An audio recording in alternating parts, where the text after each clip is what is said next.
Mike the Ref Maloney, Big Bad Boris on the call here tonight. It's Let's go! Let's go! Third! The Super Kick Party! Yeah, pay the money for that. And of course, you gotta get the Coppins in.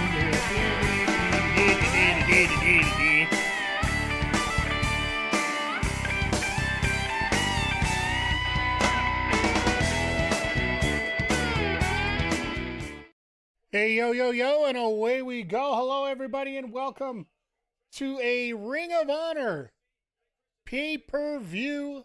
I guess you can call it more a PLE than a pay-per-view because, well, it's on ROHwrestling.com. You don't have to, it actually is a lot cheaper than buying a pay-per-view. But yeah, I forgot. Ring of Honor pay-per-views, their 0 hour starts right at the beginning with matches. So right now we're in there with Blake Christian and Jay Lethal going at it in the opening match of the pre-show. This was announced earlier this evening. We're also going to get the Dark Order against the Frat House in 6-man tag action. I haven't heard what else we got yet. I'm sure we're going to get a couple of... We'll at least get one more match probably. But this is the beginning of a huge night here of wrestling for all of us here. Once again, everybody, thank you for stopping by. Thank you for... checking things out here, whether you check it out live or on the video on demand. Both on YouTube and on Twitch.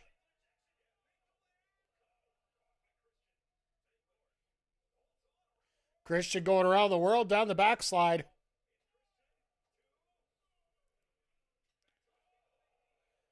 Damn it, Lethal's been around for such a long time and he's still got it. That's the amazing part right now about all this. And a standing Spanish fly out of nowhere by Christian with a bad knee. Hot diggity dog. We got some good wrestling coming up tonight. This is the biggest night of wrestling of the year. Or the biggest weekend, sorry. And yeah, like, when else are you going to have every promotion running with some of their better shows? And who expects Bill Goldberg's going to win a world title tomorrow night, of all things?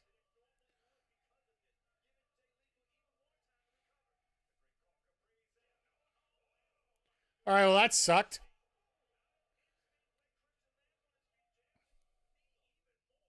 Now, I wonder in a situation like that, when your knee's buggered like that, would you literally still go for the...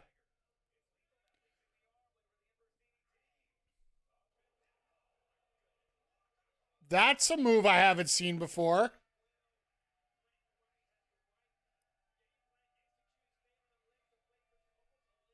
Sets him up basically for a...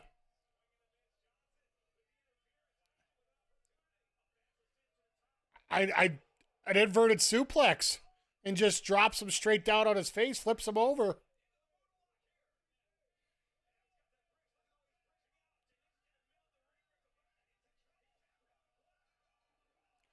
Wow. Christian got the Buddha lock in for the win.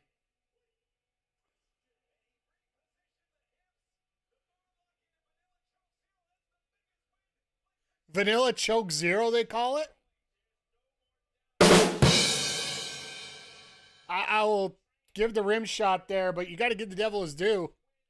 Christian with a hell of a victory here.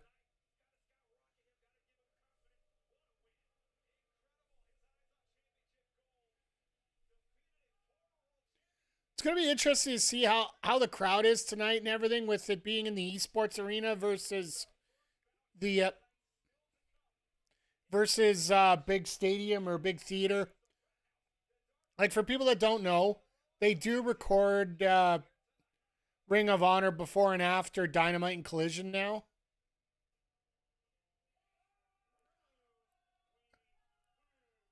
They were showing this this promo package yesterday on Ring of Honor.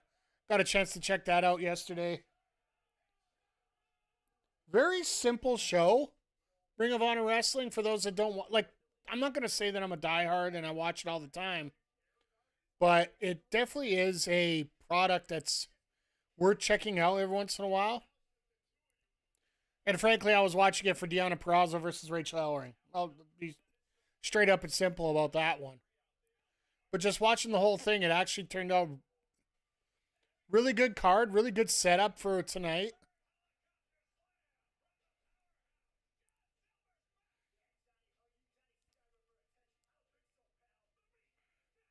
So yeah, we're actually going to get the Dark Order in action here against the Frat House coming up.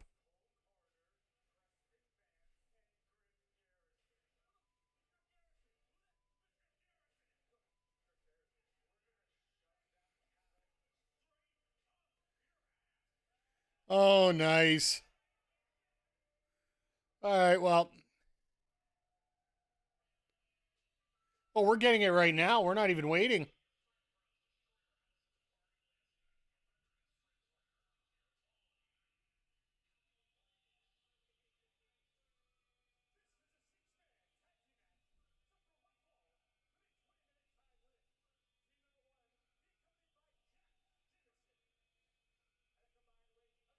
This music is horrible.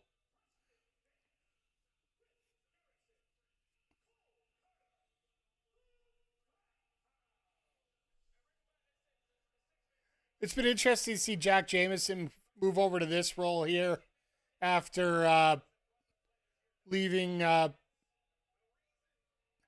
Which one was it? Bear Bronson? No, it wasn't Bear Bronson. It was Bear Boulder that ended up getting arrested for domestic abuse. One of the Bears did. The other one's been working the Indies. I think he's over in Europe this weekend.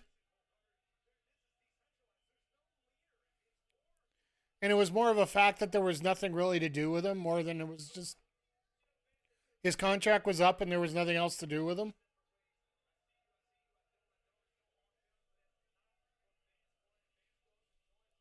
So many Dallas pledgees here.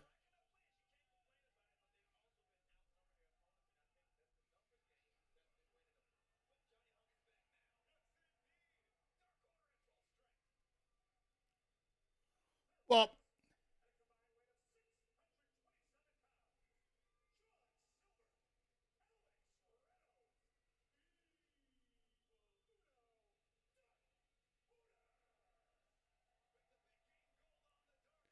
now, as much as they say Dark Order's at full strength, we all know the truth here.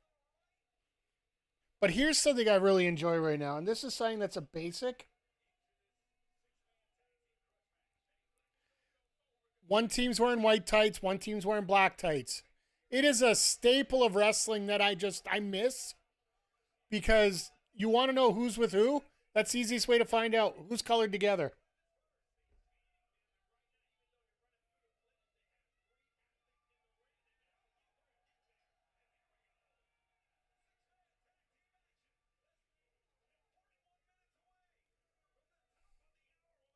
Just gonna send out a social media post.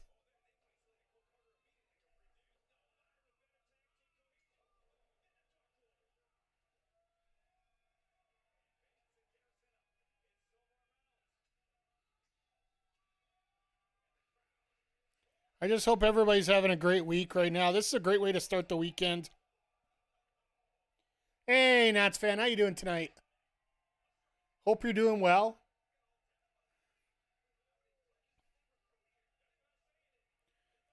Just sending out a post here for everybody to chime in. How was your day so far? Wonder if you got in. Oh, just got home. Yeah, it is an early bit of a start. We've already had Blake Christian and Jay Lethal as part of the pre-show.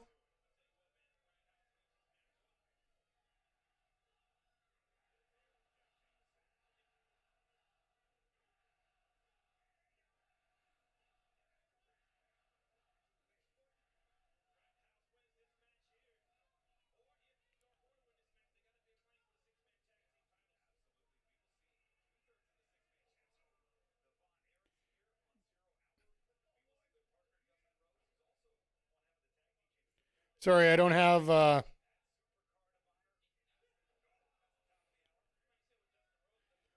these pre-made already, so I guess I'm not a true professional.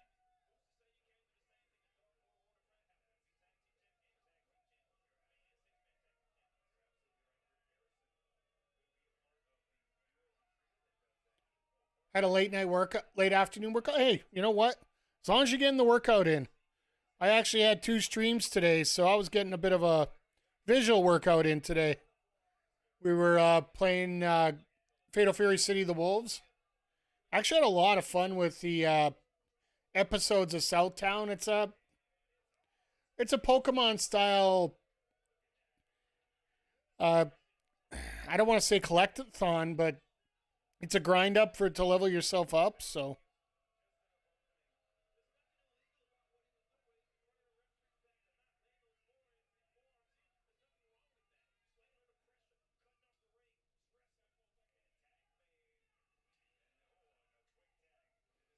there we go. Just wanted to get a couple posts out and let everybody see what's going on here today. I keep forgetting. I was mentioning it earlier. ROH, when they do their shows, they always pack the pre-show. Like, this is match number 2, and we're not even half hour in already. And we're gonna see a great card tonight. I think we're gonna get 2 very good main events. We're gonna have Athena defending the women's title against Thunder Rosa, which I got a real feeling that we're probably gonna see a new champ here. And if you want to know why, you can go on Twitch and !point predictions, or if you're on YouTube, you can check out the last video we had. As it's, well, actually, what I'm going to do, I'm going to put this in the pinned comment here. Because I know a few people are going to be asking me about tomorrow, so. And then I will just pin this in the. I'll just pin that in the chat for everybody here, just to make it easy on everyone.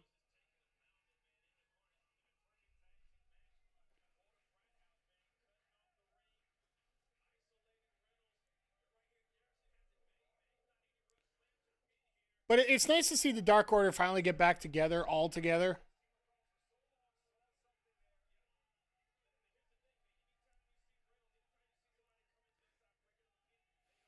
Love how Silver just looks completely pissed off at all times now.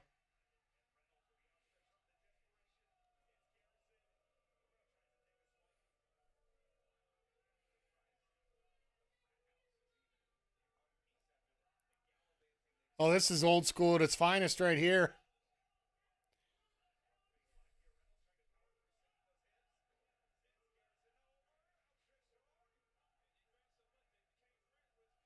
Oh, I love this chant by the crowd. Who is Griff? Who the hell is Griff? That goes all the way back to the Brody Lee days of Dark Order, when they confused Griff Garrison for Hangman Page, of all people. So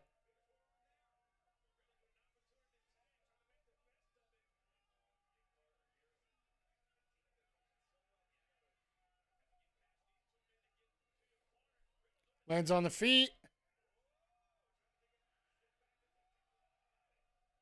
The hell with that. Let's go. Double DDT.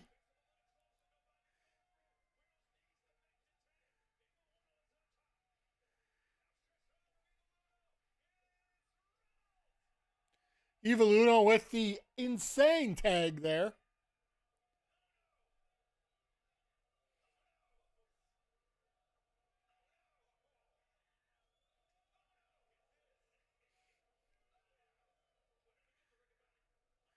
I can see that Riccaboni's learning how to count very well. Uno, uno, uno.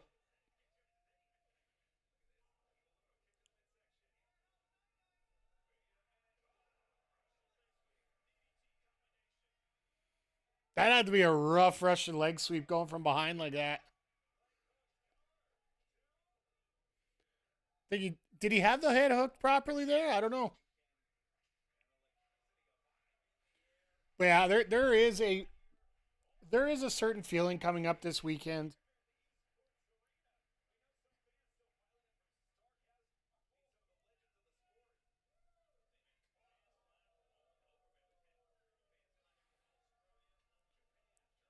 Just think it's going to be a ton of Like, just a ton of fun. I think tomorrow's going to be absolutely spectacular all the way around. Like, I don't care what fan you are, which promotion you're a fan of. Oh, wow.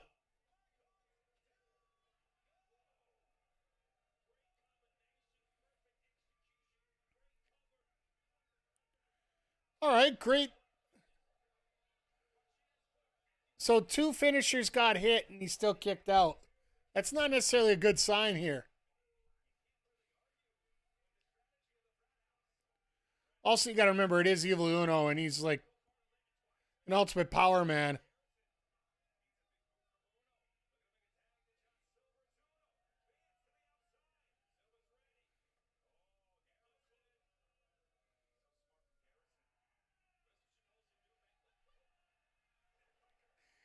Oh, I love that spot. Here, ref, hold on to this for me.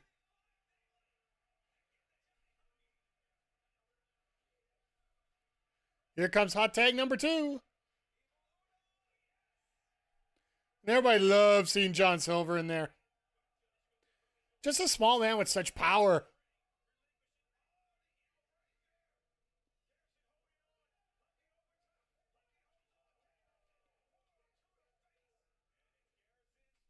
Oh, God. That's an interception and a half right there. The hell? Silver's doing a Claudio here.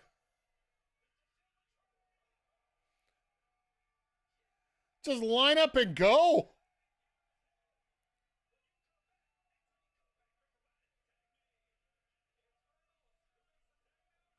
All right, I think this is going to be it for Griff.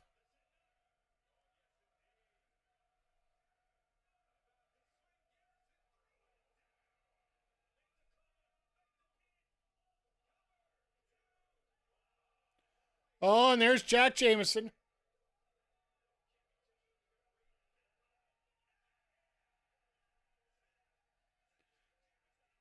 And this is how you get the tide change in the match.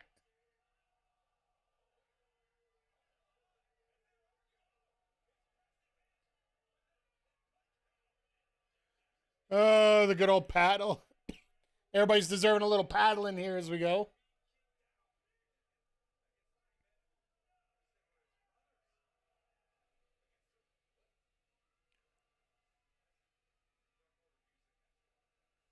Wait, what? What, are you kidding me? Are you kidding me? Folks, we got a debut in Ring of Honor. -1 is officially in Ring of Honor. Or at least making a visit.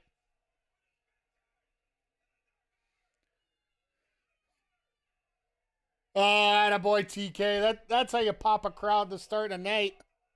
Let's go. Gonna watch the Taylor fight tonight? Nah. We're watching wrestling tonight still, Penguin. I don't even know what the Taylor fight is, to be honest.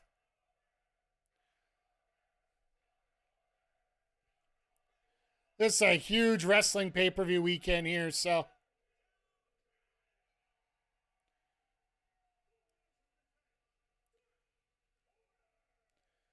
But Brody Lee shows up. Little Brody Jr.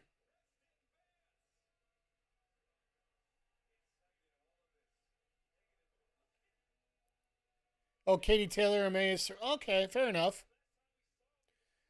I haven't been a big fan of boxing in a while now. It's the same way I feel about MMA. It's become rather... There has been a lot of reason to watch a lot of those matches. But no, to each their own. Like, I know a lot of people watch it, and that's the reason why a lot of bars are sold out for fights like that, and for UFC, and, you know, it's great to see a lot of people getting out and seeing different things. But yeah, like the biggest thing we see right now, the fact Brody Jr. has showed up at Ring of Honor tonight. So we already got one surprise in the tank. How many more are we going to get tonight? Because everybody's flying in here tonight. Whether you're watching over on Twitch or on YouTube, thank you. Appreciate you.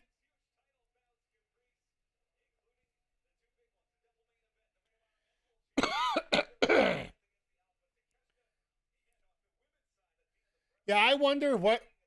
I'm assuming that Athena and Thunder Rosa is going to be the finale tonight.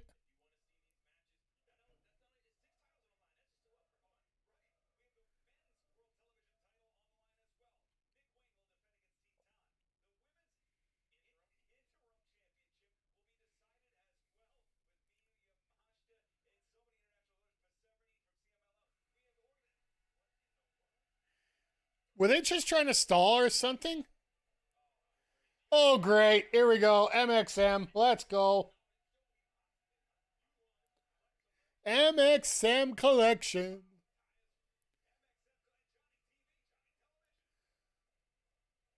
I see Johnny dressed up for the occasion.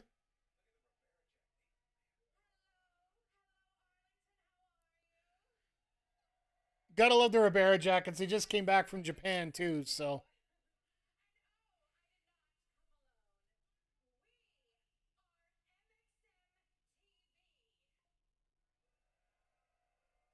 MXM TV, is that one of those cable stations that got canceled?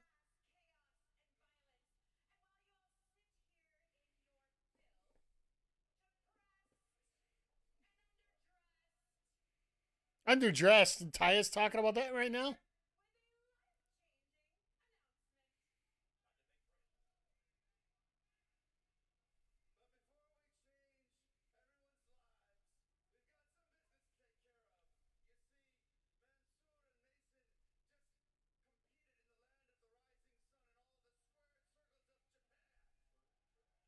Yeah, okay, good on him. Went to Japan.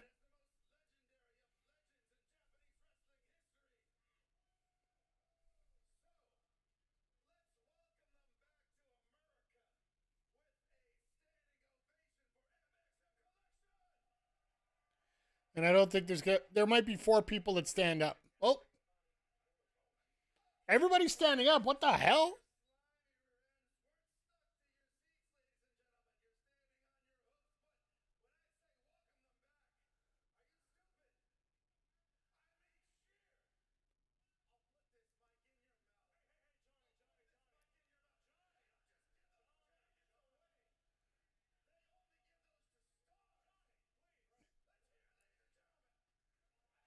Johnny gonna have a nervous breakdown here because he doesn't get to hear the chant as loud as he wants it.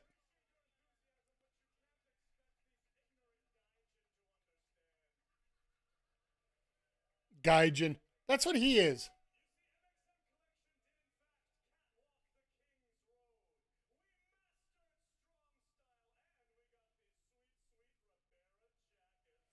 Ooh.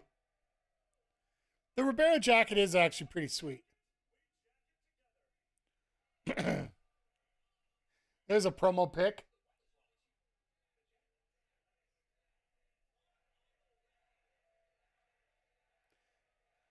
The crowd's chanting for the jackets.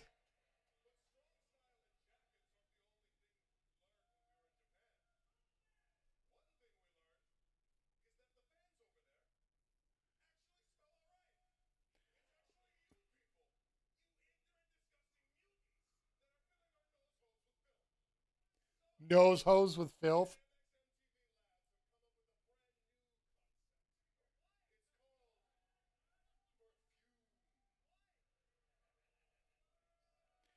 So now they're going to start selling MXM perfume.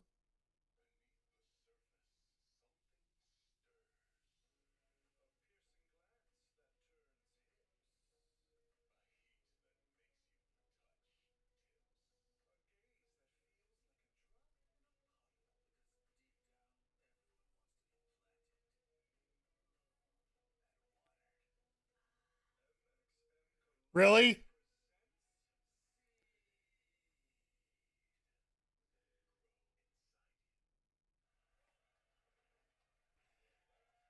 I'm going to go with this How first. was that? Then we'll go with that. We're having a crowd chant for Seed. Oh my God. This is like. All right.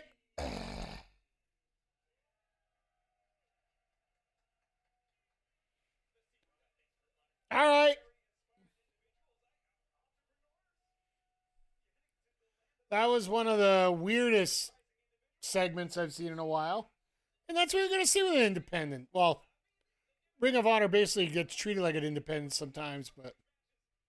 Oh, shoot. Lady Frost and Diamante, this will be fun. The fact that Diamante gets a pre-show match.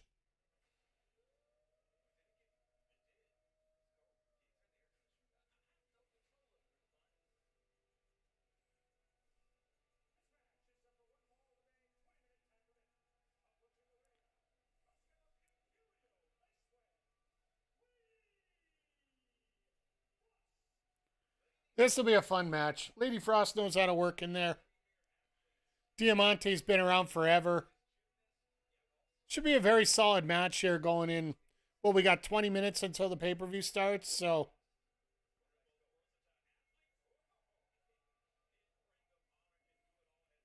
This might be the only match, the last match we get on the card.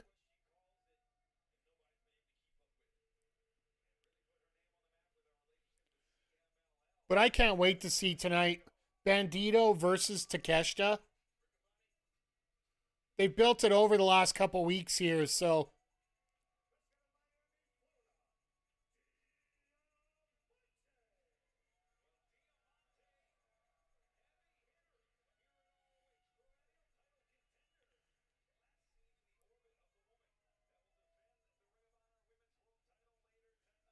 Well, that's right. She was the last opponent for Athena.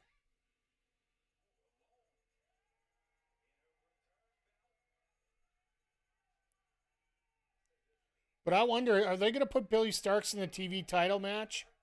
Just because that way you can keep Billy out of the main event tonight? Or is she going to get involved in it?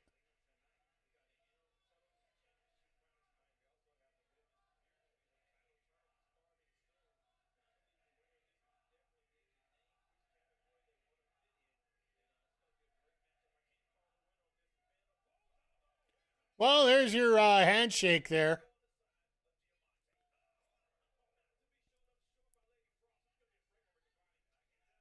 But yeah, you got to admit, watching tonight, this is probably one of the better deals you're going to get for a pay per view for the year. It's only what, $10? It's $10 here in Canada, so.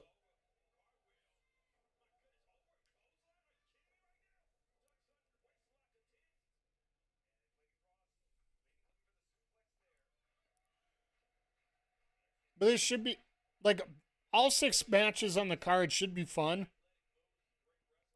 And they're going to get a little bit of time to breathe too. I think it's just 6 tonight. Because I'm pretty sure everything's a title match tonight that we're getting.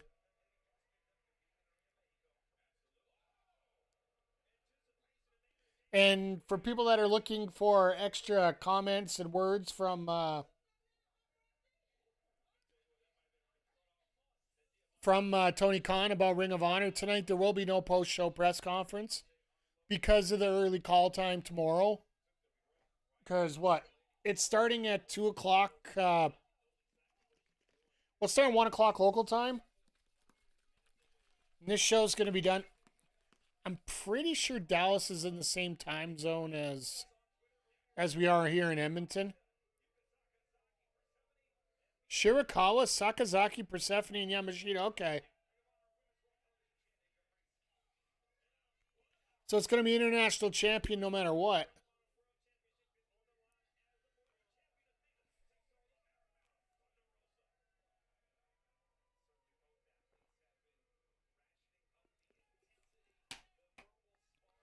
But yeah, this should be. Like, I remember Diamante way back when she was still in TNA before it became Impact. Her and Hernandez and Homicide running together for a little while. She was part of that LAX versus LAX feud that they had just before the whole concept basically went down After Eddie Kingston pretty much took that one and sent it in front of a train and killed it.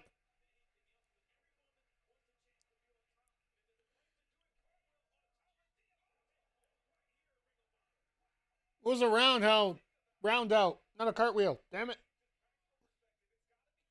Yes, I'm bringing in gymnastics. I'm calling gymnastics moves now. Chat, I can't help it.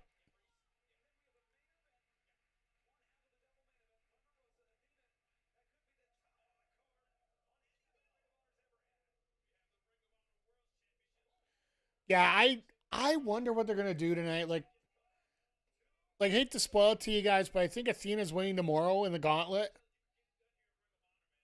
I think she loses tonight and wins the gauntlet tomorrow. That way she can get her pyro and everything at home. And having her there is going to allow us to not be predetermined about who's going to win the women's title match.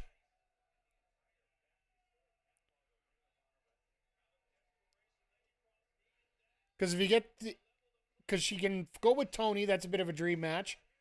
And then we already know what she can do with Mercedes, right? So it could go either way.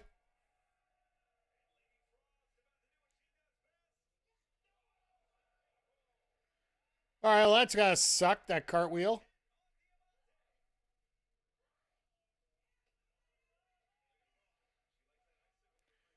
I like the fact that this crowd is fired up a fair bit here.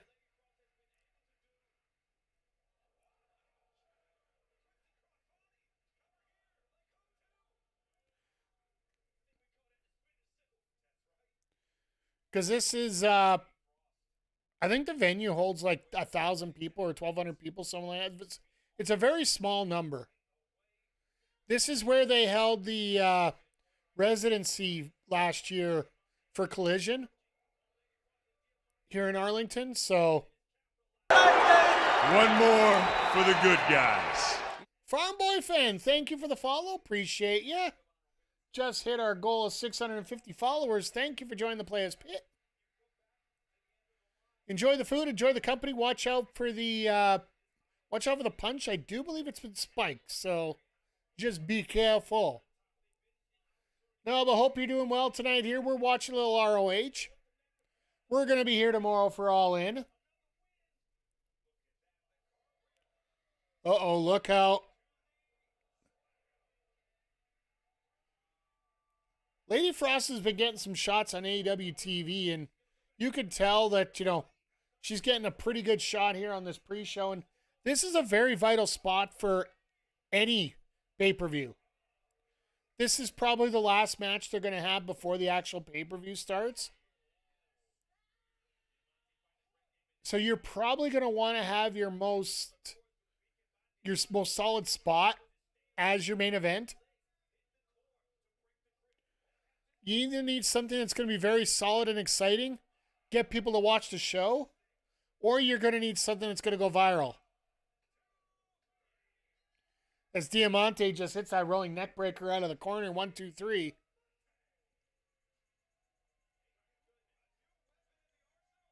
That trapped rolling neck breaker.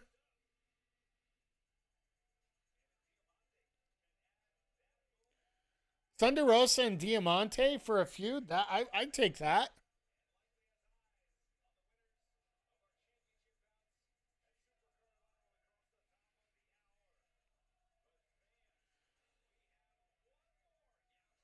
Oh, okay. The two guys that can't defend their titles tonight because their partner is a little preoccupied tonight with another title match.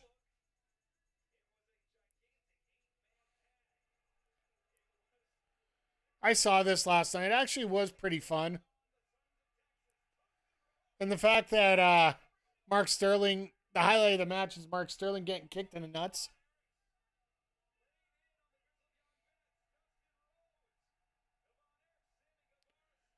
But I hope the Von Erichs are actually going to be around to defend those titles a little bit more. Because I barely think we've seen them at all.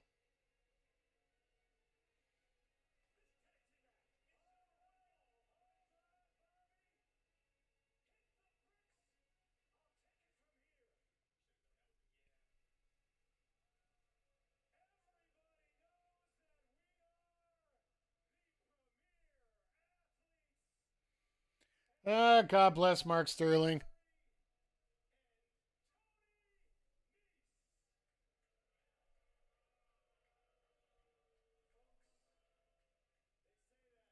Better call Sterling. Ugh. When are we going to call him?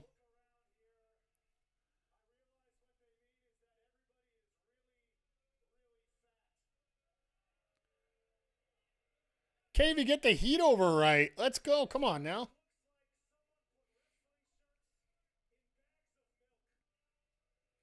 Wrestling shirts and bags of milk.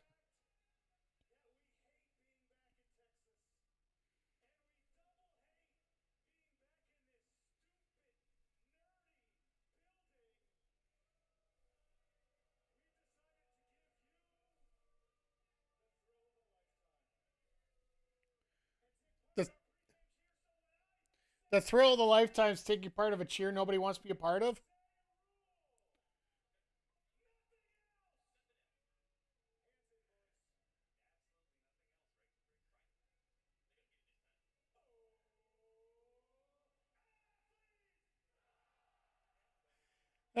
This chat never gets old.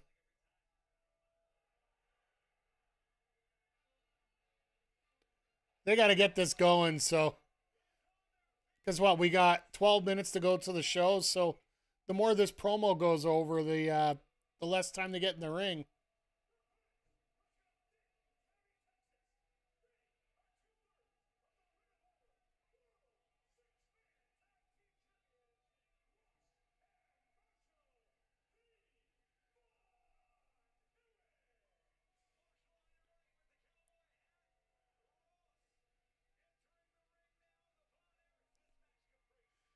Oh, this will be a fun little match here. Good little 5 minute match getting ready for the show.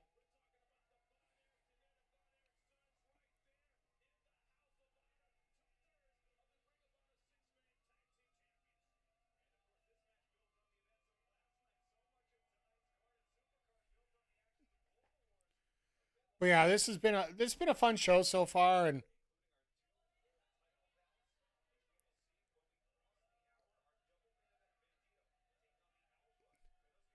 I find it interesting how much they're trying to push our double main event tonight.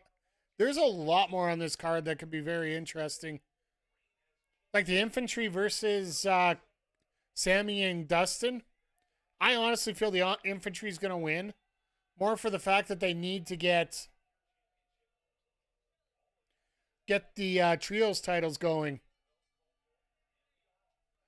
Or the 6-man, as they call it in Ring of Honor.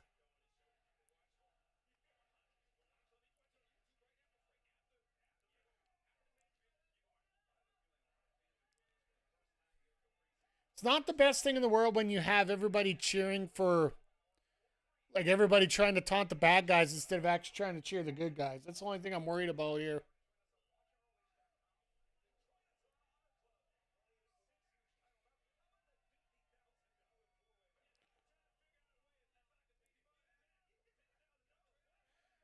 I love how Tony Khan could just randomly throw in a $50,000 challenge, which is what he's got planned here. Was it Atlantis, Lee Marshall?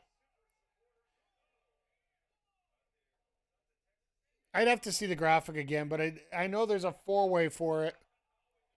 But it's just the way that you get 4 people in the ring and a reason to go. It makes one of the smartest things in the world.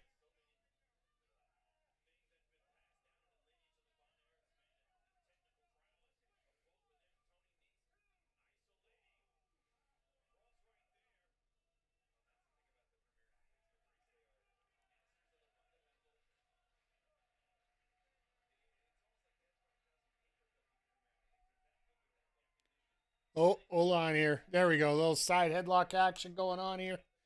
But yeah, as we're going through here, like Ring of Honor, it is a really decent show that shows up every Thursday or Friday. Typically on Friday. This week they had it Thursday. And one thing I do like about Ring of Honor compared to other promotions, it's very basic. Very bare bones. Like yesterday, it was an hour. The promo spots were like bang bang right after it. Get the matches in, get them out, move on. You could put the stories together later, kind of thing.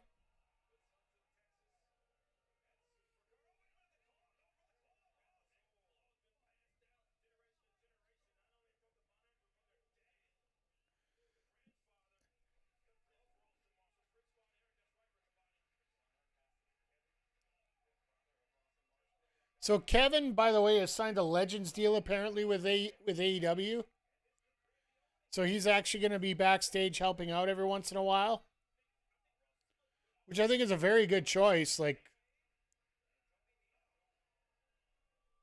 well, it's not going to be in the same direction as a lot of stuff, a lot of people that have had TV experience in the last decade. Some things just don't change when it comes to crowds, when it comes to TV, especially when you have a different style that the way that Ring of Honor and AEW both have, right? So, and another voice provides another perspective, right? So,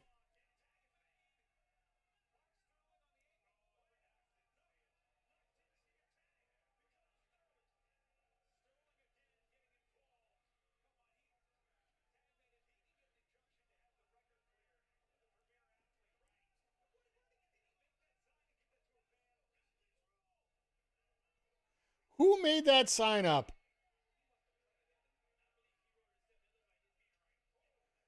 Well, no, I never thought that Sterling would have writing that's that legit.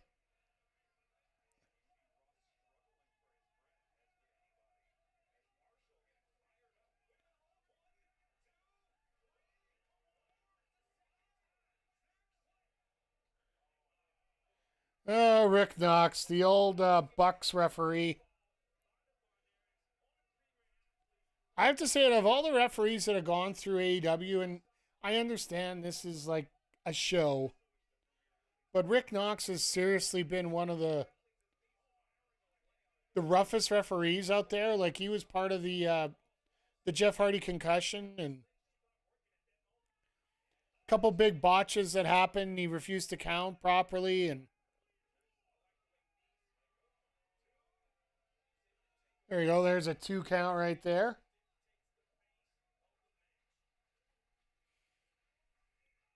We're just over 5 minutes away here. So, just a reference point here, we're about 35 seconds behind the clock on my screen to the clock on the scoreboard there. So, if people are trying to see roughly where I am in terms of the video,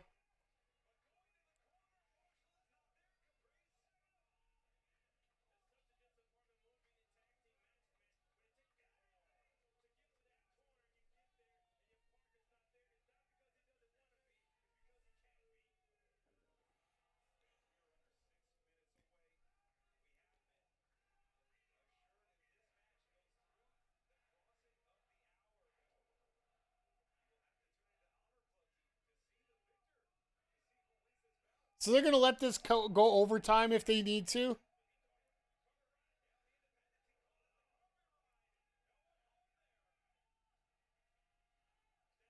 Calls it the carpet ride. That just sounds wrong in so many ways.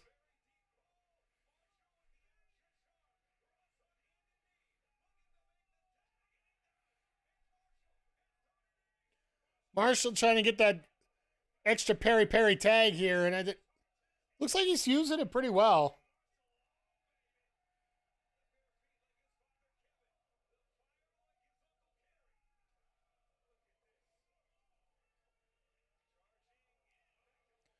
I like the fact that they actually do mention Kerry, even if the tragic end of his life and whatnot.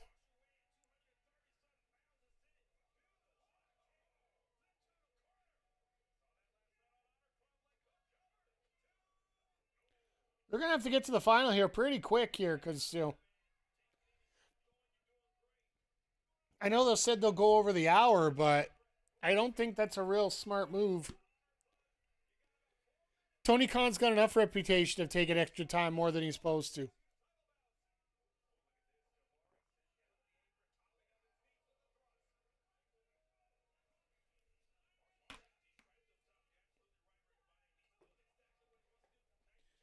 But once again, everybody, as we're getting in here, getting ready for the show, thank you for being here.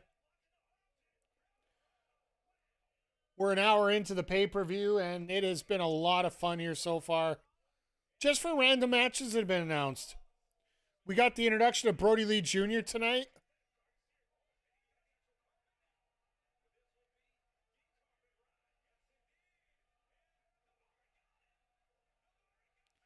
Is that a loaded carpet? Is that a loaded carpet right there?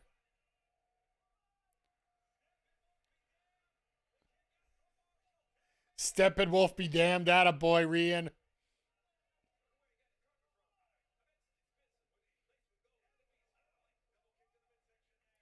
I hope it would be laid with gold.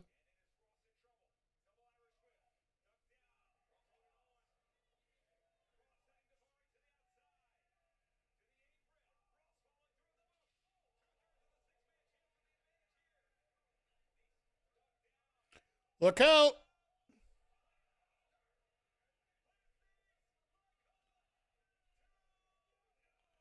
They got to finish this. They got to go.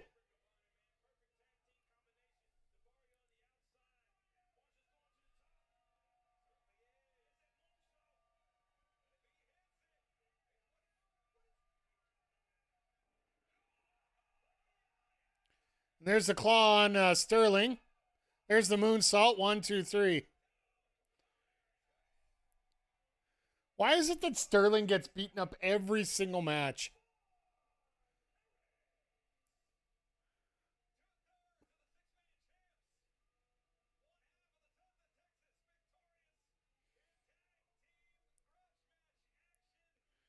Well, I guess the whole faction Sons of Texas. That makes sense.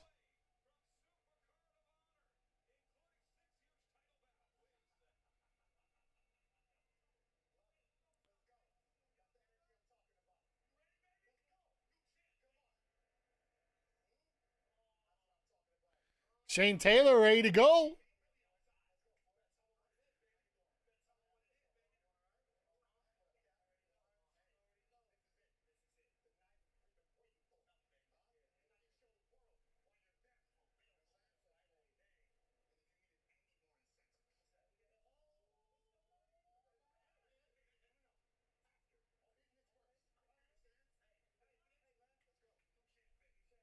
So are we opening with the tag title match?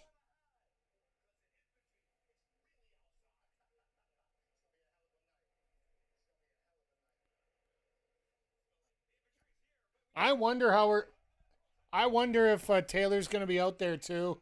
He hasn't been around for much.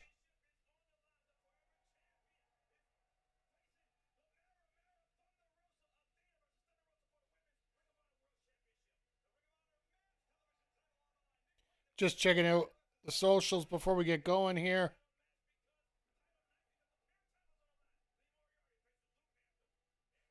Lee Moriarty and Blue Panther, okay.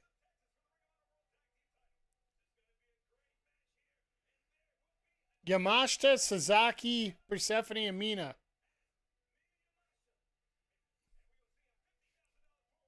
Lee Johnson, Adam Priest, that's who it was. Adam, who actually had a pretty good showing last week, or yesterday on Supercard of Honor, getting a victory. We hope to see you there.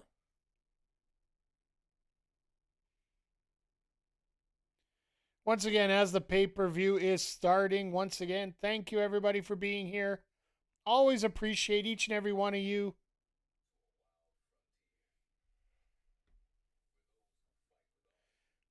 Ring of Honor isn't something we normally do a lot of, but I really wanted to see what this was like. We did last year's, did the same show on this weekend.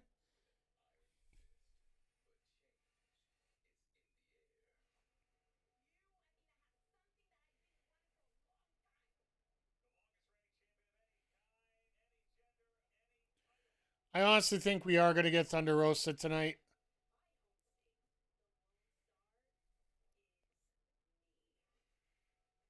It's going to be a hell of a match, but I think it's going to be a title change.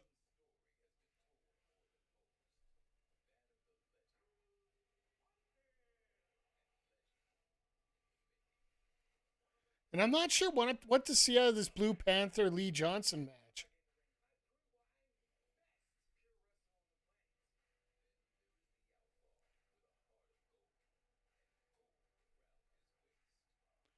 But this should be Bandito's crowning achievement as long as he doesn't get injured. He's had some of the worst luck in the last 12 months.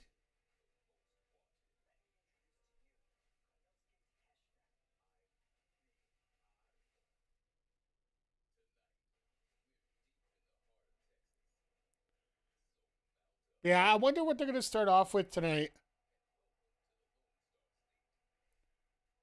Oh my God, Fletcher's eyes when he had that tornado come at him.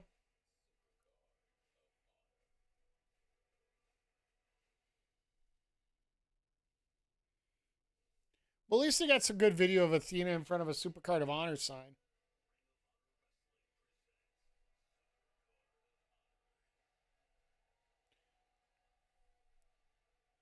But yeah, this should be a lot of fun to check out here tonight. I wanna see what match is coming up first. I really do. Because usually the first match on the card is one that you want to get a little bit of a extra pump on or extra push on.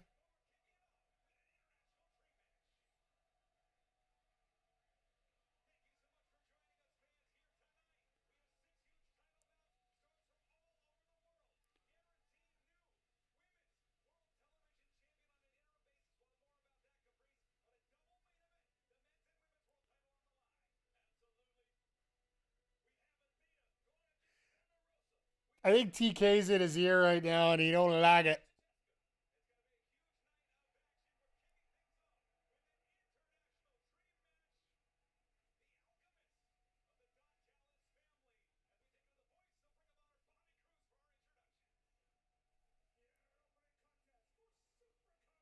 When did Hechicero get on this card? I'm not complaining. Don't get me wrong here, one bit.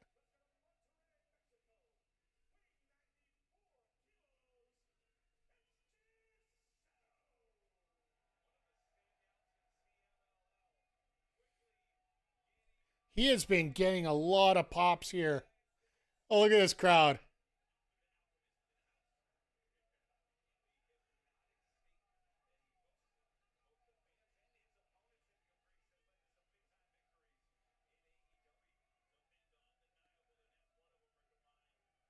So who do they bring out for a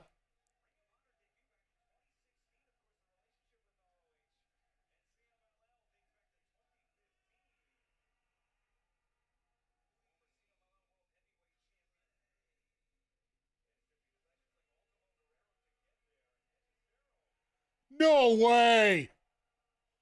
Are you effing kidding me?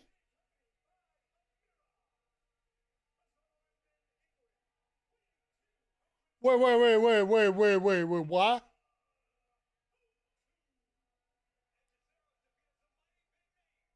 Um, folks, Michael Oku is on the tapings on Thursday. After Collision, they were doing some Ring of Honor tapings for next week. But they putting him on Ring of Honor, the pay-per-view right off the bat with no announcement.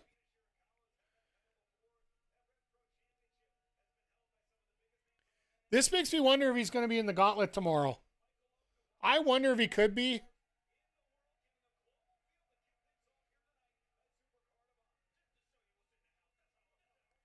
And you know they're new here because they don't know where the hard cam is.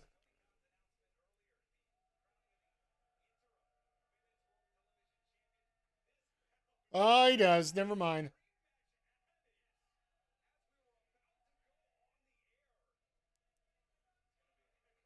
This is going to be a hell of a match. This crowd knows who he is. He's just taking the time here.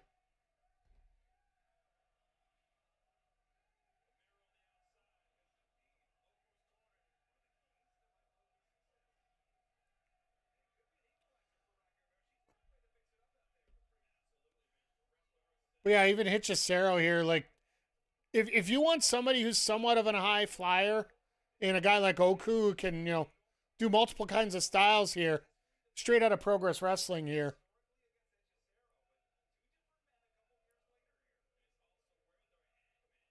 Actually, sorry, he's Rev Pro, isn't he? But with a guy as quick as Oku, having a guy like Hichisero who really can be a post out there for you.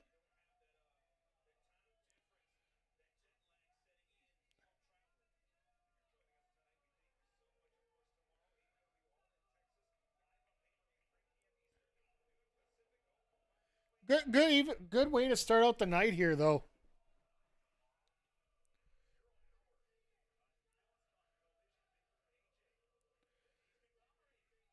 Yeah, I wonder how Hichisero is going to be for that 8-man tag, but the fact that he is in an 8-man tag, it makes it a lot easier, right?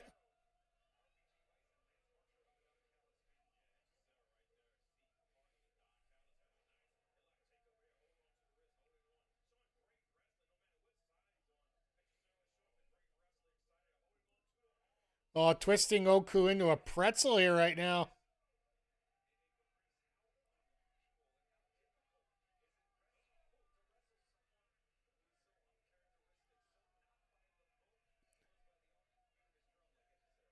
Just some broken bones here, no big deal.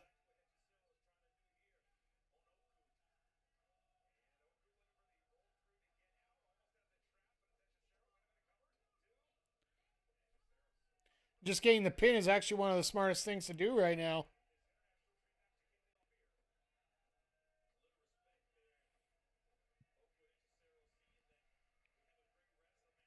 But having a match like this unannounced on a pay-per-view like this, I guess that is a little bit of the Ring of Honor way.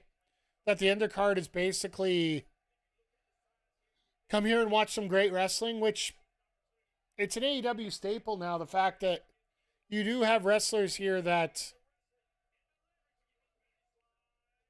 you don't expect to see anything. You don't know much about them, but all of a sudden you will by the end of the match. And the best thing about Ring of Honor is you're finding wrestlers that you're going to want to go find stuff about.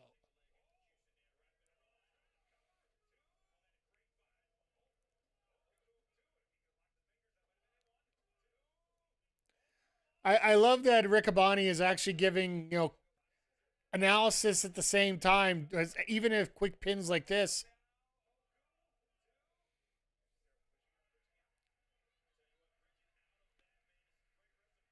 Now they're starting to get serious here. I love it.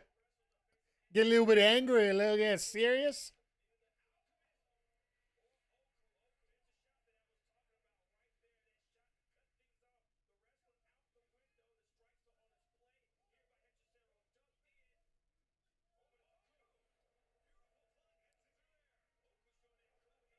Nice drop kick.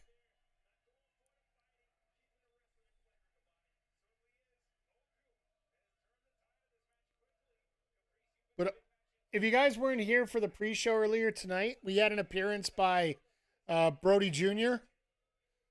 as the the frat house took on the Dark Order.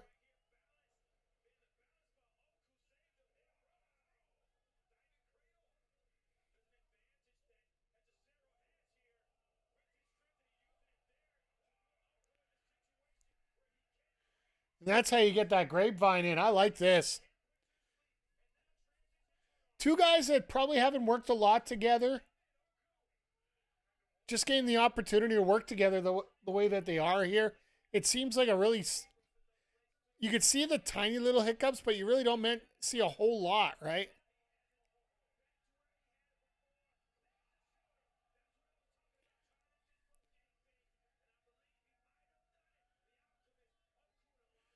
Hichisero, I'd be a little worried because Amira will rip you apart.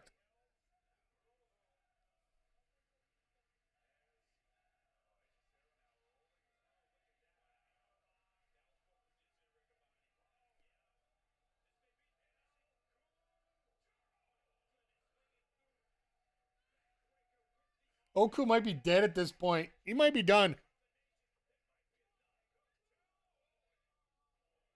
Taking too much time there, as always. But everything's just settling in right now.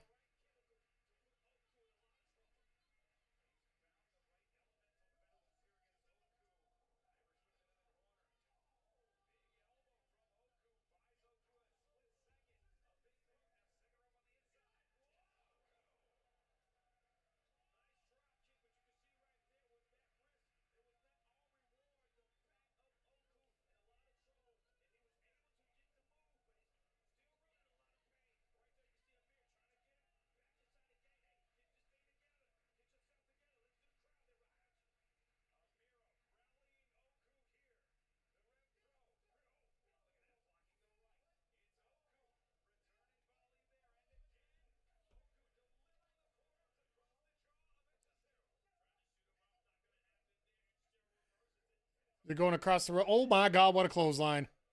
Oku's really firing up here at this point.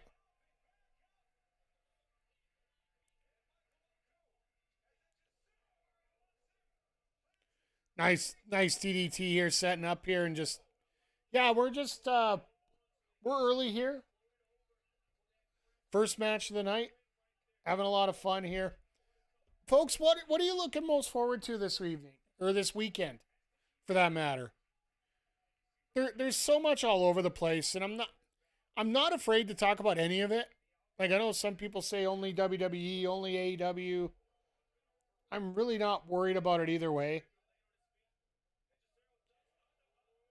I know I've been trolling online a lot, saying that Goldberg's winning the world title. And if he does, well, you know, we're going to have to deal with that mess here for a couple days. I'll say point blank, if he wins the title tomorrow, if Goldberg wins the title tomorrow, there's no cash in. Because they want the internet to sit and stew on that for a couple days. They'll do the cash in on Monday.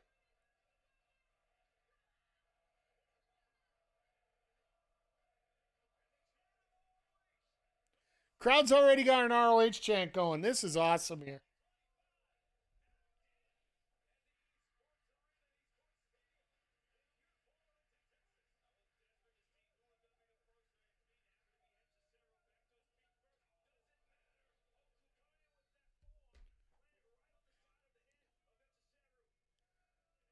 Oku firing up again. Oh, God.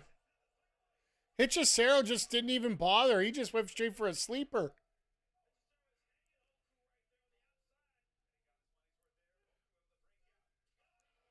Jericho drop kick, the triangle style. Not a bad job here whatsoever here by Oku. And the one thing about this crowd here, I don't think they know as much.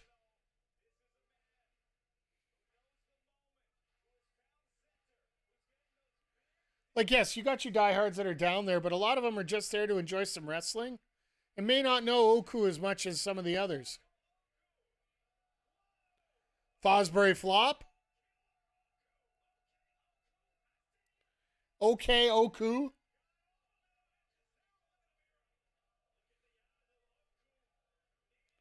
And Amira's like, yes, finish this now.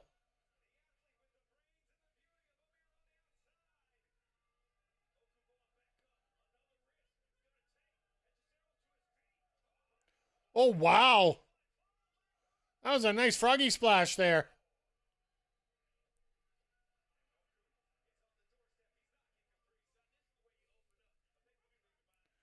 Well, I think Martinez turned around and said it's time to go home.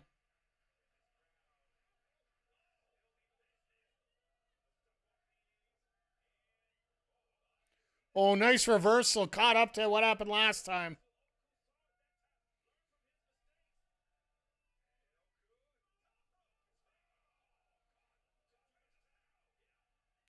Oh, this is done.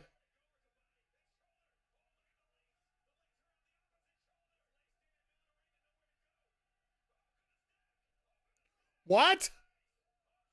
What a transition there by Oku.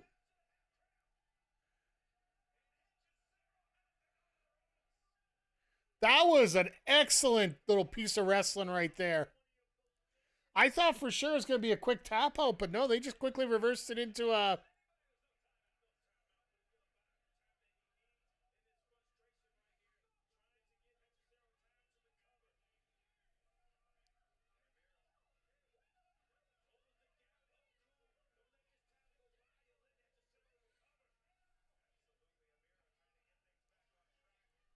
Amira giving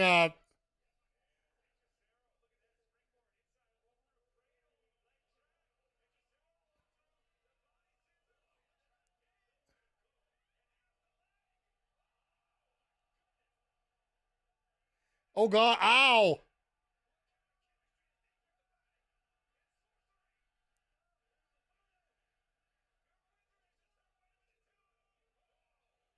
I thought I thought he was looking for a reversal and all of a sudden becomes a pin. I think Hechicero might be getting a victory here, folks. Jesus!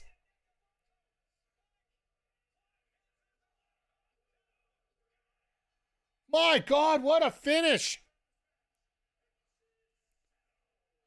Like, you've heard of a Poison Rana. Like, that was just a straight old... I was going to say crucifix bomb, but it's almost like a flying head scissors into a DDT pile driver. What a finish by Hechicero there.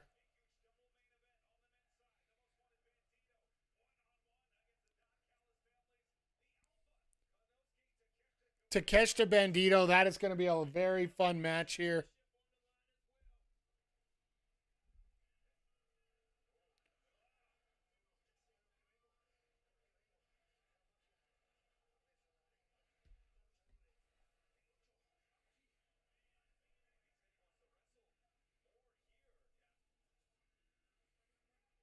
Well, he just wants to wrestle more, period. Hechicero just right now on on AEW, he's just a lackey, right? He's in that same boat as Rocky Romero. He's in the same boat as Trent Beretta. Just that cannon fodder position that, you know. I would love to see a guy like Hechicero down here on this roster.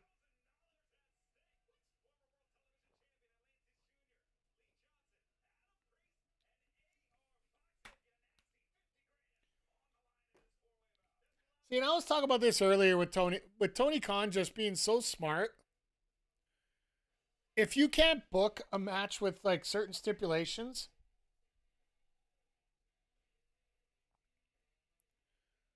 like let's face it, there's some matches you just literally can't. Like there's no storyline to it, so Tony Khan's like, "Here, I'll put 50,000 on the line." Kayfabe, of course.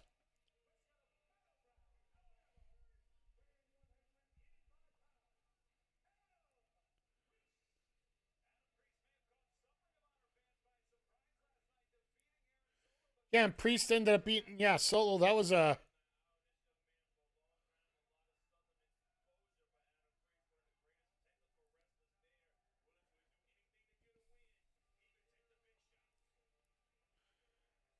Oh, is Blake coming out? Oh, he is, yeah.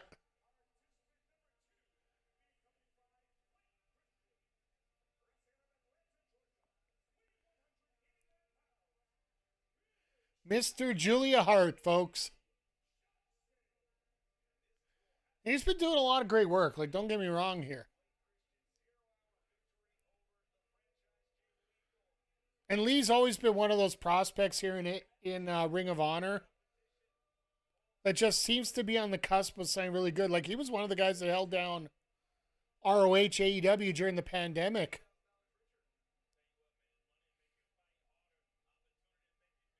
Just the ability to work, get some matches in, get work done, help everybody out.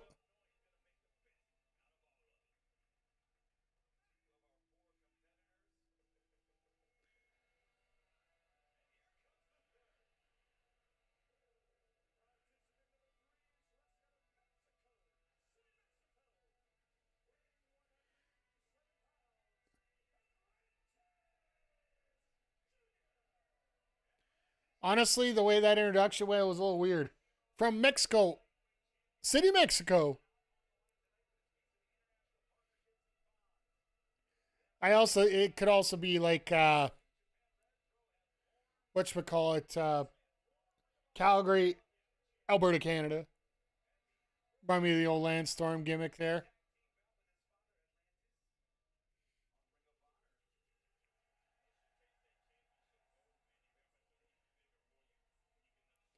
This guy is so loved here in Ring of Honor.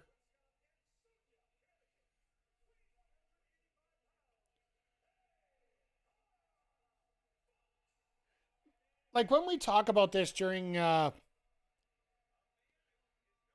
AEW sidecast, whenever AR Fox makes it in,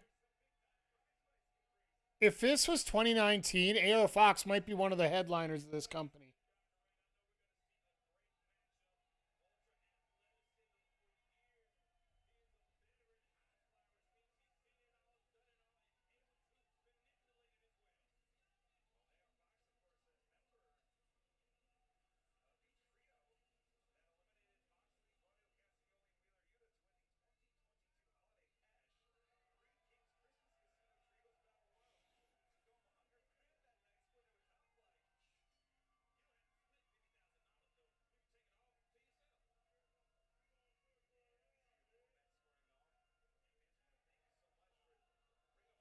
I love this how last year 12 matches were announced for Supercard of Honor. There are now 12 matches announced for Supercard of Honor 2025. And Tony Khan's just trolling the guy that was critiquing about it.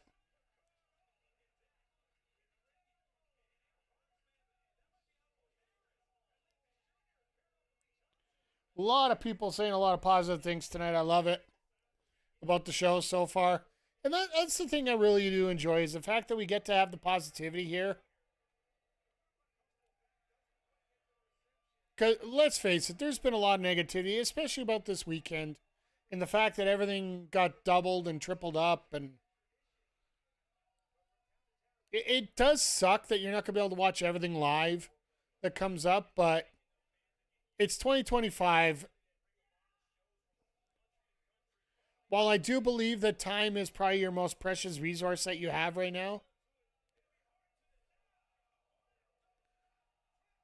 Attaboy, AR. And Adam Priest immediately there to cut everything off.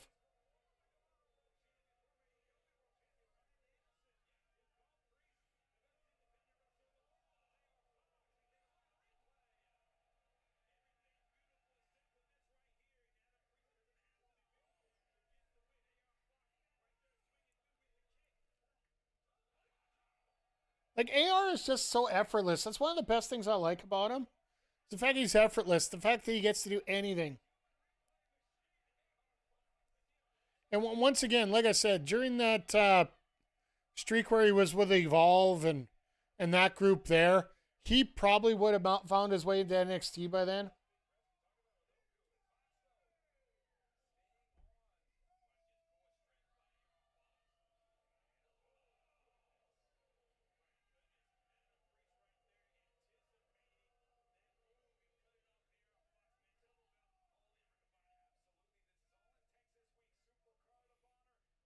And of course, the first little bit of controversy just comes over the airwaves or the Twitter waves.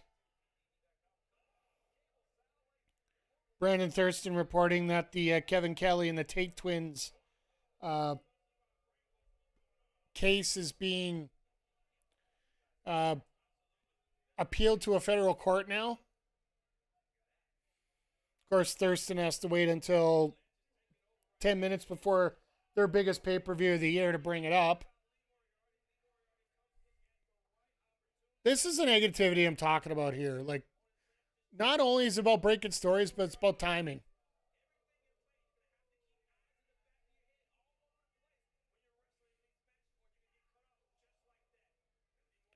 Just seems a lot of these stories come out a lot more frequently right before the big shows.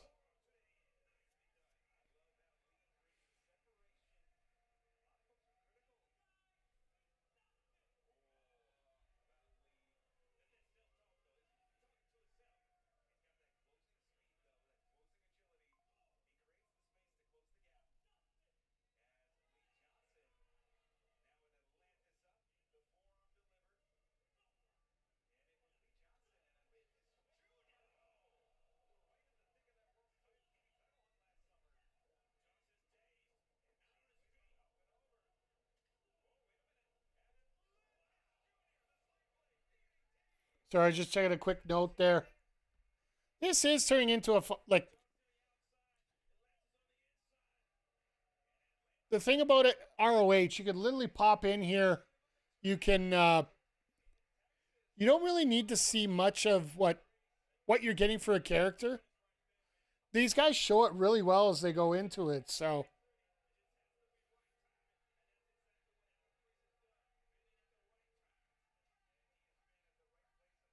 What Kevin Kelly gets in? He just had improper firing Philip. That's basically what they were calling improper dismissal and prejudice against both Kelly and the Tates in two separate instances. The judge had filed for arbitration.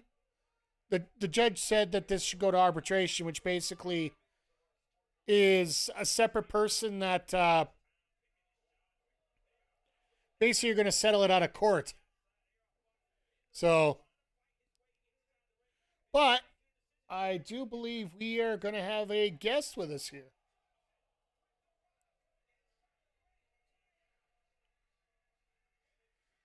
And let me just open this up here.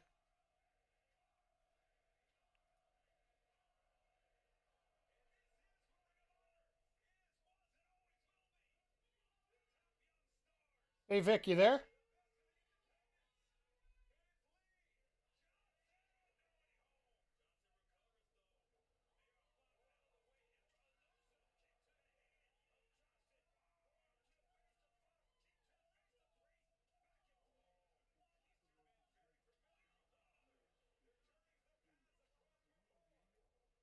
Sorry, we're working on this, folks.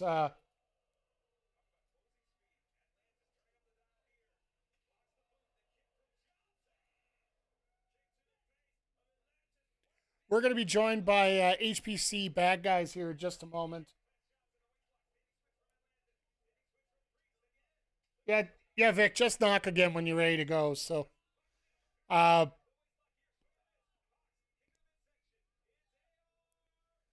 damn, Fox, that a boy. This is the part where everybody hits their finishers all concurrently, or they're hitting some big moves. That's the.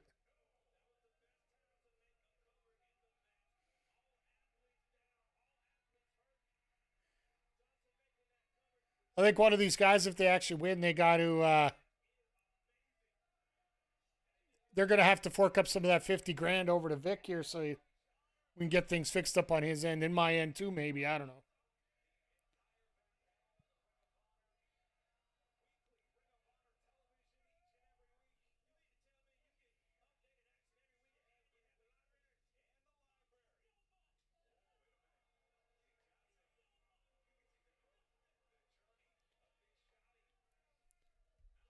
Sorry, just seeing a little craziness here, there, and everywhere here. So,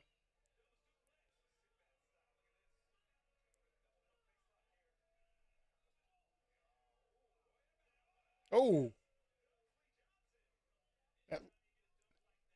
I wonder if they give this shot to Priest and then they're going to get sign him to a contract. Like, to me, that would be the other possible option here. Damn.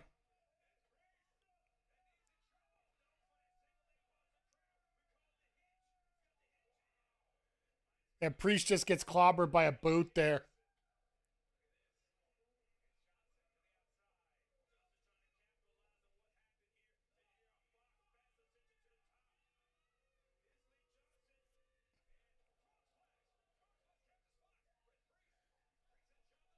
Priest, oh God, what other splash?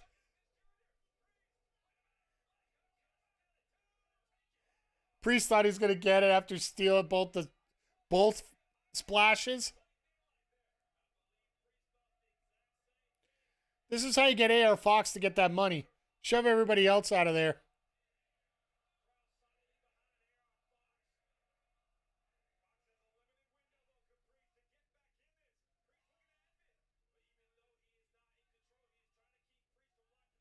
Oh, look out. Look out. Going up. Going down.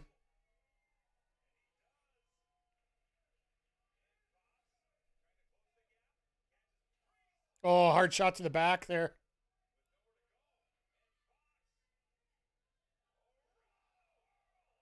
The hell was that?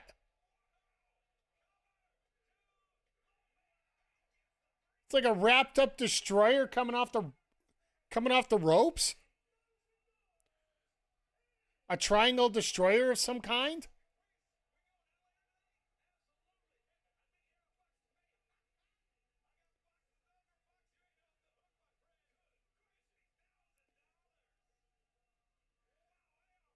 Good on AR Fox getting the victory here.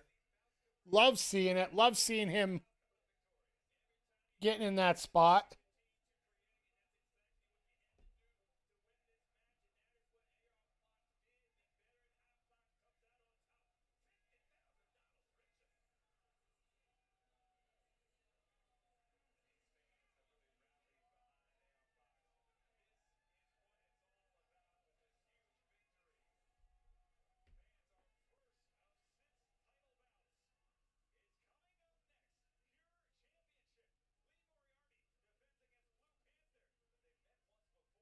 Give me 1 sec, chat.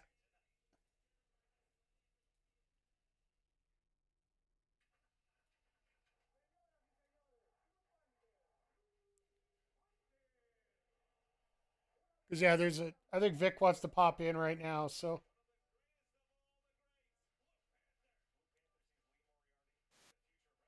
Hey, Vic.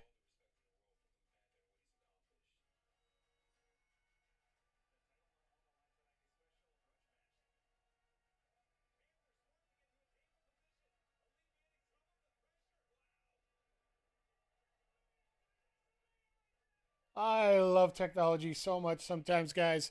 But I like the fact that Ring of Honor. Oh, there we go.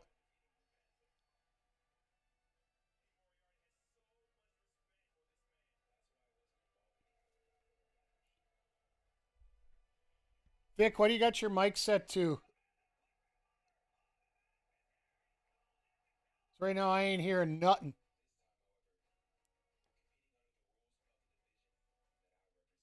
Let me just make sure I got mine right.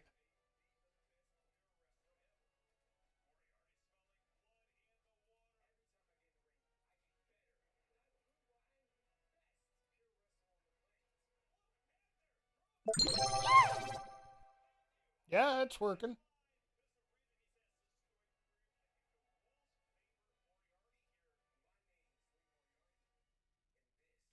I love technology. It's fine, it's folks. We're just trying to get things set up here. We can work together here. Good to be joined here by Vic from the Heels, Pops, and Chair Shots podcast. Got the video, just don't have the audio right now.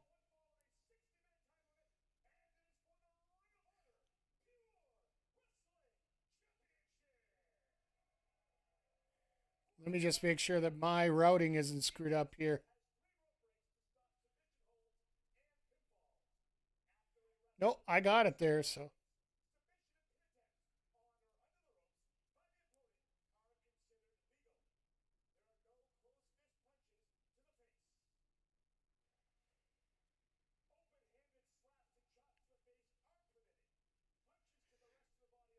You'd think that Bobby Cruz would have this stuff memorized already. Here, how about now? There we go.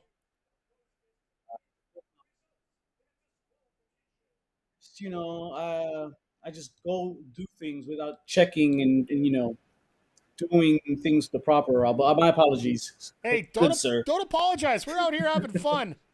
But I get a chance to show off my new screen here for multi-chat, so. Nice. Hey, that's a nice screen right there. Well, just trying to break things up, make things a little different here. Got to make sure we get everybody on here. There is a little addition I got to do to it, but for those that aren't familiar, here is Vic from the Heels, Pops, and Chair Shots podcast. Just joined him last week with his show.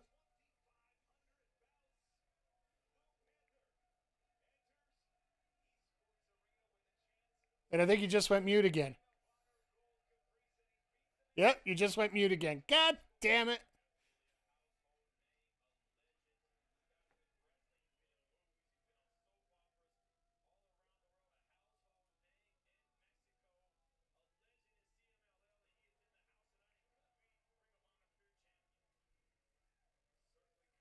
I've got your volume cranked here.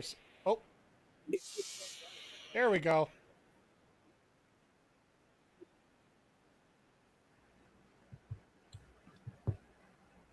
I can hear you clicking. I just can't hear you yet. Yeah. Oh, there we go.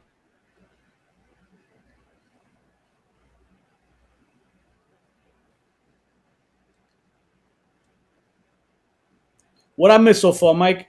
All right, so earlier in tonight, during the pre-show, we got an appearance by Brody Jr. Has he joined up with the Dark Order to defeat the Frat House? Wasn't involved in the match per se, but he got a pretty good pop by the crowd. Nice. Diamante defeated Lady Frost in a very fun match. Lady Frost is fun to watch. Yeah, fun, absolutely. And Diamante, she pulled out a new. Basically, she's using a swinging neck breaker off the ropes. Basically, like a Orton's draping DDT, turns it into a neck breaker. Oh. And that's what she's using as a finish there. Opening contest tonight, we got the Ring of Honor official debut of one Michael Oku and Amira as he took on Hechicero in a losing effort. So Hechicero managed to get a victory there. We just had our $50,000. I don't have any storyline for these guys, but we're going to put them in a match. AR Fox ends up $50,000 richer in kayfabe. I love it. And now we're just getting into Blue Panther and Lee Moriarty. So, Vic, how are you doing, my friend? I know. Oh, man. I'm doing well, bro. I'm doing well. Just getting out of work, and the struggles of the daily routine. Is now good to hit the weekend, especially on a wrestle week big as this one.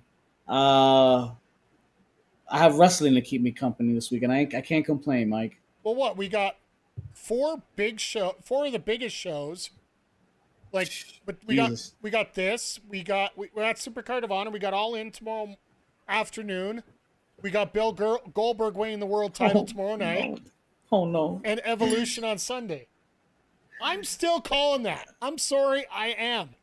Listen, man, I don't blame you. I'm here.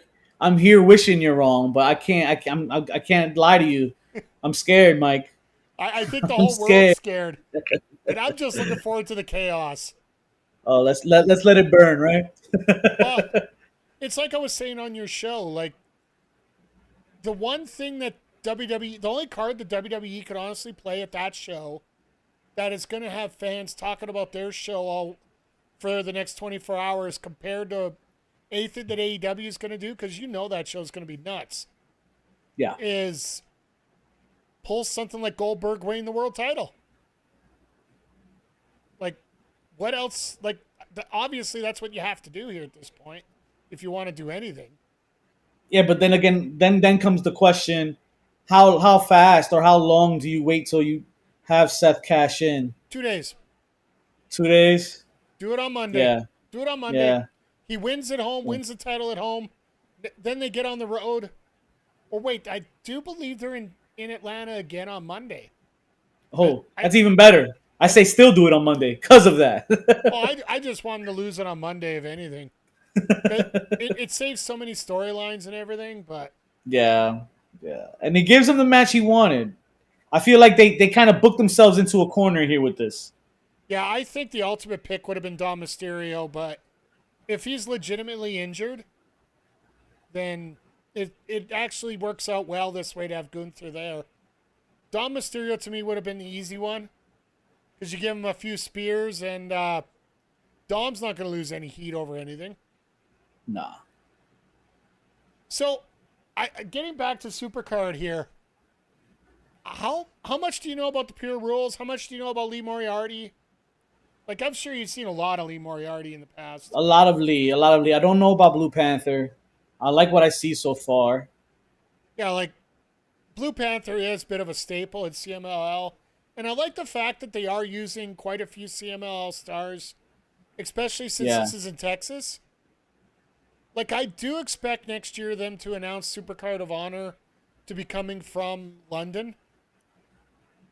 And them using a lot of like Rev Pro stars and whatnot as part of that card.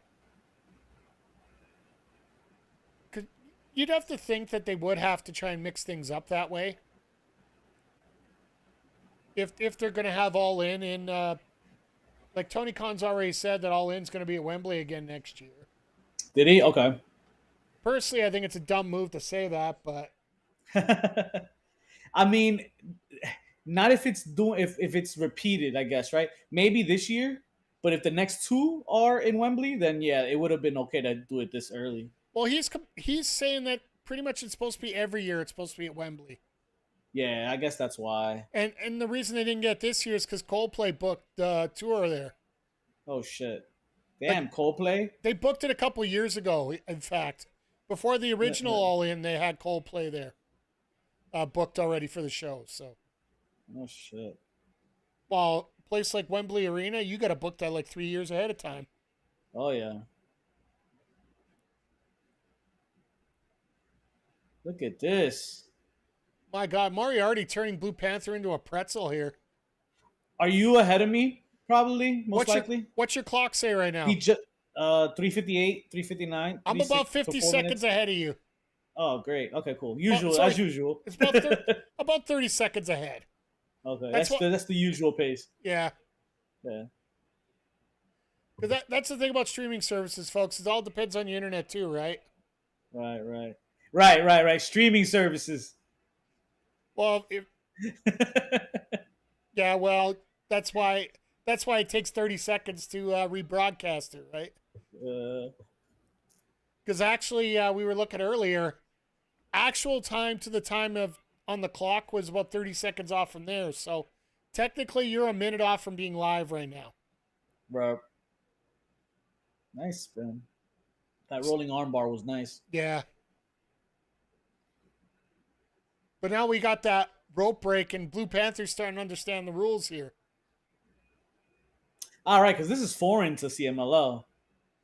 Yeah, well, you At know, least these specific rules. there's so many rules that are just completely foreign to CMLL, like having, like even with tags, you're allowed to come into the ring right after you slide out. Like I love that. I love that, Mike. I wish. Why haven't they done this? At least, like, why haven't they had one or two matches like that in tribute to that in like WWE or AEW? Like, because I love that. Because North American wrestling has that trope of getting that hot tag, right? Yeah. And realistically, what do you do in that case for a hot tag? Let the guy fly out of the ring, and everybody's got to figure out, oh, that's a tag.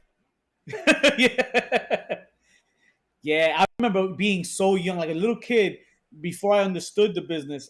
But I always caught that about CML Mexican wrestling versus WWF at the time was that they never had to tag. They just got in and out of the ring as they pleased, and I always thought, why are they allowed to do that?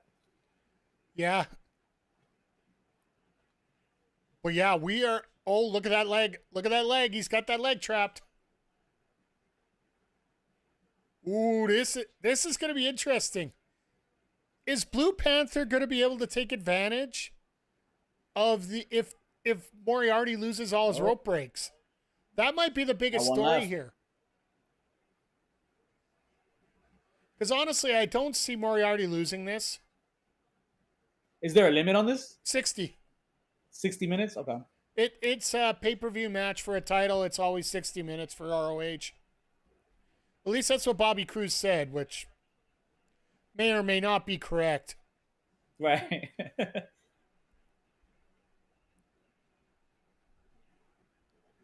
Okay, Lee. Talking that talk. Well, that's the thing about Moriarty. Like, he's actually hit up quite a bit since he's joined up with Shane Taylor Promotions. Shane Taylor. Hey, PJC. No, it's been fun so far. We're in the third match of the card so far.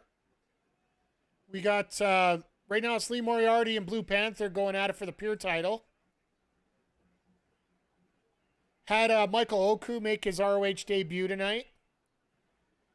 Taking on Hitchicero in a losing effort. Hitchicero got the victory there. We had AR Fox win $50,000 because Tony Khan couldn't book a storyline. Oh, shoot. And then also in the pre-show, we had an appearance by Brody Jr. without a mask on. Got the full music and everything, and interrupted Preston Vance from cheating and winning as part of the Frat Boys against the Dark Order in six-man tag.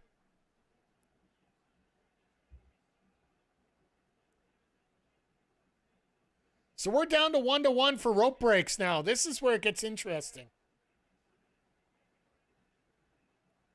Coming fresh off his clusterfuck win, yeah. Well, I got a feeling Brody's going to be in there sooner than later. Do I feel that, like, Brody's going to get some kind of push? I don't know which way it's going to go. I'm assuming it's a Ring of Honor push. I don't think you want to put him on AEW TV too quick. You don't want a Sky Blue incident coming up with him, so. If you weren't familiar, Vic, over in our lovely world of Edmonton here, Sky Blue was heckled pretty harsh by a fan. Oh no. This is the last time they were here, to the point where it was a Ring of Honor match and it just got stupid. Like, security didn't do anything, and I've always said Alberta at times. Those are the unfortunate things of this business, man. When those things happen, Yeah, it's true. Then they come back, and then now that really sucks. You know?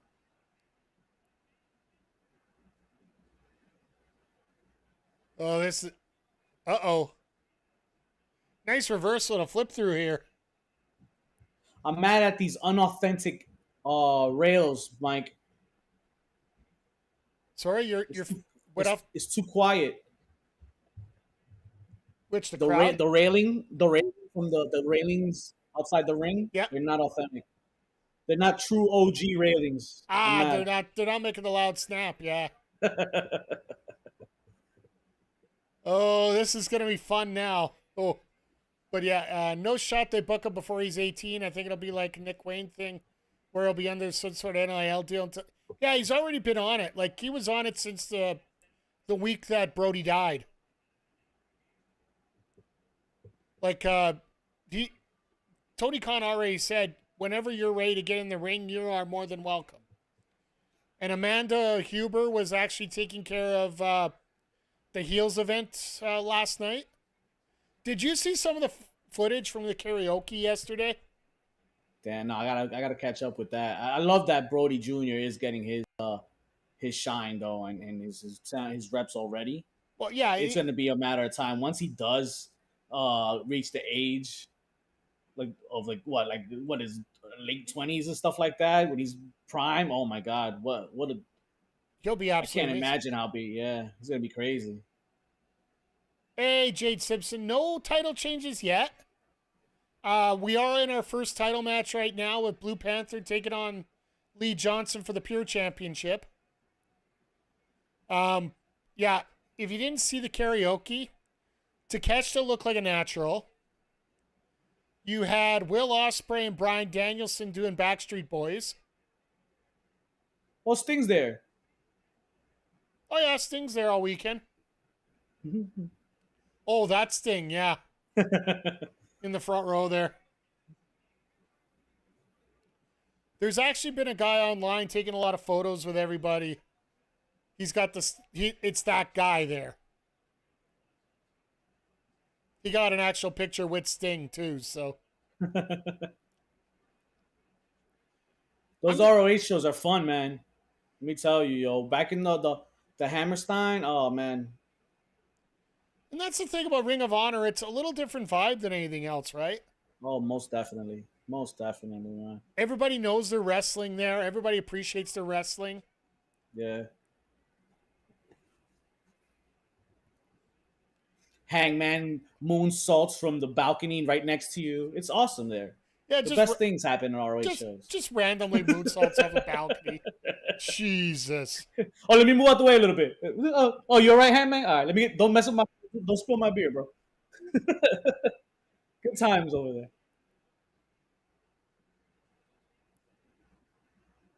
Oh, no.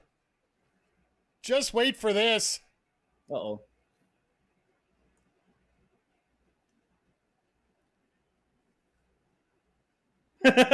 Is he going to grab But no, this is a great match.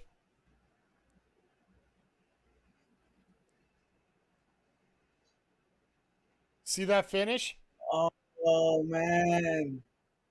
Oh, Lee Moriarty. Just wraps him up in the ropes. Border City stretch. Good job. Good finish. Yeah. Good finish. Makes Blue Panther look like $1 million, but just not familiar with he was familiar enough with the rules, knowing that he couldn't use the ropes to get a break. Yeah. Smart. But the thing is, yeah, you definitely have him reach for one when he's out of rope breaks. Yeah, that's smart. The only thing I would have done if I was Blue Panther, if he was smart, the way you break that up, you don't actually reach forward, you reach up. pull yourself into a Oh. vertical base. Yeah. So that way he has to balance himself so you can get your legs loose. Then basically it just turns into an arm bar that you can get out of, right? But dragging yourself outside the ring, it just lines yourself up perfectly to be wrapped up like a tortilla into a burrito inside that corner rope. Sorry to make the correlation there, but it's sitting there right for me to go there. So No, definitely. and Blue Panther gets a hell of a pop here from the crowd. And oh my God, Blue Panther hits Lee Moriarty with the belt. I'm watching the Temu version. Exactly. I got the Temu link. How what do you think about this? They're back at the esports arena. Oh, are they? Yeah, they're running the esports arena for this show. That's cool. I love it. The atmosphere. Oh, I see here. that. Okay. Because of the roof and stuff. Well, they got the low roof. We've got about 1,000 people there. You'll see when they go to the commentary desk, it's that raised platform that they always use. Yeah. No, it's a beautiful little setup there for a Ring of Honor show. I'd love to see them share it with GCW as well. And all right, I think we're gonna get a title change in this one. I honestly feel like this is the end of the Sons of Texas as a champion. Those GCW boys put on the show yet, or are they still gotta? They're running tonight. They're running after this. Oh, God bless them. I think the main event is supposed to be Cardona and Shotzi. Oh, shit. Shout out to the GoPro boys, man. They putting in work over there. Oh, yeah. Like there was a TJPW show last night for Tokyo Joshi Pro Women's. That ran last night. There's GCW tonight. I love big wrestling weeks like this, Mike. I love it. It's like Christmas, bro. I like the fact that more promotions are starting to come over to this weekend. And I don't mean to peg this as a WWE versus AEW thing, but the way that WrestleMania week's been booked and now rebooked and set up for a lot of people aren't going to be able to cover a WrestleMania week because they just changed cities, and a lot of people got stuck with deposits for Vegas? For New Orleans. Oh, yeah. Because they had the because they added New Orleans first. Right. Fuck. They added Orleans, and then they just said, "Oh, we're changing it because we want to get more money out of Vegas." And literally, I don't know anybody outside of WWE and TKO that wants Mania at Vegas. Yeah. Apparently, getting around was horrible. Cost is going to be up everywhere, so I pretty much ignore that as an issue. But it's got to make sense for them at the bottom dollar, and that's what we don't see, because they wouldn't do it if it didn't make this much sense for them. Well, they're getting their money. They're getting their money regardless. It's just that Facts. Vegas offered more money. Right. I'll never fault anybody for taking more money, but for all these independent shows, I think they might start trailing towards AEW a little bit more. Because they're not going to move the All In show. Like, the only thing they did on this one is move the time. Yeah, but you think wrestling follows All In to Wembley every year? I think there might be a possibility for next year, at least. Okay. Whether it goes past that, we'll see. And it also depends if they're actually going to do that for... What the fuck is this? Pardon my French, folks, but... Oh, Sammy! That was Sammy's daughter! This is ridiculous. Oh my God. Of course. Oh, this is great. This is great. Just wait. You're 30 seconds behind me. It gets better. Oh, this is going to be amazing. I'm getting that table, Mike. I'm getting that green table. Well, not even the table. You got to see that. You got to see what's coming up here. Oh, this is gonna. With the release of Superman today, of all things. Oh no. Oh God, Sammy comes out with the cape. Oh my God. Mike, stop, Mike. That is actually pretty awesome. I don't know why Dustin be upset on that one. I love it. Oh wait. That's not what I thought it was.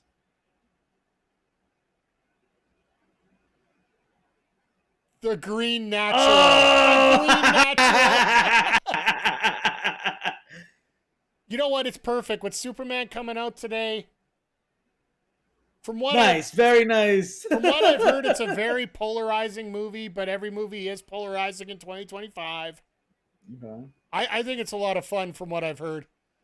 And everybody wishes they had hair like Guy Gardner. Have you seen the Guy Gardner haircut? Nah, not yet. It is the complete bowl haircut. Complete flat, just with a bowl on his head. Just shave the bowl right on the bottom. That's nice they did this cosplay. I don't mind it one bit. Sammy's always played himself as a superhero. Now, is Sammy in ROH?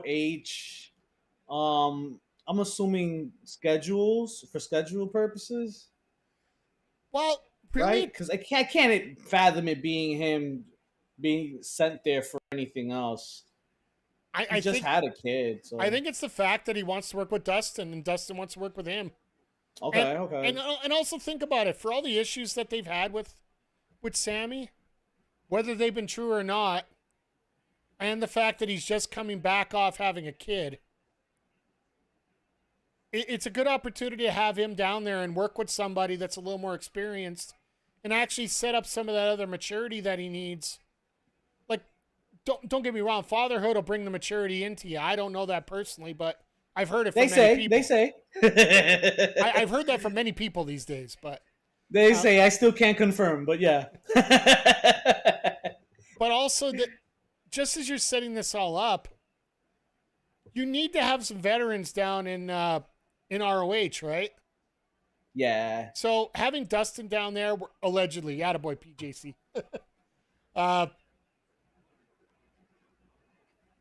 And now Trish is going to get in the way? I'd kick her too. It's not supposed to do anything.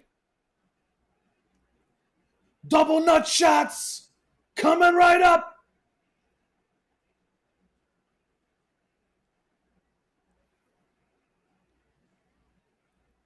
I love how the infantry has really changed themselves because they've really limited their persona with just the straight military gimmick.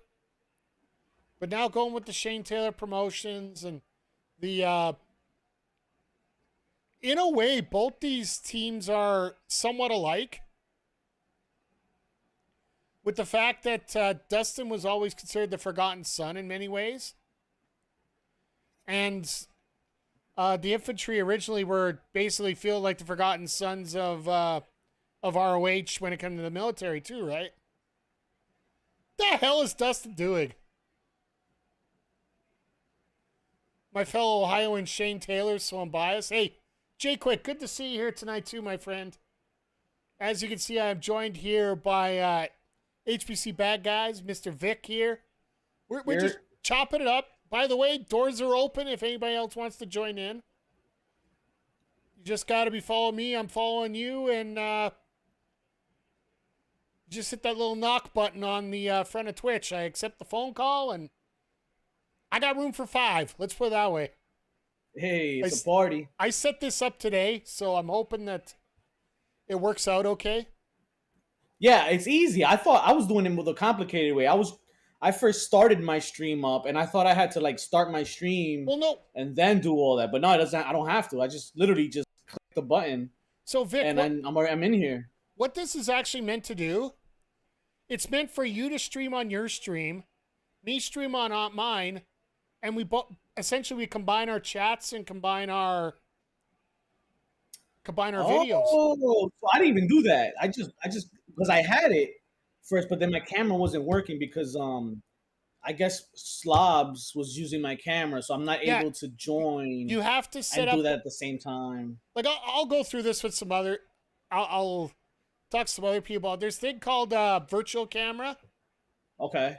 It's something you can set up here, and you activate your virtual camera as the one that you want to use for the stream on my end. So then your natural camera just gets used on yours. Oh, okay, that makes sense. That way, you can use it on both platforms. All right. Yeah, if you go back in and check out the guest star thing, it shows you all the instructions how to do it. So I'll leave that. I gotta read all that, man. I'm too quick, man. No, but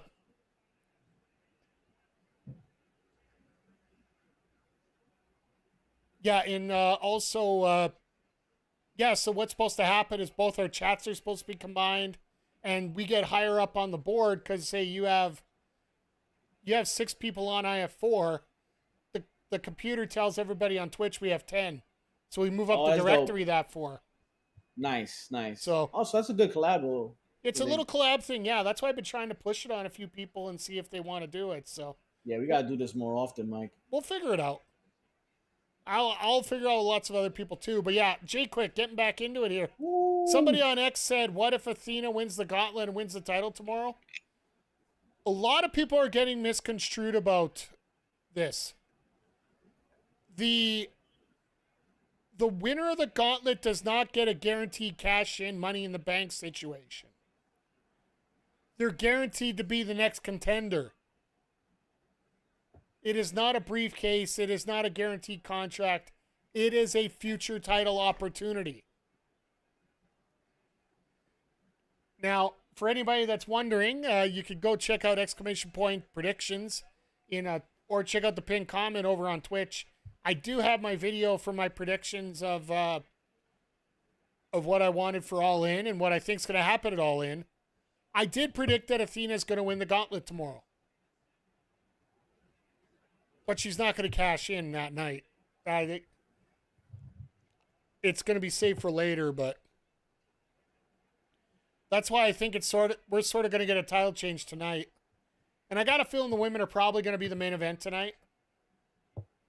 Athena, right? Yeah. Athena and Thunder Rosa. Yeah, I think everybody's sort of... I don't know if it's going to be upsetness. It's just confusion. I think it's more the more apropos term. If Athena wins tonight, like, what does she have left?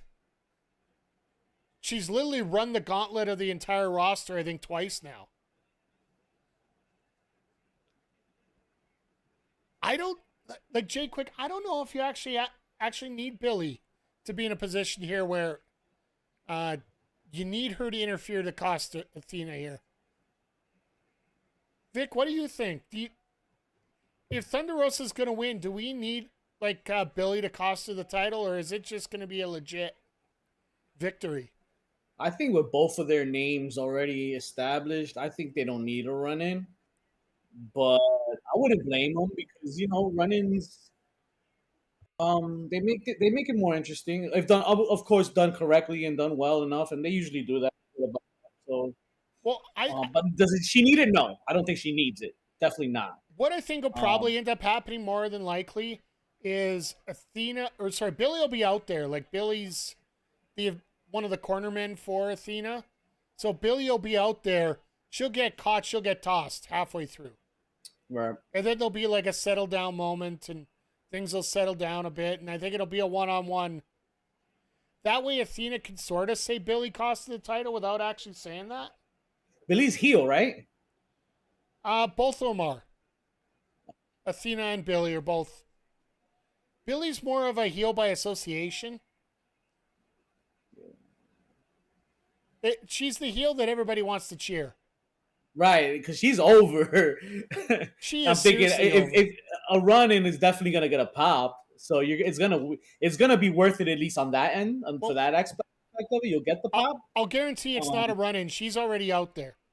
She'll Oh, be okay. she'll be out there as a corner person no matter what. Oh, she's gonna call. Oh, yeah. So then not. Then I don't know. Then I think it's warranted. Definitely warranted if she's out there already.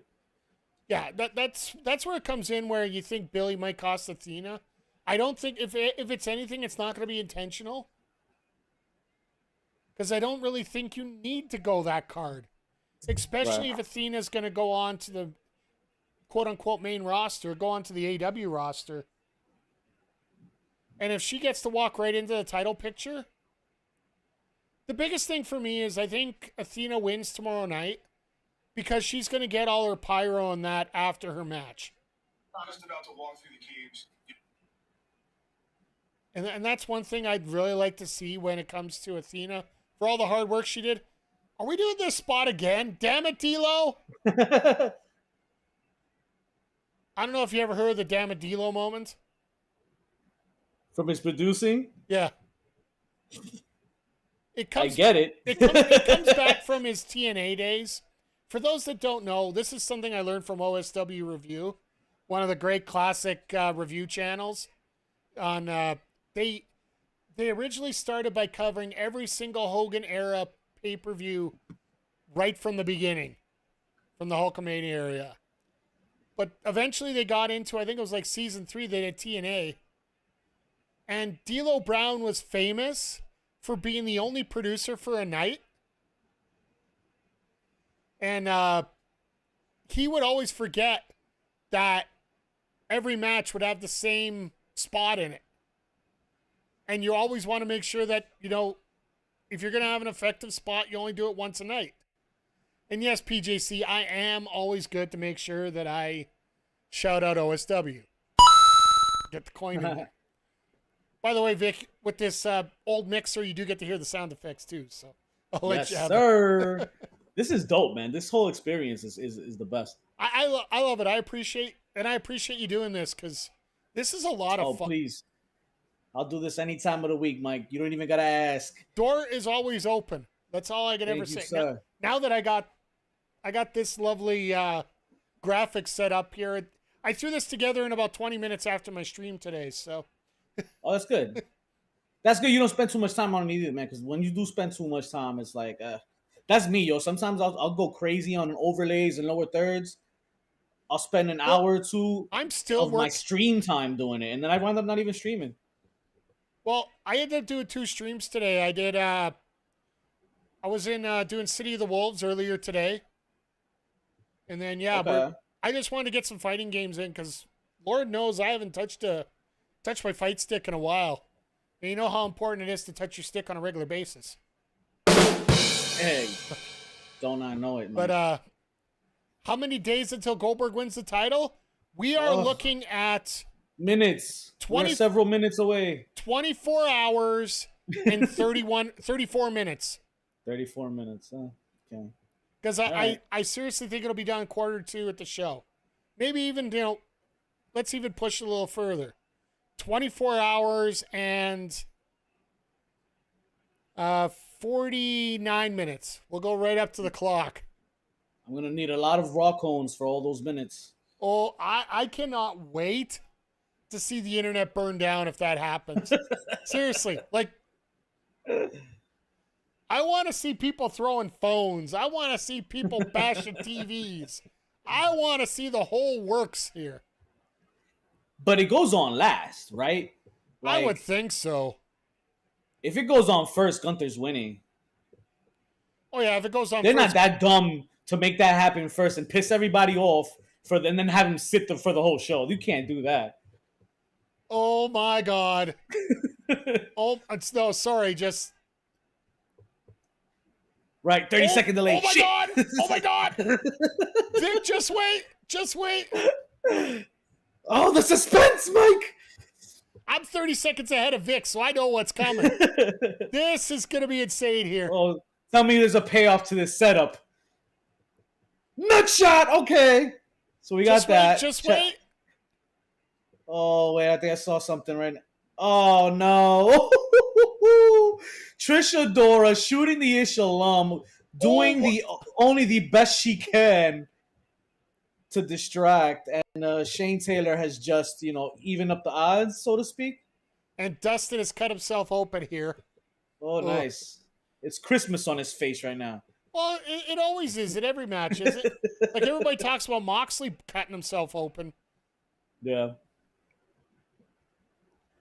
Think Seth and LA Knight starts tomorrow? Probably. And I do hope that LA Knight chases Seth out of the building. I really do. No, just so you get rid of the cash-in idea. Oh, yeah, you can't cash him in, yeah. You cash in if you're not in the building. And then get him stuck in traffic during the Beyonce concert. Across the street, right? I think it's like 5 blocks away or something. Yeah. Jelly Roll doing a concert. Good for him. We'll see what happens. At least he's training.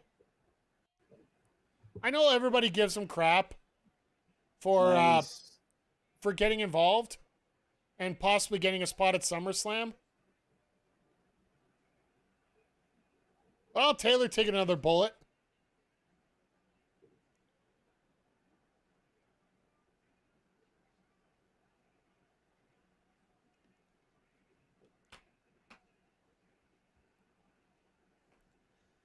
Whoa, I love Sam, how what the hell was Dustin, you'll that? see it here in just a second.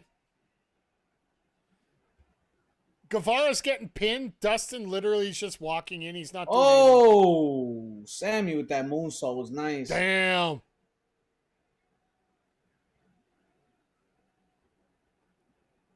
Nice. No cover. way.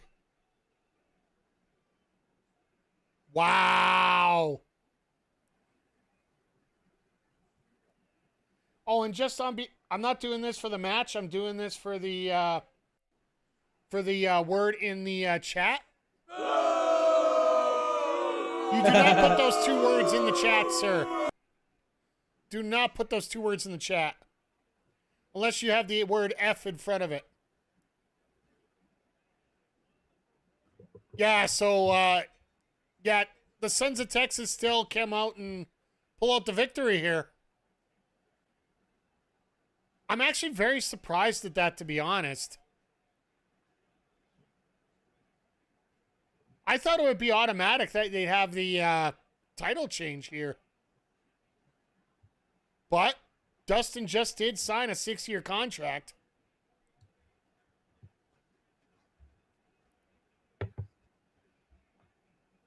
And a Go-Go's back. Oh, this is not going to be good for Dustin's ribs.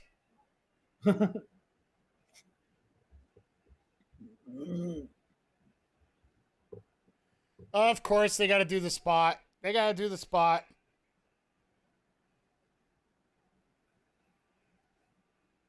Does Marshall Von Erich not ever wear shoes?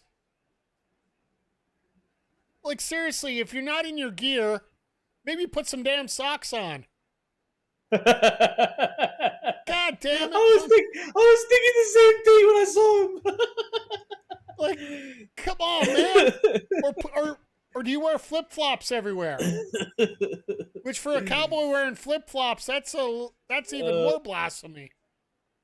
The Dominican in me is like allowing it, but I cringed as I see it, as I saw him running it. I was like, damn, son, don't you have some runners at least? What happens if it's muddy on the way to the ring? Trisha Dora looking cool. Yeah. As a heel. Uh-oh. Shane Taylor really holding it down. He know how to hold down his faction. I like his faction. They've been doing work, though. Yeah.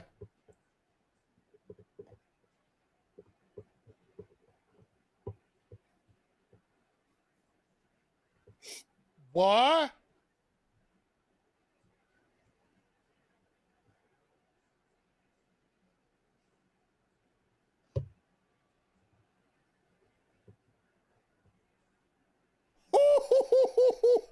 Ooh, wait for it, it's coming. Sorry, Vic, I'm a little excited about this. We got another match announced for 0 Hour.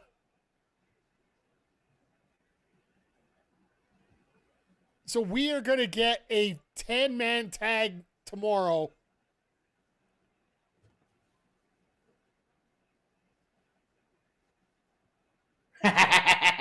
Oh, yeah. Oh, Huckleberry. Let's do it. 0 hour? 0 hour, 8-man tag. Okay. Sons of Texas versus Shane Taylor Promotions. Let's do it. They're not going to put a Good go-go for, in good there. for Taylor and them. They should get the time. They should get the TV time. Give them the burn, man. Well, the thing is, with the 0 hour, they got 2 hours this time. They're running it early. Oh, nice. 2 hours is good.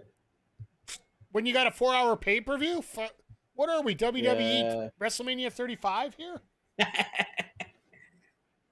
35, 34, 33. My God, I don't want to be 32. Are you you going on by? You'll be on by like what? 12, 1? What are you doing tomorrow? I'm Mike? looking.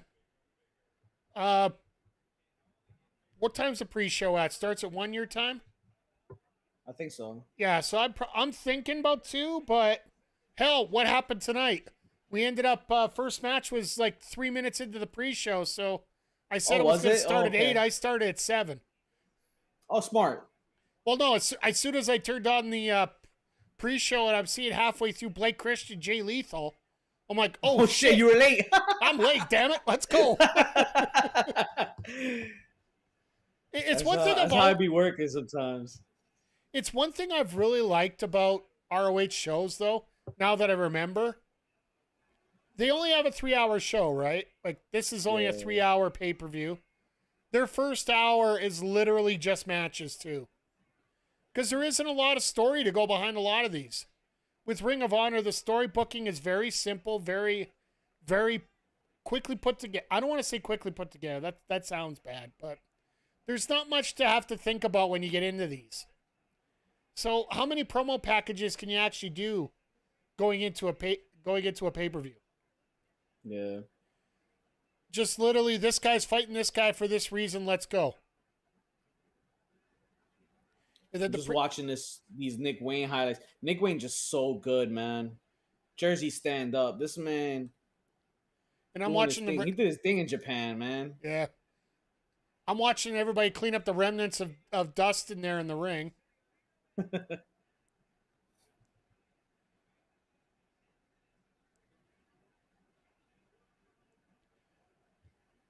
So one of the busiest men this week is in this match here in Nick Wayne. Could you imagine a year ago if we told you that Nick Wayne was going to be in 3 matches in 3 days on the biggest weekend of the year for AEW? I would never believe you. We spoke about GCW early. GCW's own. He's one of GCW's OGs. I used to watch him do the Mania weekends, man, in LA and even out here in Jersey in Richfield Park at the Mecca, man.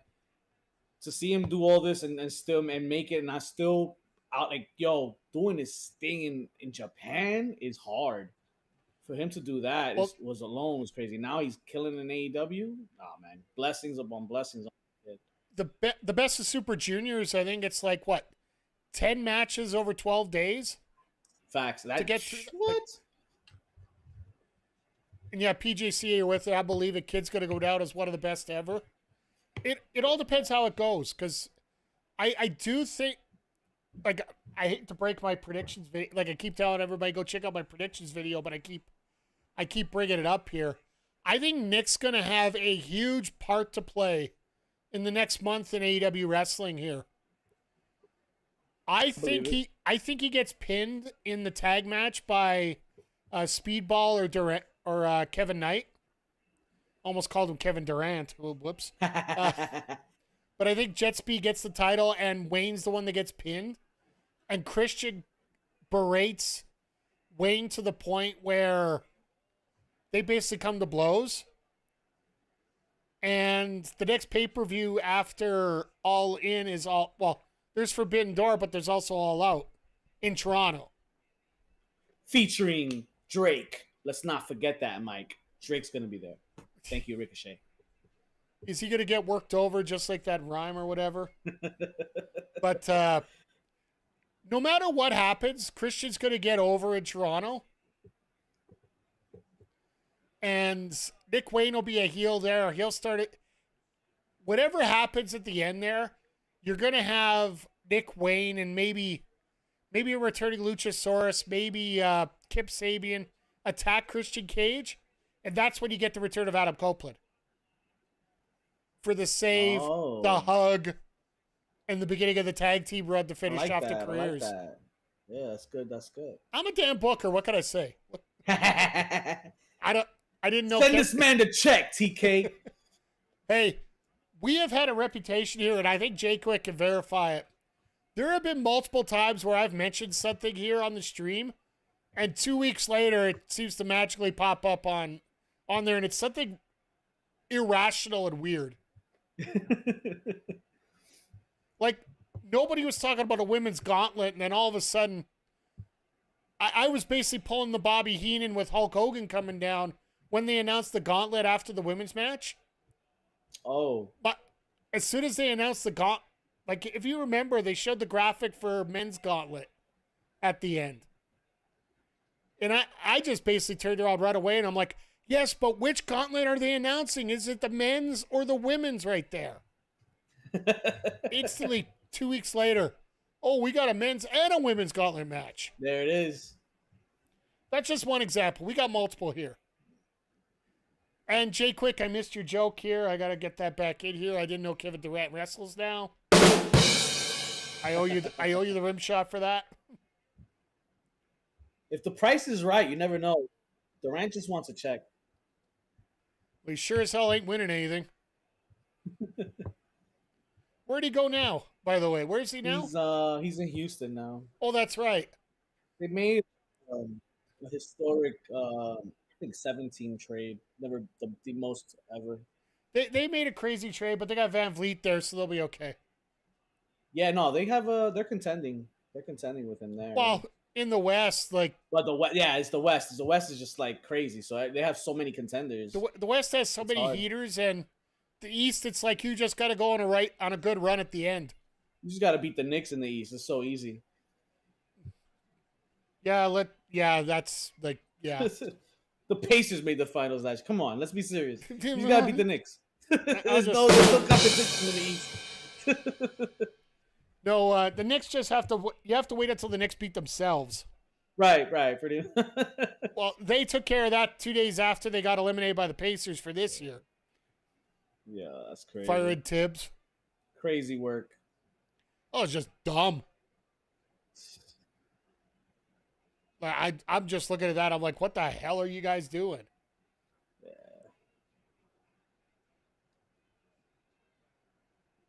But yeah, this will be a fun match here. It's going to be interesting on this one. It's more like Nick Wayne's doing more of a grounded offense here for this matchup versus trying to speed things up and trying to get a flip fly and flop it all over the place. Facts. It's a smart move, actually, if he knows that Teton wants to keep things moving here. Like, I'll be honest, I don't know a whole lot about Teton and the work that he's done.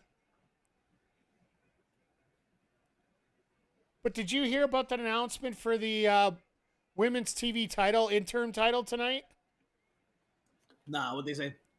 It's going to be Yuka Sakazaki, Mina Shirakawa,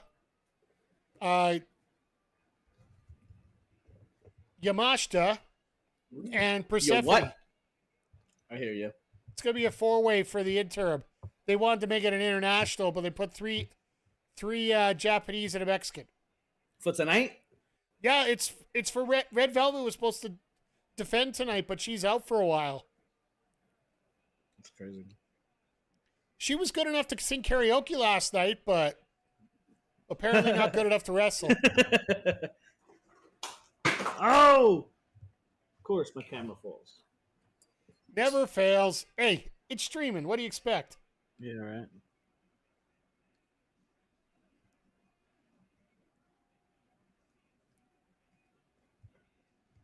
Everything's like glitching out everywhere all the time, and the fact that Ospreay and Danielson sang Backstreet Boys, that was, and the fact they did it well. Are they chanting culero? That's hilarious. I think so. Well, this is Dallas.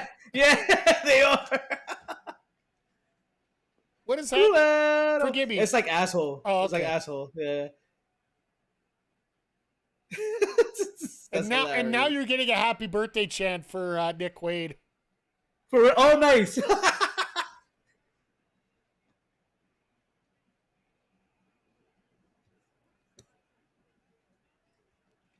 No, this sort of Oh, feels like Happy birthday, Nick. feels like this is slowing down a little bit, and the crowd sort of getting a little bit extra gas. Looks like they're recharging their gas a little bit. But you notice nobody's moving, right? You mean the crowd? Yeah, like there's nobody leaving, right?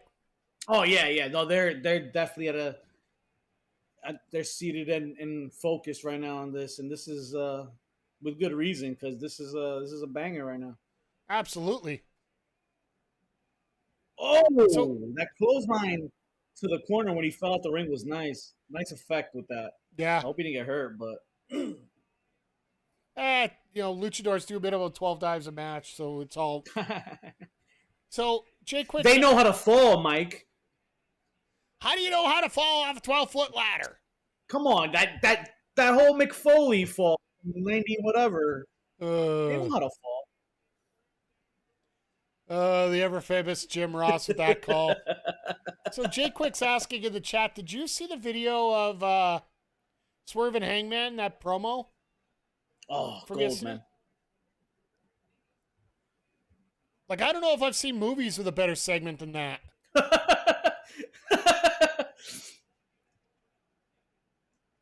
Nah, that was gold.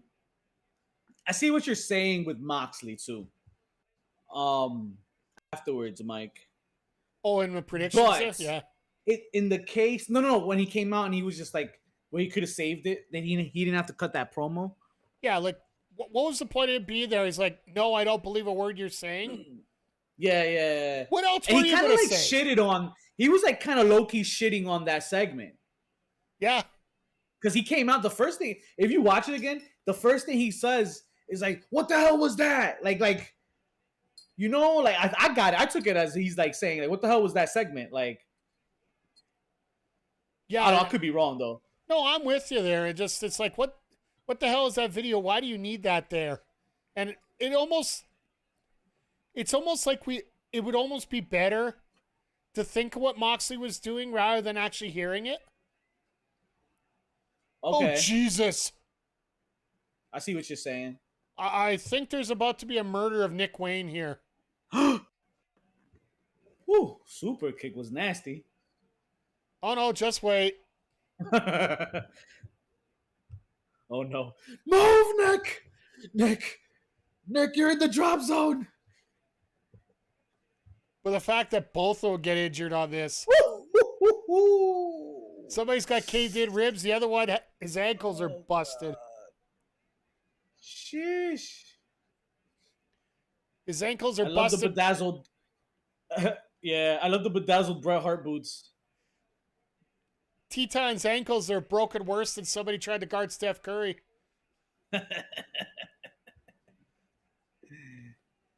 Oh, damn.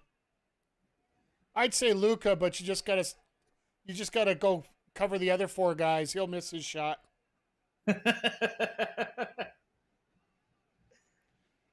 Did you like my post about the WNBA edition of 2K26 next year? I didn't see it. No. What was it? I think you liked my post on it though, but It's probably because I'm not. It's not just me on the thing. okay. So. No, Yeah, Angel it's Reese a is bunch on of the WNBA cover, right? Right. So I said, much like Angel Reese's shot attempts, I think I might be missing this one. There's so much shit on her. What was the last one I saw? The last one I saw, she was trying to do a crossover. She called the ISO play in the All-Star game. Did they have like an All-Star game recently? Yeah. And she does this crossover. She does a hesitation crossover move, which is not the hardest thing. It's pretty common when you're a guard.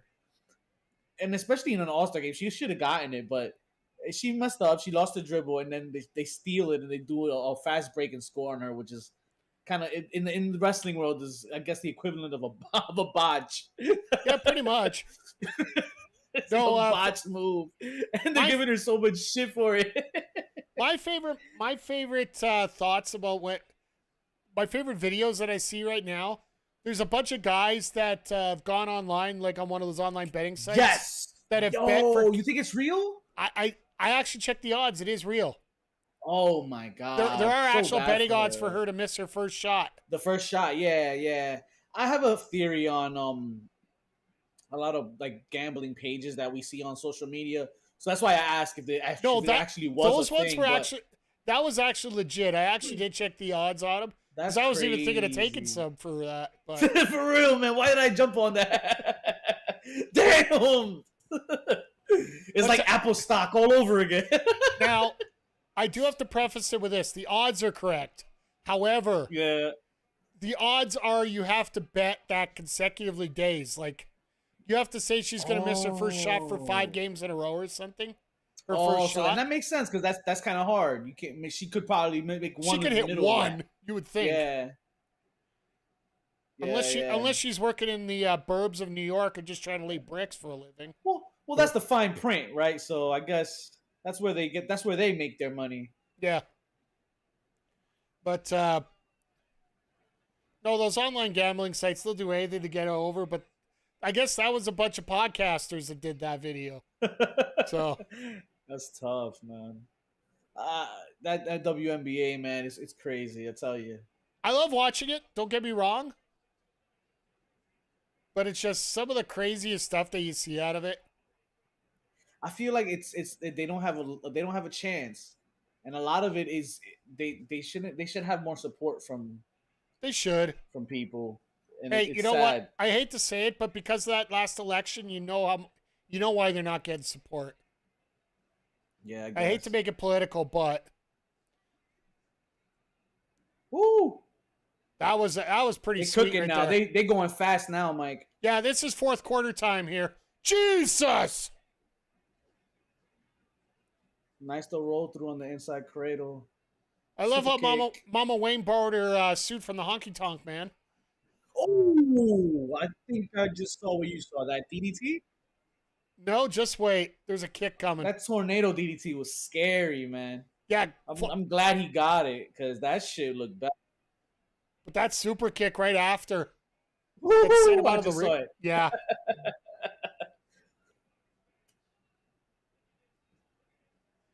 Yeah, for some reason I saw Mother Wayne and I thought they were in Vegas. Like she was going to leave the match to go officiate a wedding or something. Oh, really? Well, doesn't she look like an Elvis impersonator? Damn, his left knee caught him in the forehead or some shit. Yep. I gotta see that replay.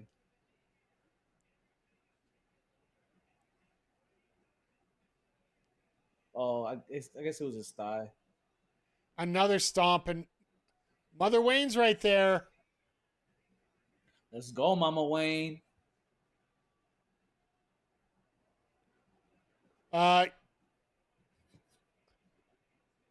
See when you put your hands on the wrong object, it gets you in trouble? Oh, I can't wait. And the guy that looks like a penis is dealing with it. Sorry, Rick Knox was just having a... Rick Knox is always getting stuck in these tag matches where they get the dirty tag. You know, the one that everybody sees except the referee. Why does she keep her hands on his foot? That's what I was trying to say. Oh, get her out of here. The look on Nick's face is priceless here. Yo, and listen, I've seen the evilest of evil scum, Mike. Scum of the scummest. Devilish, evil ways of heelatry. The biggest heels in the business. Do evilest shit. But once that referee points at you and kicks you out, yo, it'll turn the evilest heel into such a shocked and an upset person, and they just turn around and go. You couldn't do that to me. Come on now. That's so hilarious. I love it. My God, they're really ratcheting it up right now. Yeah, man. I love it.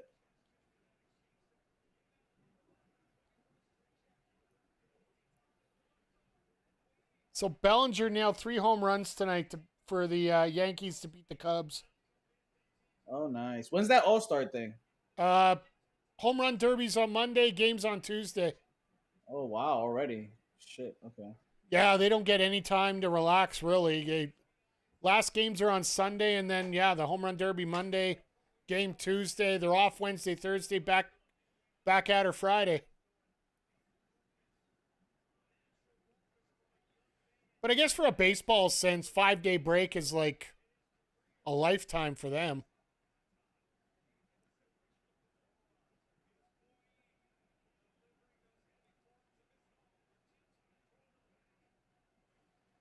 The Jays are going to play in a single A ballpark. They're going to be starting in, well, I think they're just starting right now.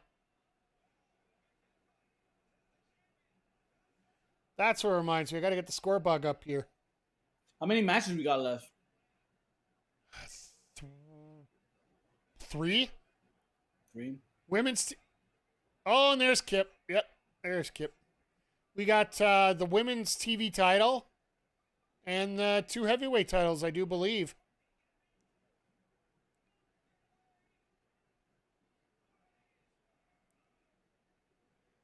Oh, God.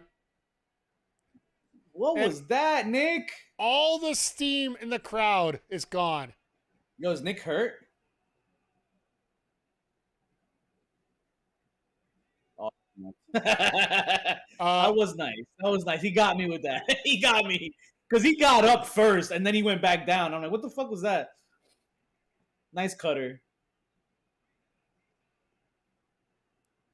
No way. Then Kip out of nowhere comes out.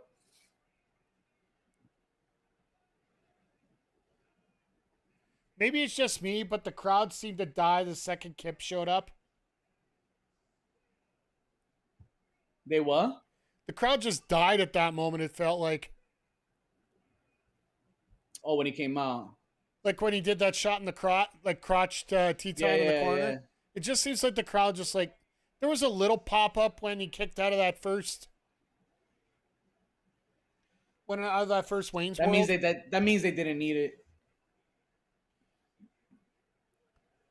They could have done without it. Yeah. And it almost felt like it was apropos that was going to happen no matter what. But I hope Nick is seriously okay for tomorrow.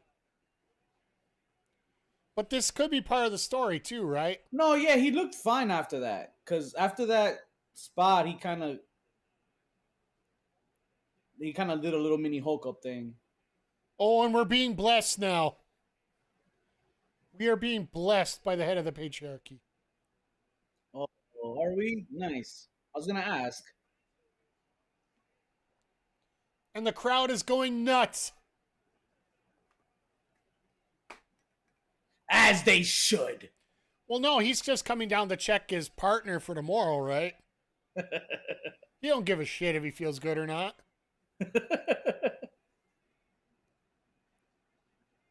Mama Wayne is happy. I don't even want to think about that. Gosh dang it, man. No, don't, dang it.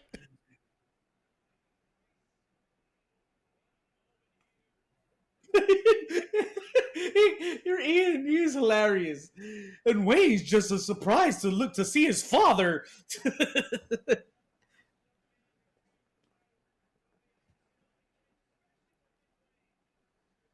I gotta feel this is gonna be the last week here, this group.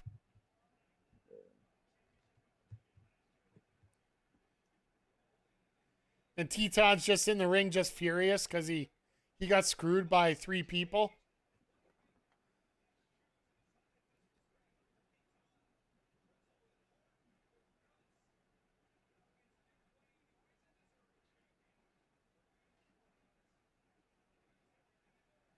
Yeah, I think PJC is bang on. This guy's going to be a star in the future. He might go down as one of the best. There's too much did there. Did they not jump his opponent? Like, what? Sorry? I thought they were going to jump him. Nah, what's the point? Yeah. CML, he won't be around.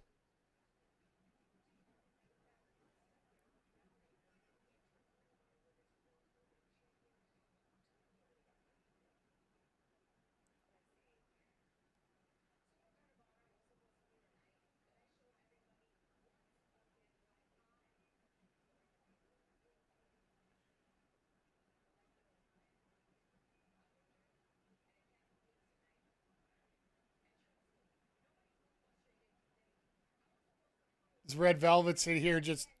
It almost feels like this is coming up to a generic promo here. Grit. It's built off grit. Grit of fire and a little burn.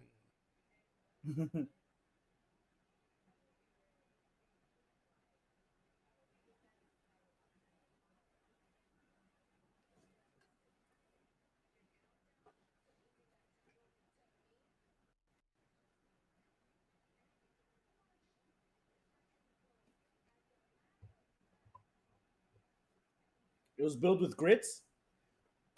Well, I don't like grits. Well, the thing is, she is Red Velvet. She cooks in the kitchen, right? So you gotta have those grits. You gotta have everything. Gotta have those grits. Can I? I have to vent a little bit here. Talk to him, Mike. I understand that this is a worldwide wildcard 4-way for the women's TV title.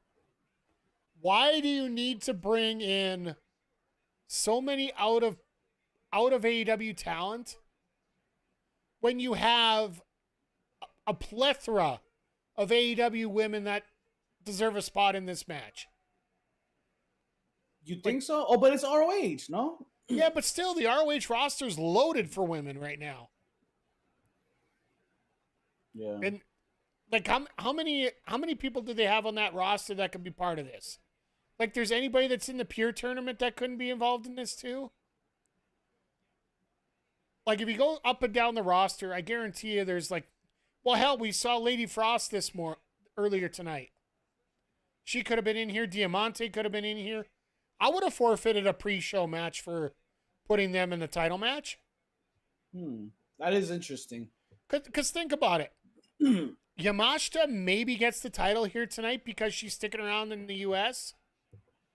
You got Sakazaki, who, yes, she doesn't get on TV much, which I'll be fine with that. But Persephone from CMLL, I get it. It's dealing with having multiple people from multiple promotions. But does Mina really need to be in this match? I would think she's probably the odd one out, maybe. Well, Mina's a little bit overgrown for this promotion. And the fact that she does her dance, she might fall off the stage because of the way she moves so widely there. You know that opening dance that Mina does all the time? No. Oh, you'll see it. It's like, I forget what it's called. And, having 2.5 hours in front of the camera will do that to you. But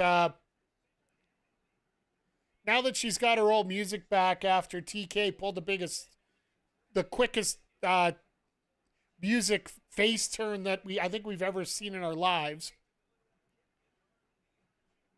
I still can't get over that day.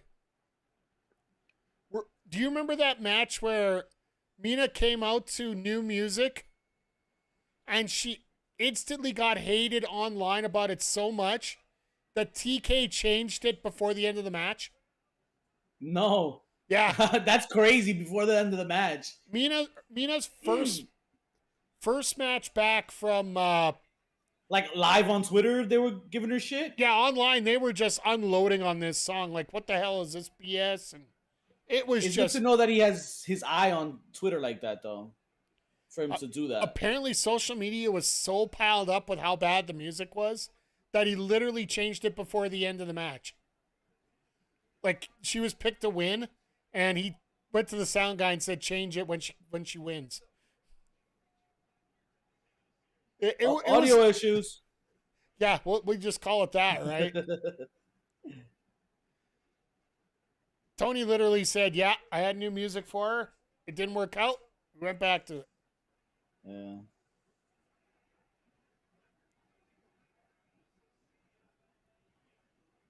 So does Persephone turn into Stephanie Vaquer? Ooh. Sorry, I know it's a hard spot for a lot of people. She got no titles, so it isn't as bad. Because, yeah, you have... the part I think that pissed me off more than anything else about that whole situation last year was the fact that Stephanie had all those titles to give give up and she just handed him in? I got my favorite, Mike, for this match. I'm sure you do, Vic. You know, just Yeah. I'll just in your honor there.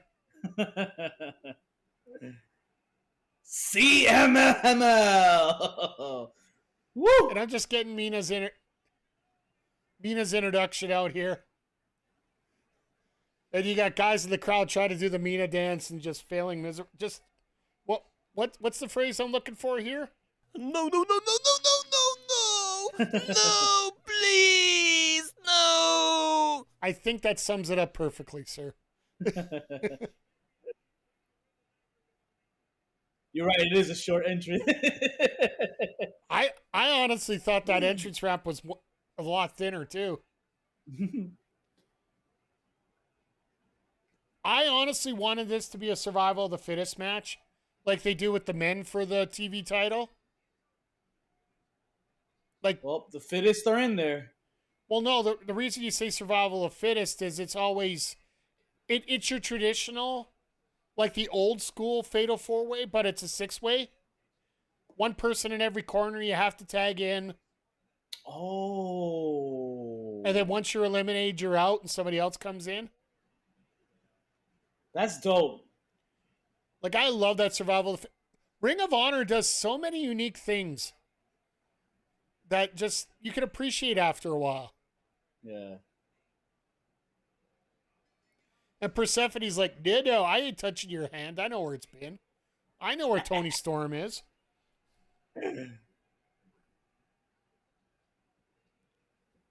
Cameraman. So, Mike, I couldn't scene switch this one, Mike. I could just imagine, Vic.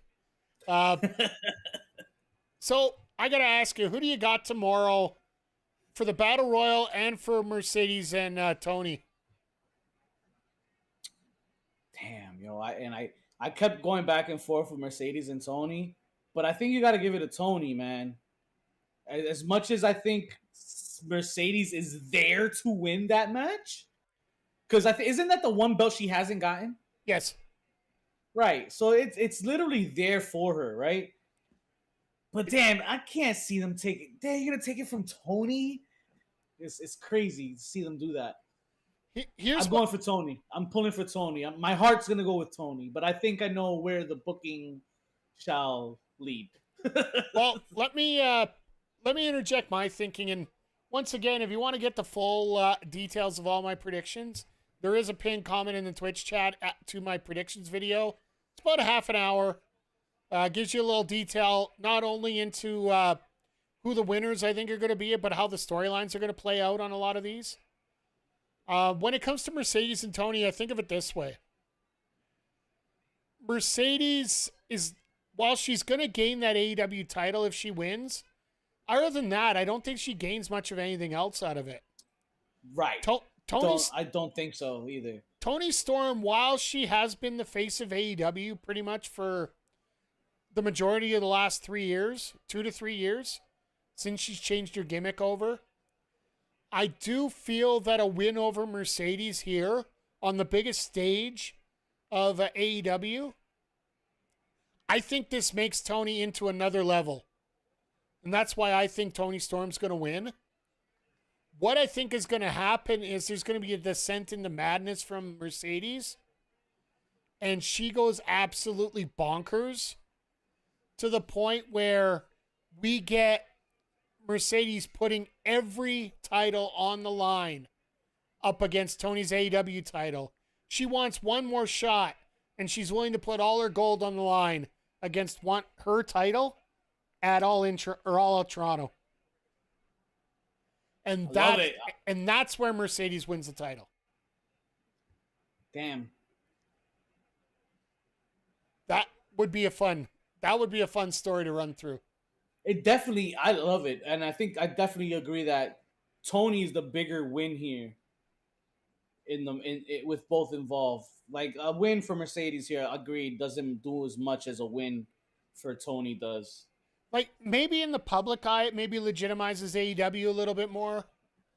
But I think those people that are trying not to legitimize AEW or not going to legitimize it regardless of who wins this match. I can see that, but I think that part with legitimizing was the reason why they brought her, and I feel that they've milked that cow They as squeeze much as they could. They squeeze the juice as much as they can. Yeah. I don't want to use that phrase because, phrasing. But segue. But for the Casino Battle Royal or the Casino Gauntlet, who you got? I love your theory on Athena. She's my favorite, to be honest. After your theory, if we don't have Athena, who else would you pick? Well, here's one better. While you're thinking about that, who do you think are going to be the surprises? That's even worse. Because I always feel like I never get any AEW surprises right ever in my life since inception. Like every time there's been a mystery guy, I've never gotten them right. Because there's such a broad like.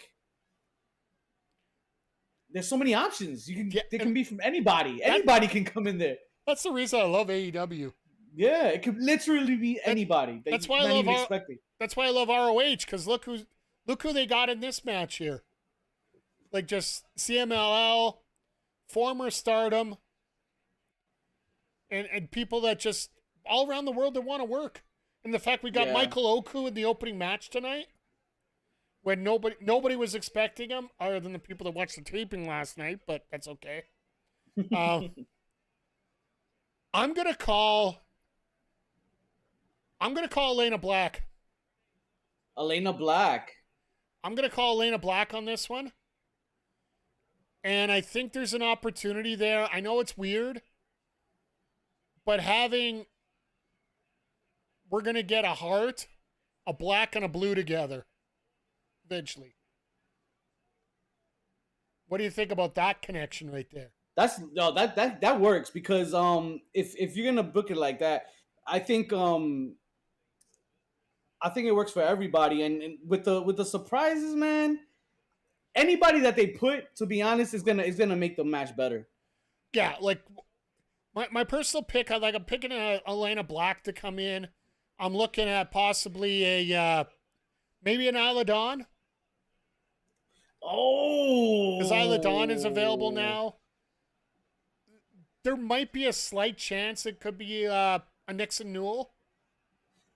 You think Dakota? Evie, maybe. I don't know what name she's going to go by, though. And here's right. What are they going to call it? Megan Bain is a favorite. Well, Megan Bain is going to be a favorite wherever she goes. Yeah. Like, seriously, like, full kudos to Megan Bain over the last 2 days. Yeah. Like, that match on Wednesday, to quote Jim Ross, bowling shoe ugly for some of the things that went down in that women's match. And she did everything in her power to get it back on track. For somebody that's so new to AEW, but you wonder how, like, oh my God, Yuka just dropping Yamashita on her head there. Deonna Purrazzo? Apparently she's been posting that she isn't even in town.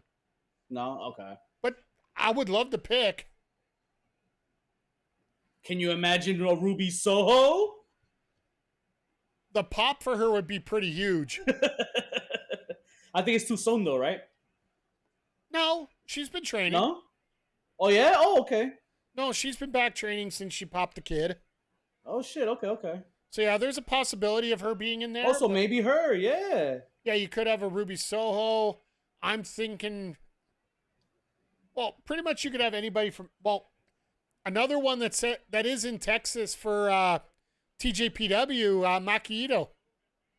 Oh, no way! Like, she was there. Yo, if she's in the fucking gauntlet, she I was want there, her to win. She was there for Tokyo Joshi, right?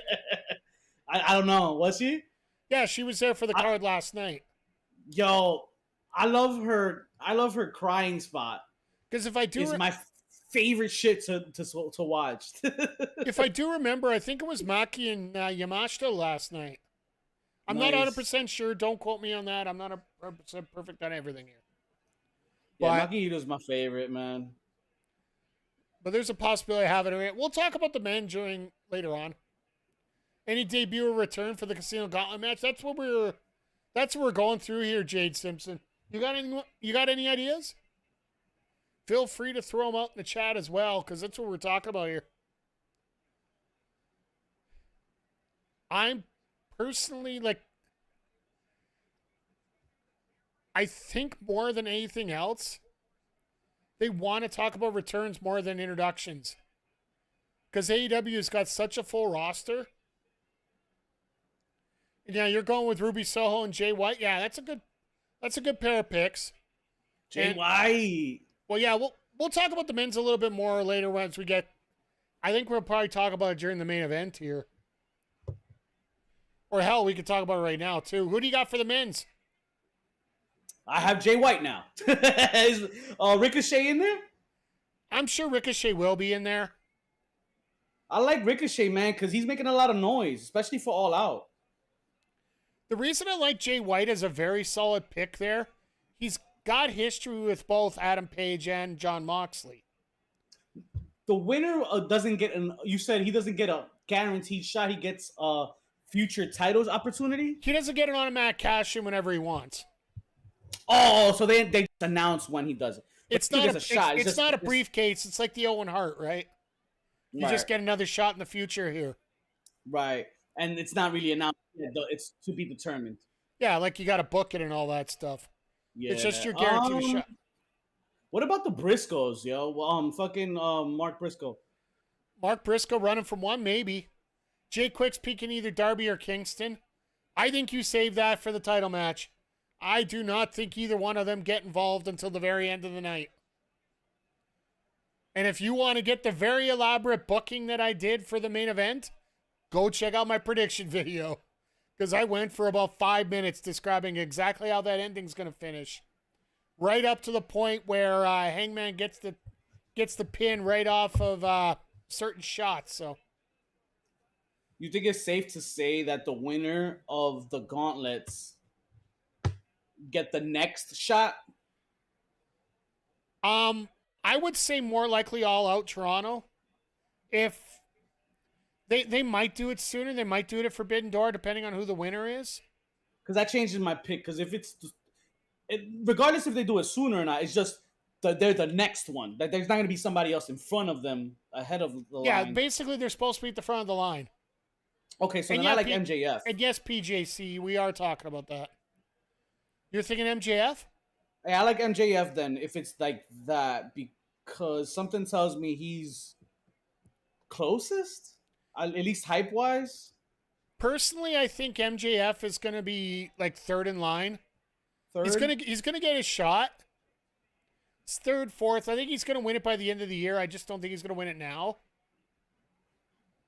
And just because I think they want to get it closer to All In Wembley before they give up that title to him. Whoever wins this, I don't think is gonna win it either.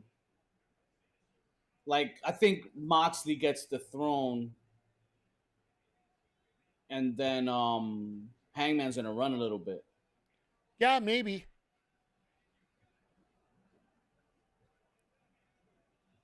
$10 on the Ocho returning and winning the gauntlet to be Hangman's challenger. The Ocho! Oh my God. Could you imagine? Hi, guys! Oh my God, that crowd would boo the hell out of that. And Mike. Oh, me, I would just laugh. I would laugh. Keith Lee's in this? Keith Lee could be in this. That's the guy I'm actually picking for my surprise. My major surprise for the men's gauntlet. I love Keith Lee as a surprise. Because Keith Lee hasn't mentioned anything other than the fact that he has said that he's healthy, but he's also said he's relatively healthy for years. Oh, so it's just nothing new. It's just him updating everybody else. Well, it's everybody saying they wish to see Keith Lee, and he basically is the equivalent of "bless you, my child, thank you." Yeah. But yeah, he says he's healthy. He says he's happy. I don't know if that's wrestling healthy or just healthy. I mean, long COVID's real, man. That's all I can say. Word. Yeah, so. Oh man. Yeah, like we got a hell of a show coming up tomorrow, and then just the follow-up. Just a reminder to everybody that's here right now, we are going to be here tomorrow for All In. It's an open door policy once again. If you just want to knock, there is a knock button on the old Twitch here. You never know who might pop in. It might be Goldberg. Oh my God.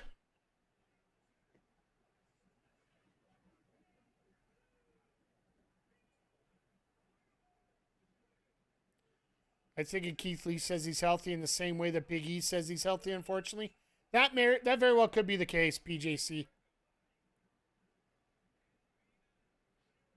You just see what happened? No, I missed it. Oh, Mina okay. Shirakawa gets her first title in AEW ROH. The interim TV champion. I wonder, like, here's a big question, like, with everything going on with Toni Storm, why does she need to have this? This is no different than having Bandito on TV, right? Maybe it's just her separation from that. Maybe, but it also could be just, how long is the injury going to be? Because we are It's going got to be significant if they're doing an interim. CM Punk was 3 months. And this is just the build right here. This is just for when she comes back. Remember how little time it was for CM Punk? Was it little time? What, a month? Maybe a month and a half? When they crown Mox that interim champion?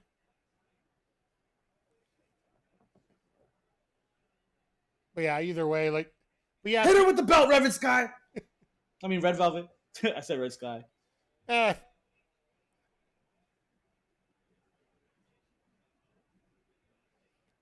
I think a lot of people are looking forward to seeing what Mina's cooking. Yes.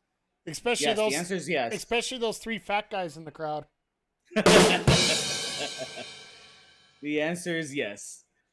Who's wearing a captain's hat in the middle of a Ring of Honor show in Dallas, in Arlington?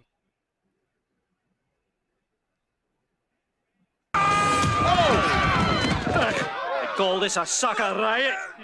Come on, boys. Let's take him to school. The SmackDown has wrapped up here tonight. Nick, thank you. Thank you for the raid. I appreciate you. Hey, good to see you, Rick. Let me get the shout out here. Things are going good tonight. We've had a good show tonight. We just had a new interim ROH TV champion for the women's side crowned. And that was Mina Shirakawa, who ended up winning a four-way match for it.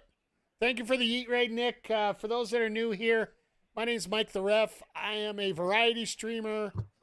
I specialize in AEW, but tonight we're doing a little ROH.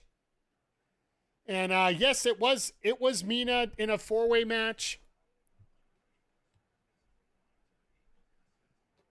What are we doing here?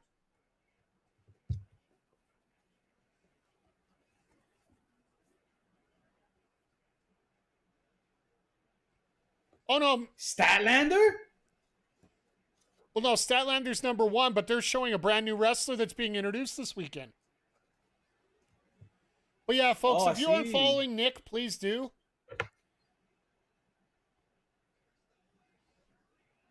Shuri that's Shuri? I've heard the names. Folks. Wow, this looks... Folks, These highlights look crazy. From the reputation alone, I'd have to talk more about it with Andre and Melball, my experts in Japanese wrestling, but from what I've heard, damn. And they're doing the women's championship as a semi. Missed a good SmackDown, new tag champs. Who's the champs now, my friend? Is it the Wyatts? Because it just seems, yeah. I'm not going to crap Wyatt's. Yeah, that's what I thought. I hope everybody enjoyed SmackDown tonight overall. For those that don't know, sitting to my left on the screen is the host of the Heels, Pops, and Chair Shots podcast, Mr. HPC Bad Guys himself, Vic. What's goody? What's good? How y'all doing tonight? Welcome in. Vic, let me get a shout out in the chat for you while you plug your show and plug your tailgate coming up. Appreciate you, sure. HPC Bad Guys on Twitch each and every Thursday night. We cover wrestling, all the news, everything you hear and talk about Twitter. You can come and join us and talk about it and rant about it with us because we're there to hear it. And we're going to be around for SummerSlam. Thank you, Mike, for that. SummerSlam No Thanks Things Tailgate 3. That's right, the 3rd edition. We're going to be outside because we're not paying those tickets to get in. So if you're going to come through, pull up, have yourself a nice beverage and some snacks, burgers, games, all the fun stuff at a tailgate. We're going to be there both nights. So check us out, man. Feel free. The more the merrier.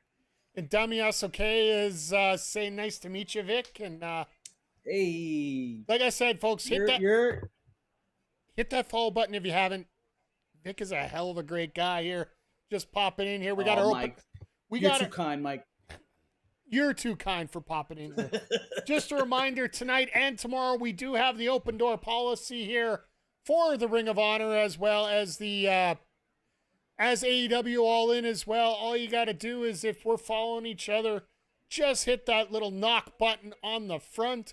All the instructions will come up and you can join us as well tomorrow night for AEW All In. I love this collaborate. And Vic can even tell you, this thing is super simple to use. You can actually definitely have two streams run at the same time if you want. I think this is probably the best thing Twitch has done, to be honest. I remember it being such a hassle to do this. Oh, I had to copy URLs and I had to open scenes, and I remember having to put you up a bit, you a few times up, and it wasn't just one button. I had to do a few things. Well, so this is a lot better. When we set you up on when we set up to do these mutual streams, like you're streaming the same time as I am, there are a couple more steps, but it's not that hard. Honestly, guys, right. do yourself a favor if you are a streamer and you want to learn to collaborate. Just go through the stream together and learn everything about it. And it is really easy to use, even if you're on OBS. I am so glad that Billy's not wearing a dress tonight. Billy was wearing a dress last night on Collision. And they finished with the prototypical pull apart. We're getting into the Casino Gauntlet match brawl. And every 2 shots that Billy would put in, she'd be grabbing her dress to pull it down. And I'm like, God damn it, Billy. Yo, you're not wrong though, Mike. And I get shit for this all the time too, especially with the boys. The boys, they're gonna rip me, but sometimes it gets a little annoying. Like, who was it that said it last? Wasn't it Nikki James that said something on LFG about this? Yeah. That when that came out, I kind of took her side. I was kind of like, Nikki James is the last one to be speaking about it. Okay, of course. Any of the divas are. Any of the women wrestlers, they all do it. But she's not wrong when she says that it's distracting. It takes a little bit away, a little bit from what she's doing in the ring. Because I'm pretty sure, I promise you, I don't want to say the percentage is probably off. Maybe I'd say in the 80s range or plus.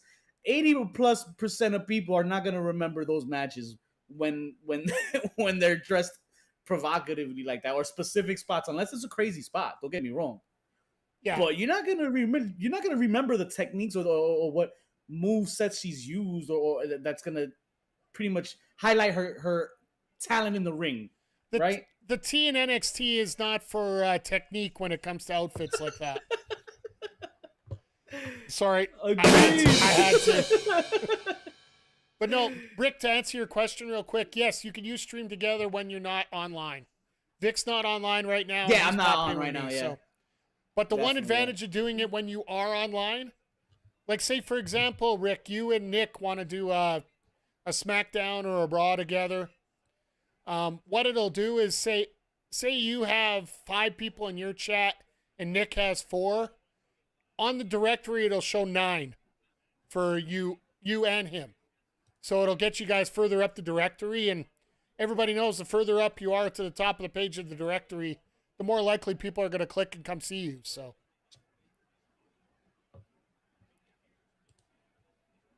all this fun stuff, but left-handed shake. Oh, Athena won't even give the right hand to shake hands. What a jerk. I find this interesting here. Neither one of them are wearing Texas colors. They're not wearing like the fancy promote Texas outfits. Like we got a serious... I'd have to wonder why Athena's has a camel on her arm. Like on her arm strap, she has a camel. Maybe it's the fact that she's carrying the division. And then Thunder Rosa literally just wearing a purple. Yeah, I saw the purple on her.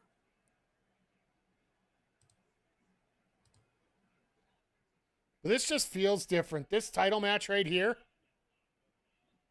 just feels intense.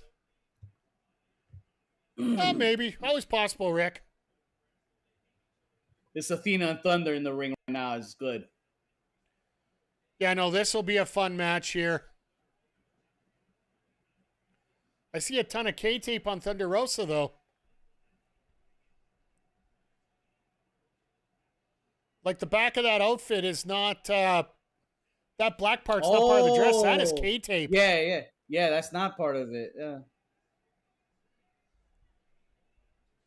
That's for, like, spasms and stuff, I think, right? Or stretching or something like that? That's got to be, like, some kind of... Basically, it's to help pull muscles into certain spots, right? So... Right. Keep your muscles engaged. Don't make sure you're not too tight. Yeah.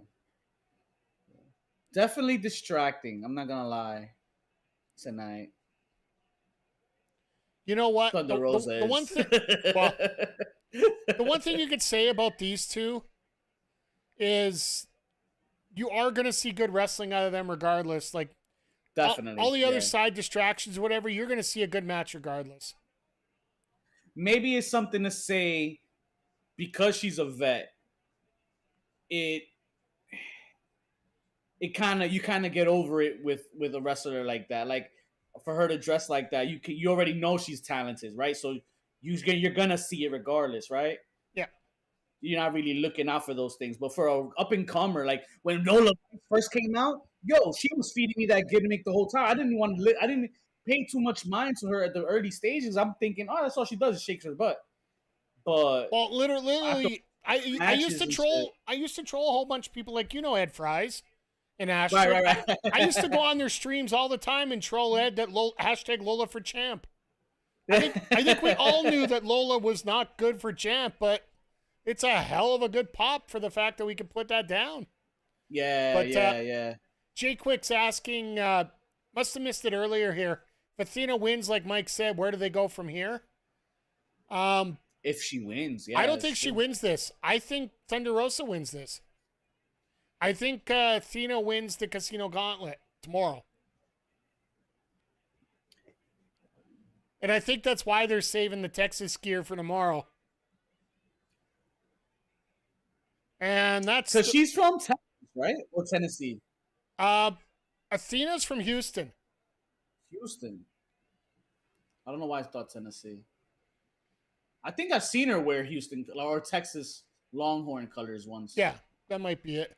And Thunder Rosa, she has Mission Pro Wrestling down here, which is based out of Texas here. So she's done so much for women's wrestling as a whole, just trying to promote it. I love when Thunder Rosa put a certain adult star in the ring and protected the business a long time ago.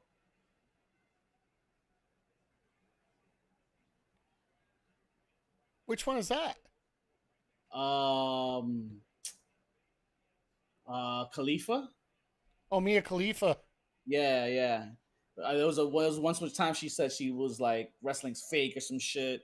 Then put her in the ring and put her in her place.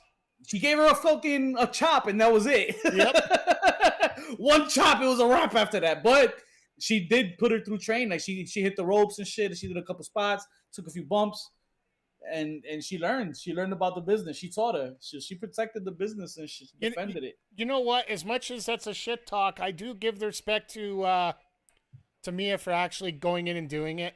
Because a lot of people will shit talk and then just say nothing. Right. But Nick's asking, who do we got in this match? I think we both think that it's going to be Thunder Rosa. But I'm also going to say that I thought it was a foregone conclusion that the infantry were going to beat Cody or Sammy and Dustin for the titles, and they didn't. So who knows at this point? Like, why the hell do you have Dustin Rhodes, who's been there for 500 years in wrestling, a champ? Like, that's 2K25 garbage. Which, speaking of which, join myself, Vic, PJC in the chat, as well as Zodiac, Chris Coplina, the Retro Hangover podcast, every Wednesday night, immediately following AEW Dynamite for our lovely edition of 2K25 Online GM. We're all struggling with cash. Not me no more. Well, I still am, actually. I have the lowest still. Yeah, but you got that damn briefcase, so you got an extra $100,000 just for breathing. And just spoiler alert, I'm telling you first before they know. I put a bunch of power cards for the next that last round we did. Yeah, it's gonna. I can't wait till we start. I can't wait till we start next week. Oh man, just shit. That's probably what's gonna end up being there. I still think it should have been Billy Starks to beat Athena last year, so I still say that happens this year, or 3 times the charm at this year's final battle. And Nick, trust me, go check out my if you haven't checked it out yet, go check out my predictions video for tomorrow at All In. I'm calling Athena to win tomorrow. I think she wins the Casino Gauntlet. She gets the next shot. She's got history at Mercedes, or she can make history with Tony. Like, I think for the last 2 years, the match that everybody's been wanting to see is Athena Tony. For all the times everybody said Athena should drop the title, or they should have a champion versus champion, or the real champion was running there. Maybe Athena wins tomorrow and tonight. Could you imagine? For everybody that talks about Becky Hogan. It seems like the trend to do right now, multiple belts on these women wrestlers. Yeah, but here's the thing. Like, are these titles going to get TV time? Athena Hogan. I'm just going to put it out there right now just so I don't get some bad karma on me.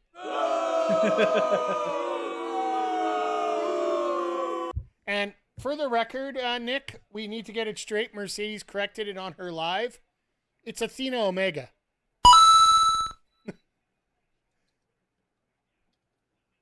Because, yeah, I think she liked Omega's run a little bit better than what Hogan did, so. To say the least.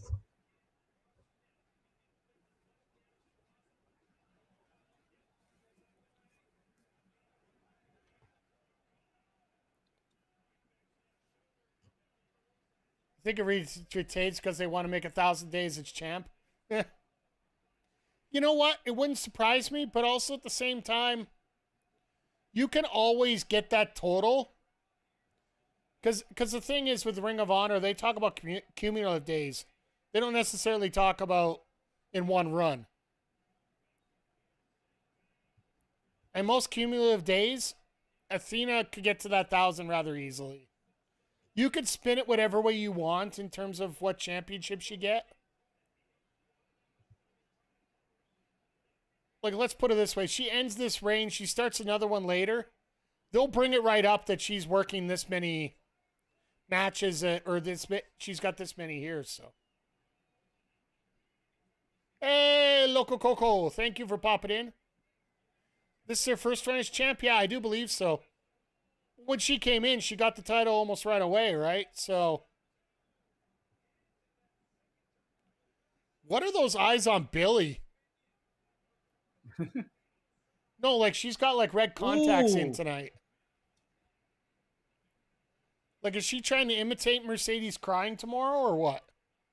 Oh, I see them. I just saw the close up on her eyes. Yeah. I just love how the fact that the future of Ring of Honor and AEW is so bright. If Tony can make sure that he keeps the base signed as long as they can. You got Billy, you got Nick Wayne, you got Takeshita, you got Fletcher. Fletcher is, yo, I don't know what. He's like white hot right now. Yeah, I feel for Adam Cole and his recovery and everything going on, but I'm sorry that there is no way they let Kyle Fletcher lose this match. Yeah.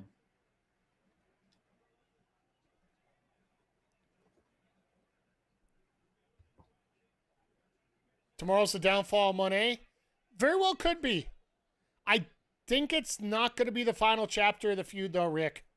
We were talking about it before the raid here. And for the record, I did hear this was Simon Miller, the idea that was there, so I did tweak it a little bit, but I want to give Simon Miller full credit for it in his prediction show. Tony Storm wins tomorrow. Monet puts everything on the line at Toronto in a rematch. Because there's no reason for Tony to give her a rematch. She puts every title on the line. I think Tony would take that offer up, right? And that's where Monet becomes champion. And then you could throw the Athena feud in there after.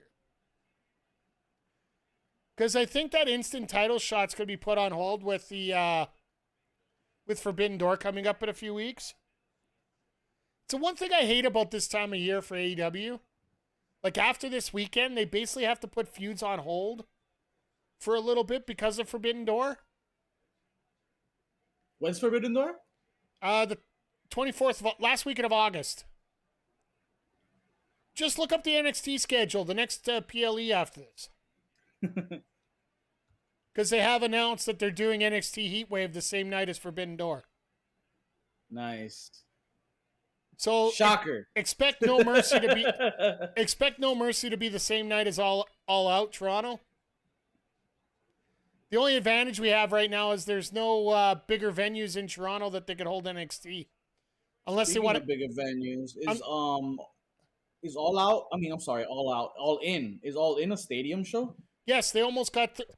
Right now, with the boosted ticket sales over the last day here, there is a very solid chance that they could hit 30,000 by tomorrow. Oh shit, that's good. Like right now, they are just over 26 at this point. At this time last week, they were at around 21. If they're at 21, they could easily announce 40. Well, if they were Like WWE, of course. Does. Yeah. I'm just glad. Easily take that strategy. Yeah, absolutely. Do they really want to? No. Because when they get a legit number that's bigger, they want to keep it. Yeah. Because I think that's one of the bigger things, right? Oh, I thought she was going Tombstone with that. I think she tried. Oh yeah, my right? God. Like, oh my God. Like she just tried and couldn't do it. Oh my God. We had a miss. Uh-oh. Good camera work to hide it, but That was great camera work to hide it. and now they're going to show the replay where they don't hide it. God damn it. No. Wait till you get to the replay. Then they're going to not show it. Then they're going to show the miss. And it's like, ah.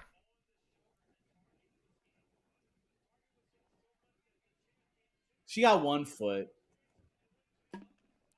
Yeah, but the foot that didn't matter. Yeah. The foot that Athena's selling right now is the foot that got hooked with the top.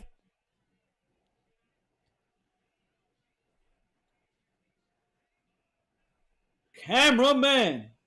Let's go, Billy. Fuck her. Round and around and it don't see no. Now we go, don't know.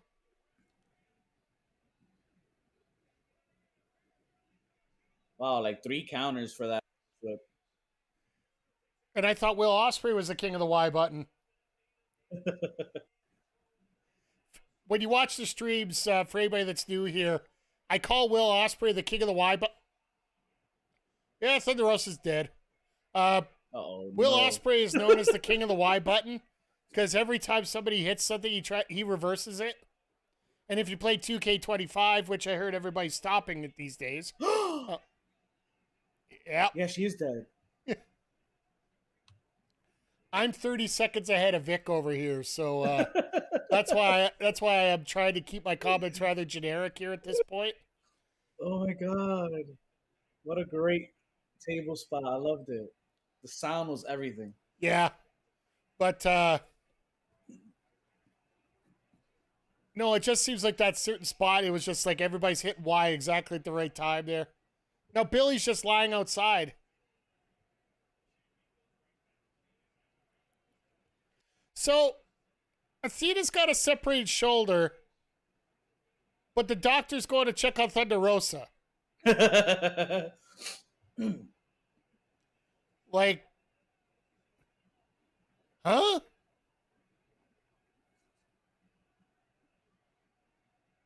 It's the attire. I guess.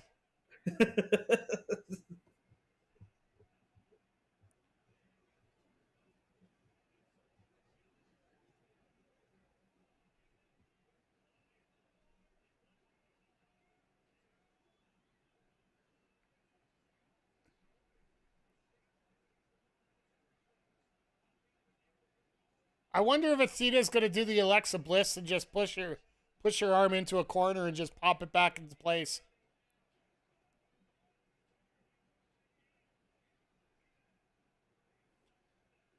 There's no reason to throw that. You cannot do that hammerlock. Your name is not Serena Deeb.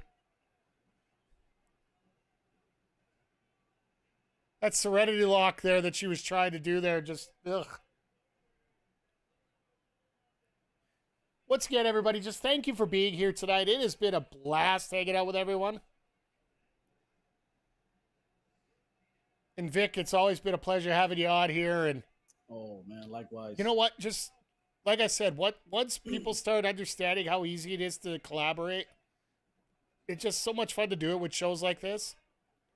And like I said, I'd like to do this, like, have you live as well, so you get your buddies in here to check things out too. No, yeah. Next one for sure. I'm gonna fix it up. I'm gonna do that virtual cam you said. Yeah. 8-man. What did Hey Vic, what did Dustin call Shane Taylor?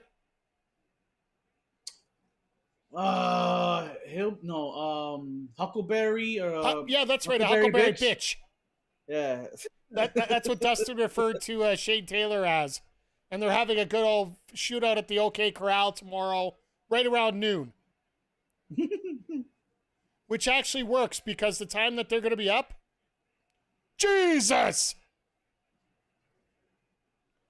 Oh, boy. Because local time right now, it is approximately 8:30 there. It is nice and early.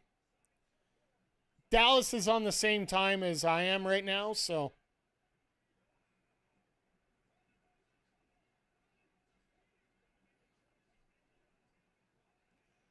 Wow!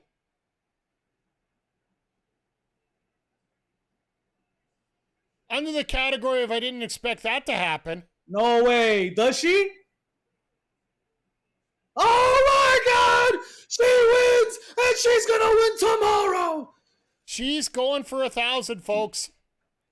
This changes a lot. That gauntlet is freaked tomorrow. Is Dallas Central Time, Rick? Oh, okay, so it's 9:30 instead.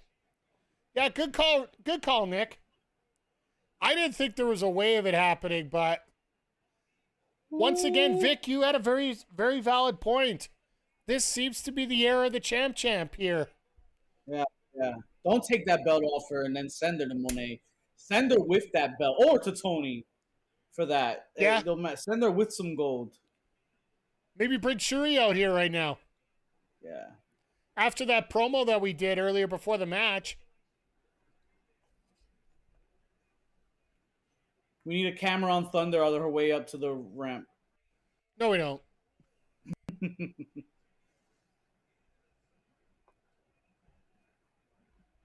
So does this mean Takeshita wins? Could you imagine Takeshita winning the ROH World Title right now? I'll be frank, the answer is no.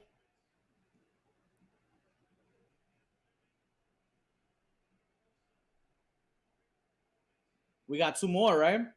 1. Oh, that's it? Shit, we went by quick tonight, Mike. Well, they're only 3 hours, the ROH pay-per-views, right? Yeah. Shit, that was a quick 3 hours, though. Yeah, well, what, 7 matches tonight?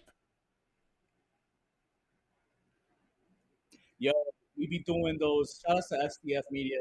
We be doing those Warriors Cup nights, and God bless them. That MMA Muay Thai. Yo, I'm talking about 27 fights a night, man.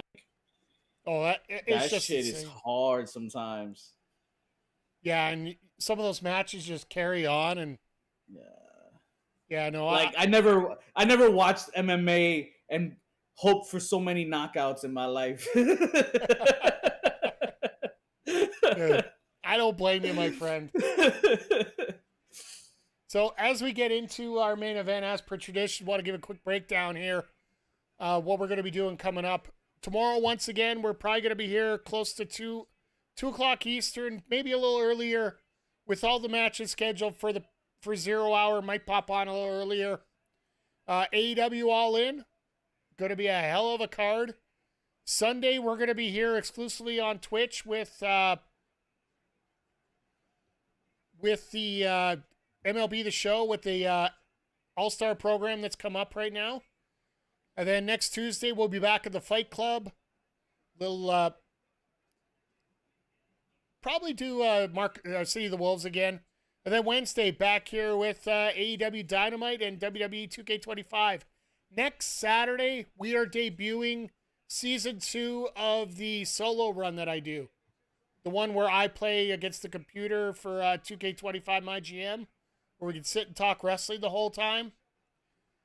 And just one quick thing, though, one additional announcement for tomorrow. For the duration of tomorrow's stream, gift subs will be 35% off if you pick up 5 or more. That is an option that Twitch gives for a deal that you can activate whenever you want. I'm activating it for the duration of the all-in stream, so we'll probably set it up for probably 6 hours. And yeah, if you guys are interested in supporting the channel, but also doing it at a discount, 5 gift subs will, I think in Canadian, it's only $25 instead of the regular 35. So, but regardless, whether you're lurking, whether you're watching, whether you're chatting, whether you're just popped in on a raid and walk into the room and like, where the hell did this come from? I thank you for being here regardless. YouTube and Twitch. YouTube, make sure you hit the thumbs up. Make sure you hit the subscribe. Hit the notifications. Tell your friends about us. Hell, tell your enemies too if you can.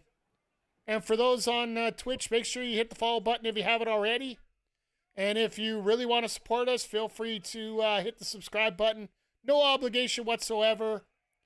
And yeah, anything that's raised there goes directly towards helping out the channel here. So I think that's a long enough plug.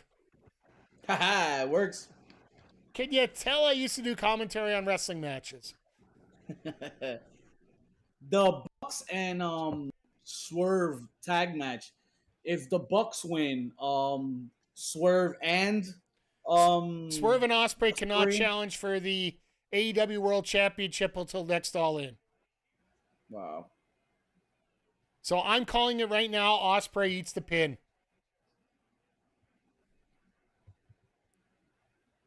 That's what I put in the prediction show, which by the way is the pin message in Twitch chat.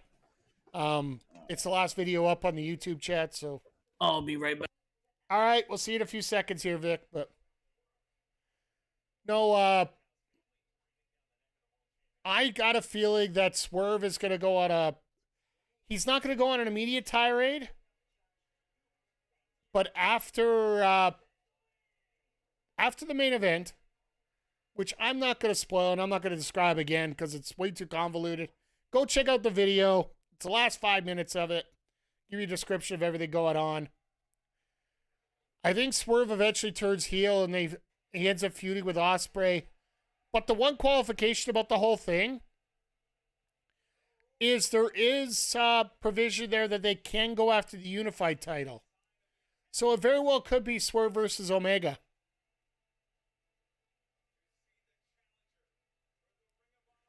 Why do we have Don Callis on Ring of Honor?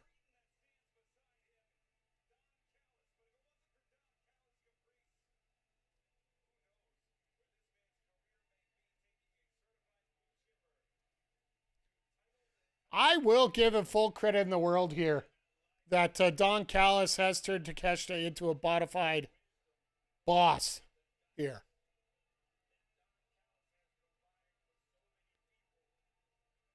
And he could sing too if you guys haven't seen the karaoke stream from earlier tonight. Or from yesterday, sorry.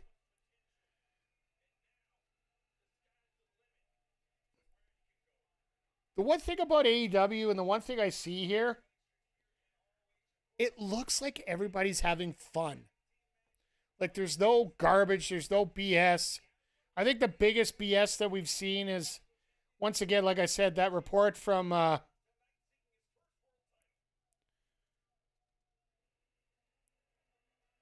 the biggest controversy we have is the Kevin Kelly thing that Brandon Thurston just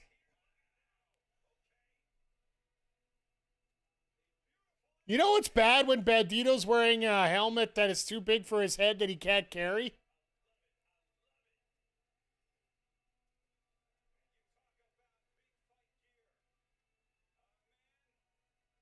I don't want to diss it too much because it could be traditional, but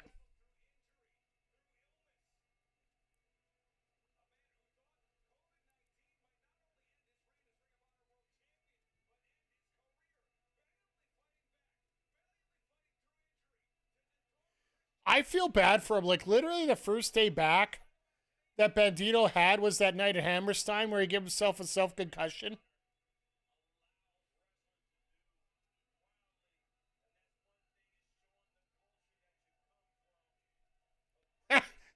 As his helmet goes flying, damn it.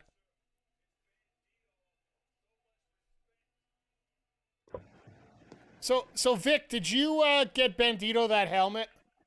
Yes. I'm assuming that comes from your closet, right? I know I was missing something. Jesus criminy. I love it. Jesus. I love it. It's big. I don't want to say overcompensation, but well, that's why I was in my room, so.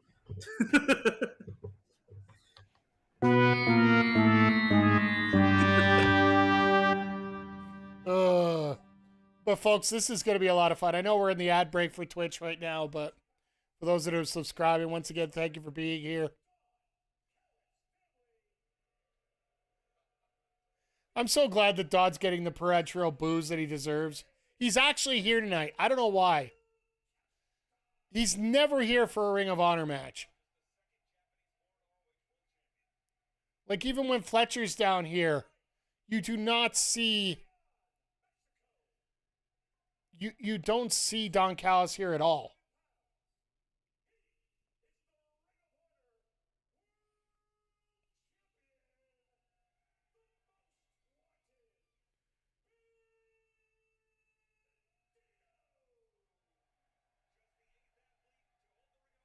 Geekbox has reactions to what?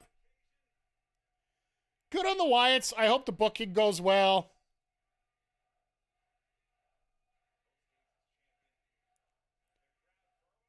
The biggest thing for me for that is just where do you go from here?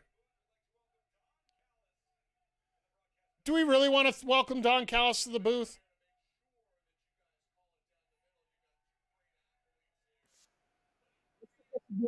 Hey Nick, just one thing, Nick. When it comes to this weekend, you cannot be late for anything. Kick him out. Oh, I will in your honor, there, Nick. That is for Don Callis right there. And we've attempted to use it twice. And the other thing, what's Takeshita doing tomorrow? Takeshita might be in the Battle Royal. That's about it. No, the Callis family is tied up with the conglomeration on 0 Hour. That's it.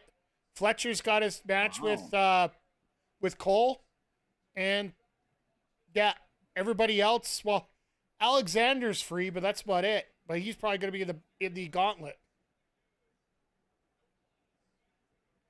He was calling him. Damn, that's kind of crazy because like Takeshita was like the guy.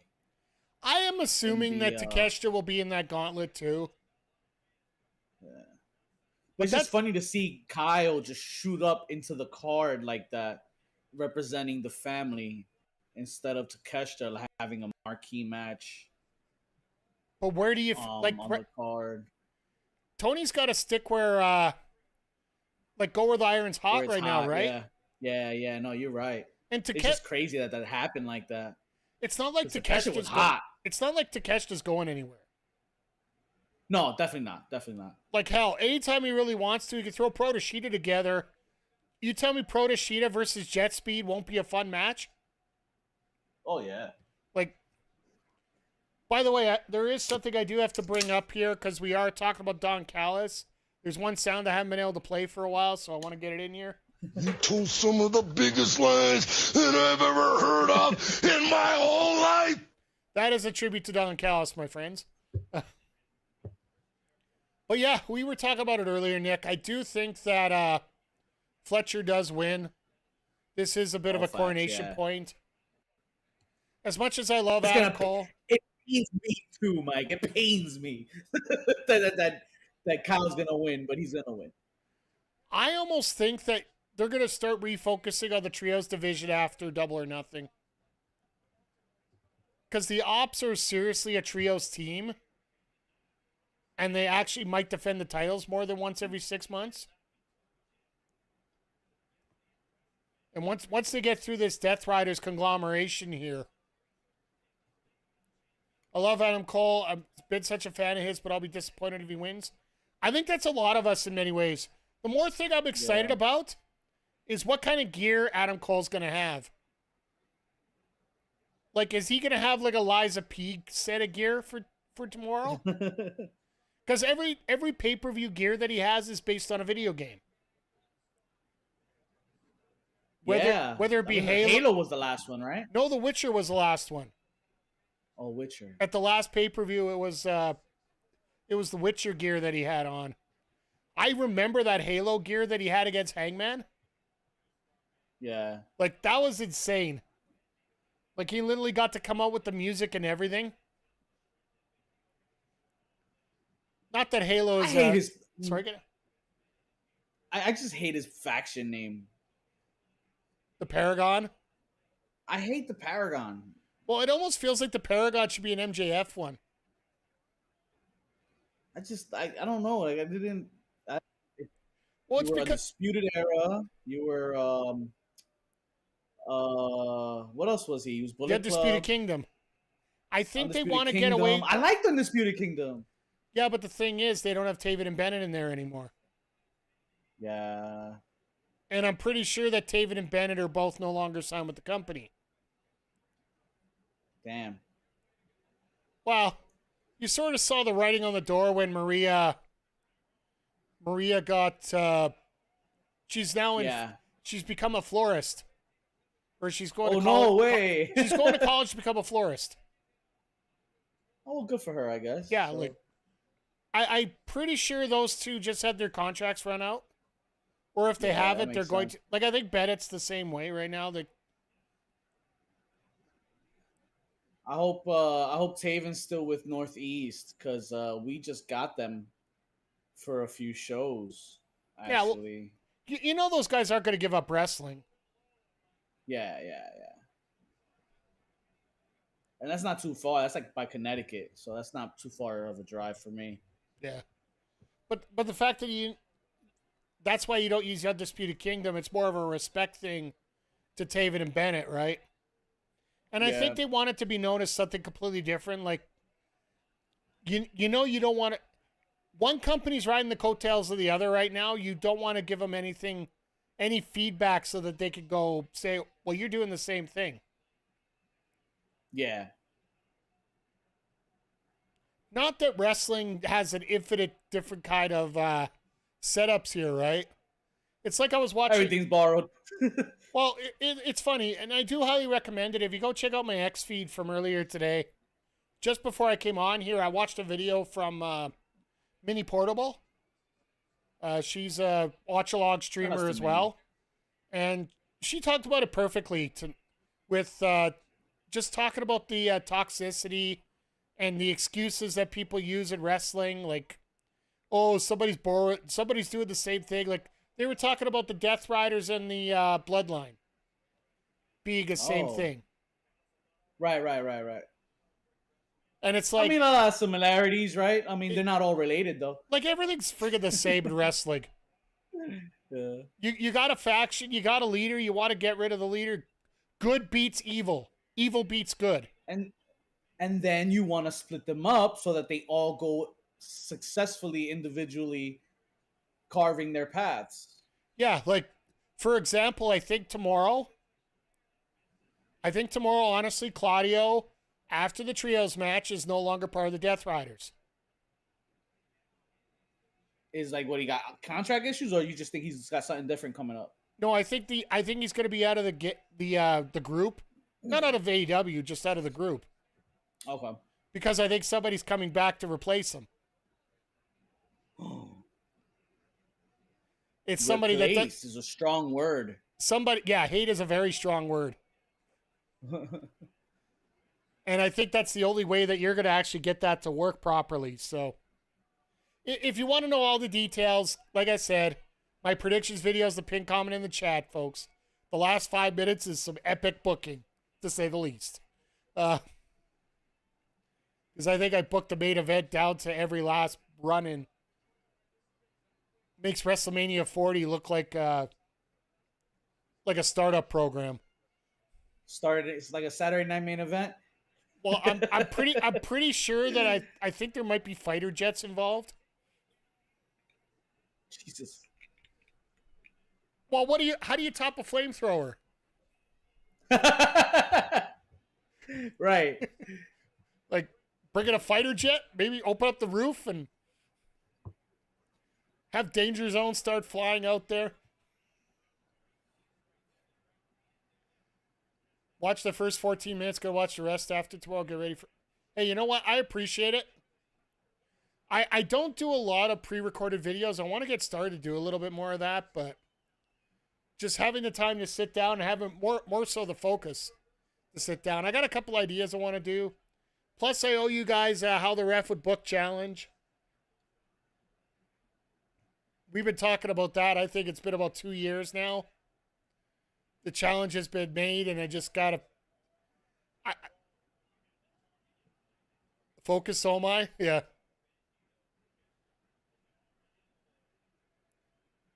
Always your biggest issue? Yeah, like... Well, the thing is, for me, like, a lot of people don't know this, but I was suffering from long COVID. My first public interaction post-COVID, like when we finally opened up, was a Raw show here in Edmonton on my birthday of all times. Yeah, I got COVID. And yeah, from there I got brain fog, and just trying to remember the simplest things just was not easy for me. And to many ways, it still hasn't been up until the last couple months here. So that's rough, man. But yeah, I'm sorry I'm bringing this up during such a great match here. Like, Takeshita's doing an amazing job here.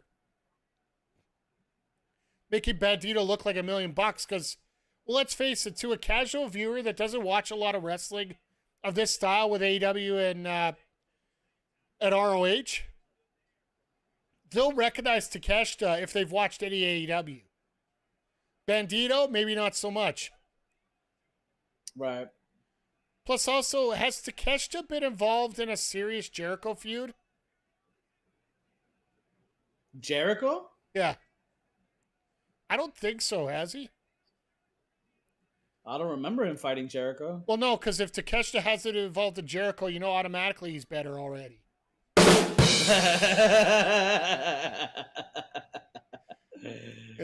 I smelled something funny with that one. I had to go for... Oh, God.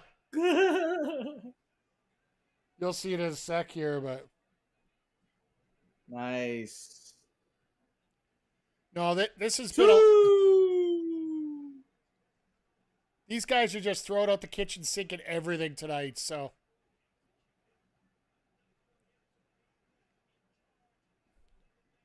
But I think overall tonight, it's been a hell of a show. Like you said, everything just breezed by tonight. Yo, real quick, man. I kind of hate it, but I love it. Well, the fact that it didn't... Go ahead. No, you go, Mike. I was going to say, this didn't feel like 3 hours. Like it was too quick for 3 hours. But it's like match. Like you get an extra few segments there. I think the biggest deals that we got tonight was the debut of a maskless Brody Jr. during the pre-show tonight. Very nice. A new women's TV champion in Mina Shirakawa. And Stardom star... Interim. Yeah, interim. And a announcement that Shuri has signed with AEW. Stardom star. Which I expect to see her tomorrow. I would think so. You do it here for a lot of the sickos watching. And she'll be one of those surprises that won't get a pop. Oh, here we go.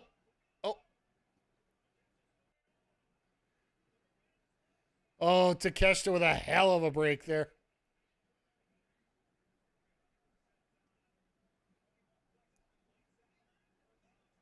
I got to give full credit here to Brandon Martinez, the referee. You know he's been in the business 3 years? 3? Yeah. Is Don Callis calling Ian Riccoboni on purpose? Probably.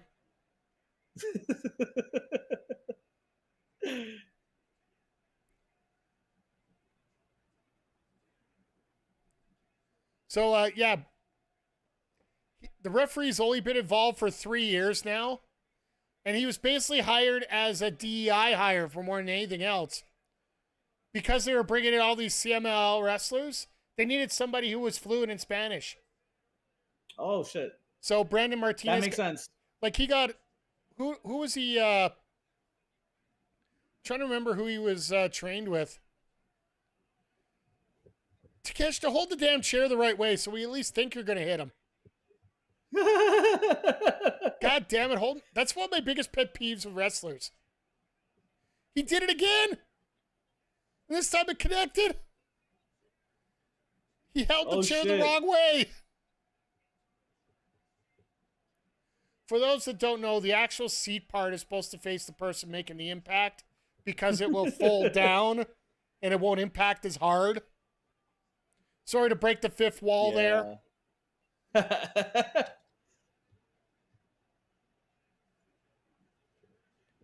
Well, the crowd's back into it again. Yes. It only took 3 major words. Don Callis. I'm surprised at the lack of F-bombs tonight. I'm not. They usually keep things fairly clean for this show. You're trying to attract as many fans as you can, right? Right. Like, well, you know, fans get crazy no matter what. Well, you're going to see a scary sight in a second. It's already getting there. But no, Ring of Honor for the most part, because you do have to pay $10 a month to see it, I think they do want to attract as many fans as possible in whatever way they can. Like AEW, you're going to get that on TV, so you're going to get the instant exposure anyway. Yeah. Are they literally going to do a Falcon Arrow out there? Oh, God.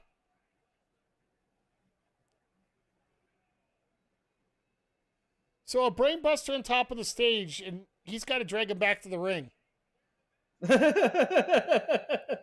I'm sorry, I'm Mr. Wrestling Logic 102 here. This just doesn't make sense for me.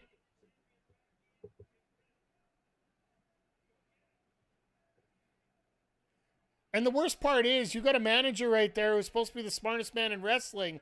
Yeah, he's supposed to tell you. That's crazy.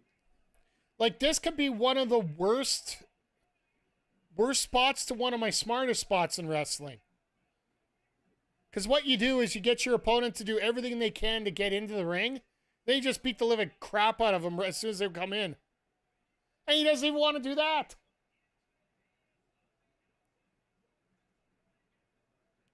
Where's the screwdriver? You got it for tomorrow.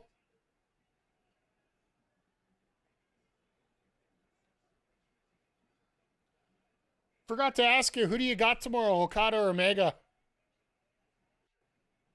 Oh, Okada. I mean, Omega. Yeah, I think it's gonna be Omega too. I want a classic. Mike. I want this one to be the one that's better than all the ones in Japan, man. I want Kenny to be established in AEW now. Honestly, I don't think you're gonna get it just because of who you have now. But I think it's going to be memorable enough that they are going to be established in North America as the best. Because you got to, I want to see something, man. Because you got to remember, the standards that these two would have to live up to in Japan are a lot higher than what they have to live up to here. In terms of North America, these two have to live up to the ghost of what they did in Japan, not what they actually did. They're basically dealing with what everybody thinks they did over there. Right. They give them 75% of what they did in Japan. These guys are going to be made in the shade. Because it's still better than 85% of what you're going to see here. It might still be the fourth best match on the card, but it's still going to be absolutely unfreaking believable. And it's hard to accept for me, but I think because of what we have now too on the card, who else we have on the card, and who else we're pushing, I guess.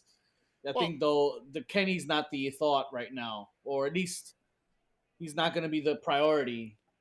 Well, when you look to give at least that much stuff or spots.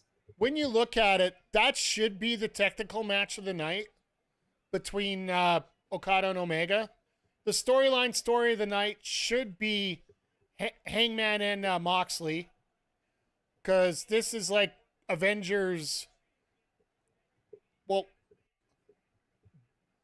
I'm guessing I'll have to say Justice League because WWE had the Avengers show up at WrestleMania 40. So I guess we're going to go with the Justice League here.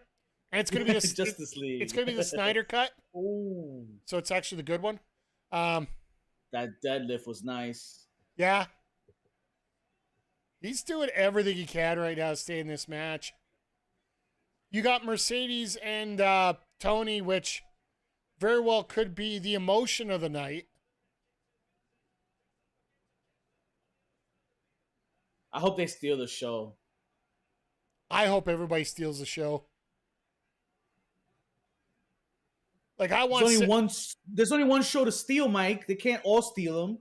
I want cigarette sales to go through the roof out there because everybody needs a cigarette after every match. Just, is that so much to ask? Yes, I'm promoting unhealthy living. That's fine. I can live with that once a year. But it's all going to fade in comparison to when Bill Goldberg wins the world title that night, right? Bum, bum, bum. I'll just do that. No, Frog splash. Nice kick out. no, I think tonight has been an amazing show. Tomorrow's going to be absolutely fantastic. It's going to be absolutely crazy about everything that's going on here. And like AEW Ring of Honor, for as many faults as a lot of people say it has, these guys are really in a very solid position. And the fact that the amount of drama that's happened this week is so minimal. Like I was saying during the pre-show, I think the worst thing that happened today is the fact that Brandon Thurston just randomly decides to bring up 15 minutes before the pay-per-view that that Kevin Kelly and the Tate brothers are going to appeal their decision for arbitration at the to a federal court. What are you talking about? Sorry, let me translate this out. Sorry. So the case has already been heard about Kevin Kelly and the boys against AEW for all that bullshit. They say it's discrimination and all that. The judges said they have to go to arbitration for this, which, long story short, means you're going for money. Like there's going to be both sides are going to present saying, judge is going to say, okay, you pay this and we're done. Oh, okay. But Kevin Kelly and the boys want this to go to federal court. They want this to be public. They want to dig AEW's name through the mud. And all these judges are just saying nope. But I find it rather convenient. Brandon Thurston brings this up 15 minutes before the pre-show. This was done a couple days ago. Oh, shit. But yeah, that's the biggest drama we've seen. And if that's it, there's none. Yeah, that's more of like you said, that's going to be settled. But it doesn't. That's funny that Kevin Kelly's involved, though. The thing is, there's nobody active involved in it. Well, I think the biggest drama we'll see is if Britt Baker shows up tomorrow. Could you imagine? Pop or booze? I don't think it matters. Pop. She's been out for a while. She's going to get a pop either way. It's going to be a good pop or a bad pop. Just the fact that nobody believes she's going to be there makes me feel even more that she will be there. Yeah. That'd be nice. My God, these guys are laying it out here. Thanks for listening to us just ramble about different things here while we got an unbelievable world title match going on here in front of an absolutely packed house at the Arlington Eastport Auditorium. Have you seen those Eastport tournaments and the crowds that are in there? Nah. This is quiet. They get crazy? This is quiet for them. Do yourself a favor. August long weekend. Get on here and the Evo Fighting Tournament is on. Stop in on the Sundays and check it out on Twitch. Nice. It's held in Vegas every year. They're going to have about, I'd say close to 10,000 people watching two people play Street Fighter 2, Mortal Kombat, Tekken. And just the place is going to go absolutely ballistic. And the winner of the Street Fighter tournament, I think it's $25,000 for playing video games of all things.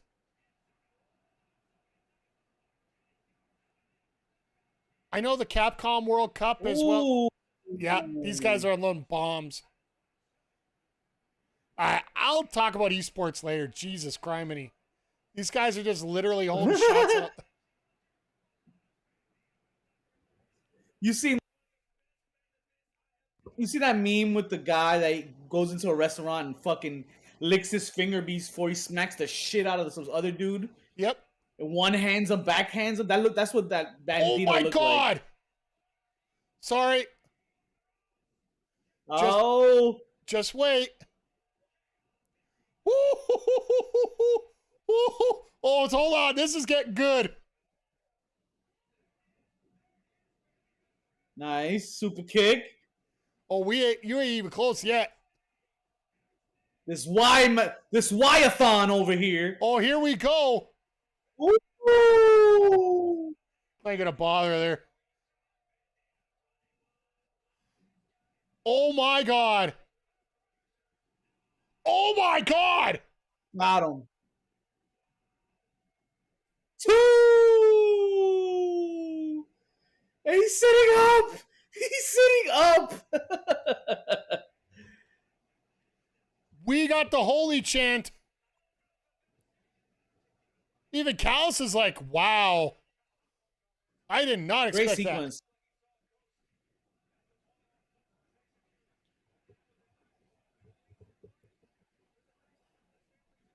This match is absolutely bonkers. And Nick, mad credit just to you fight for till all tweeting in, out that's right it. now. Nick? Oh, just Nick Turo in the chat here. Keep seeing his X posts Oh. flying all over the place here. He's going crazy. Oh my God. No way. Is this? Oh no.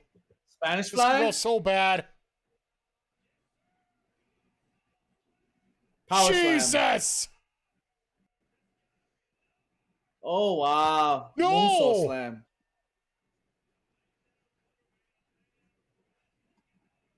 That's crazy. Jesus! These guys are going nuts right now. Like, I appreciate, everything that goes on with SmackDown, with Indies, with AEW. Ring of Honor is something special. It always has, man. A final battle show at the Hammerstein hits so different than a fucking Raw or a SmackDown, man. Hell, even a Dynamite or a Collision, same thing. There's just a different vibe to ROH.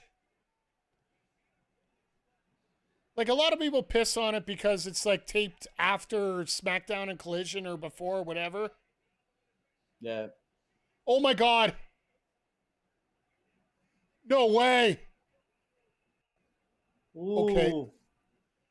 But when you get a pay-per-view together like this is... Oh, my God. Oh, my God.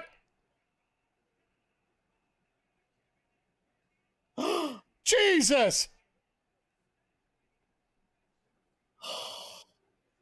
Oh, my God. This sequence here. What is going on? What is this? Like, seriously, This like, is boom, crazy. boom, boom, boom. And yeah, we're out. We're 10 minutes over already. Oh, shit. 10 minutes over? Well, this is supposed to be like 9 o'clock, I thought, or 11 o'clock your time. Yeah, it's 11. It's past 11 already. Hey.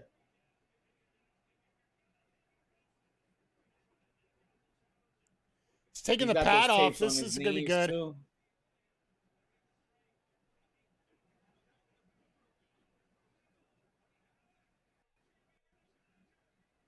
Whoa, that was a scary gather. Right in the... Oh, that could... Yeah, this match is absolutely crazy. Oh, no. I see who's next to... Please don't be shenanigans. Oh, my God.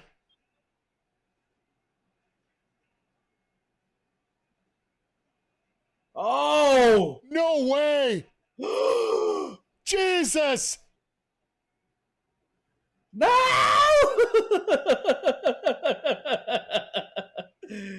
Yo! Oh my God, no way. What? This play, like, seriously, let's just go. This is ridiculous at this point.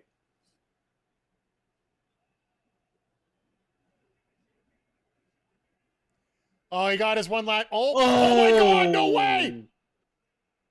Oh my God, what a finish. Ah! That was amazing. Yo, he got that shit off. Yo, what a forearm though, man. My God. That last forearm? Like everything was just. Oh my God. That is why Takeshita is going to be a future face of this company. Shit, so one title change tonight, Mike. Yeah. We got one at least. That's crazy. The only one is Mina, right? Yeah, this match was... This is insane. I'll tell you what.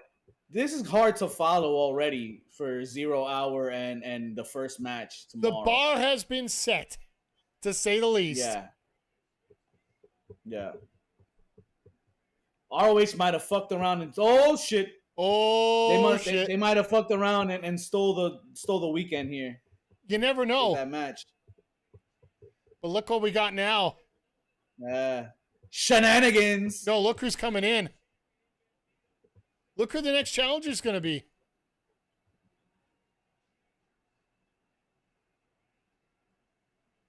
You tell me this is going to be a hell of a match? I'm with it.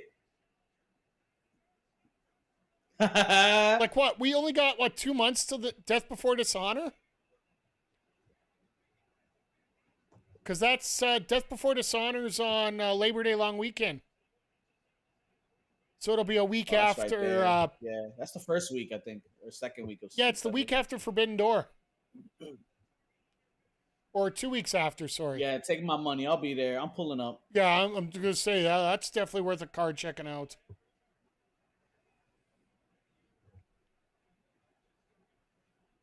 But here's the thing, and now that I sit back and I think about it for a few seconds here, if you want to show off your ROH talent and how good they really are, the fact that you don't have a single title change outside of injury, is this the right move?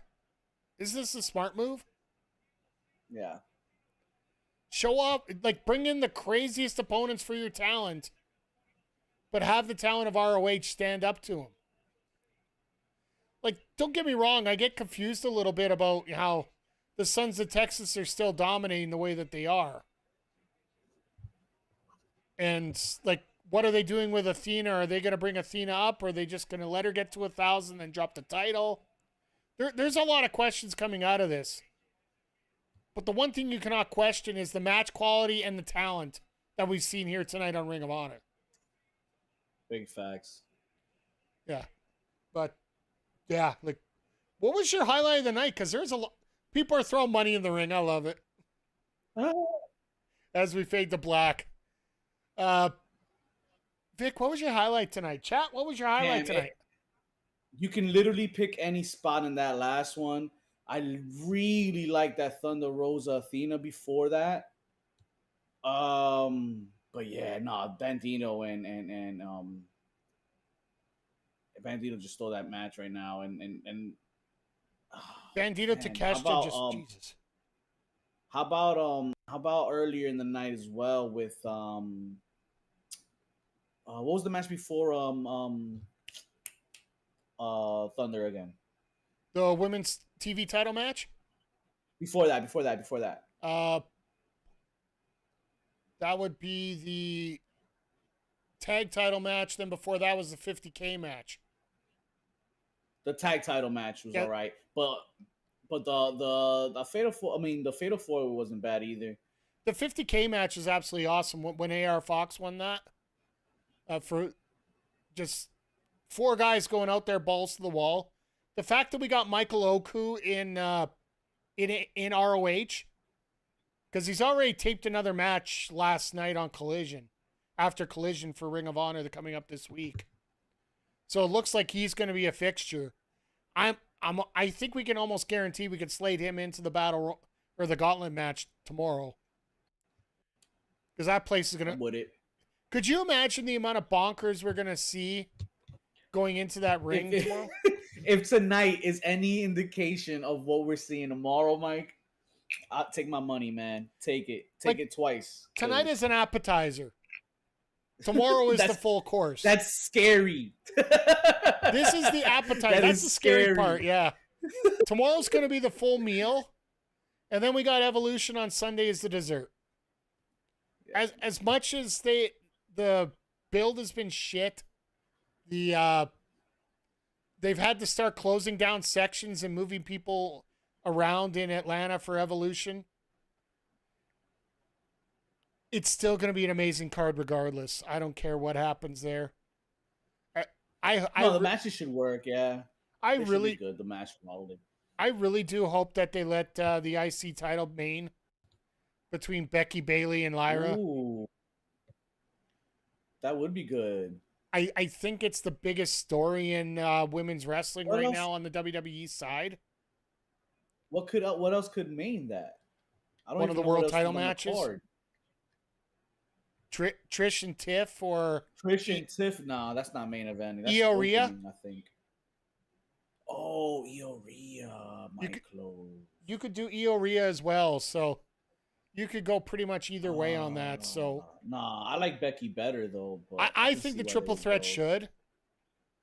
Once again, it all comes down to the crazy booking that they decide.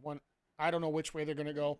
I'm pretty sure we're going to get a couple surprises on that card. I think for some reason I got this weird feeling the Iconics are going to show up somehow. Ooh. I thought they were going to be the TNA thing. Yeah. I thought they were going to take Saul and Zaria's spot in the NXT spot for the tag titles. Yeah. I think that would have been a lot of fun having them there, but que sera, sera. But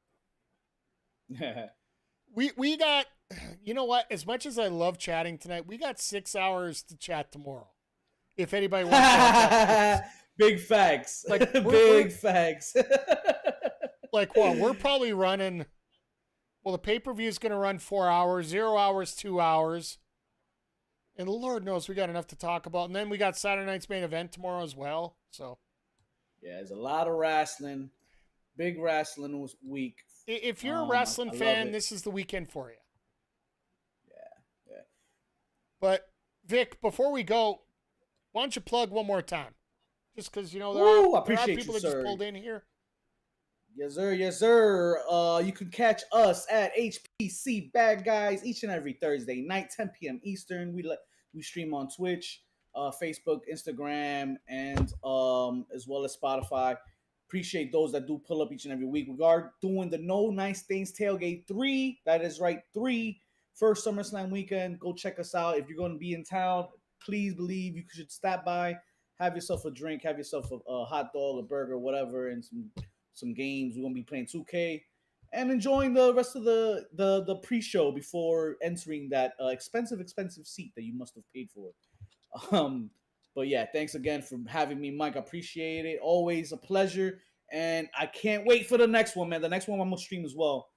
And we'll figure that out so that we can have both streams on and stuff. We can always stream a whole bunch of different things here. So, but yeah. Yeah.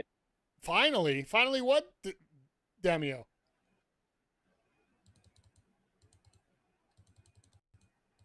Oh, the loading.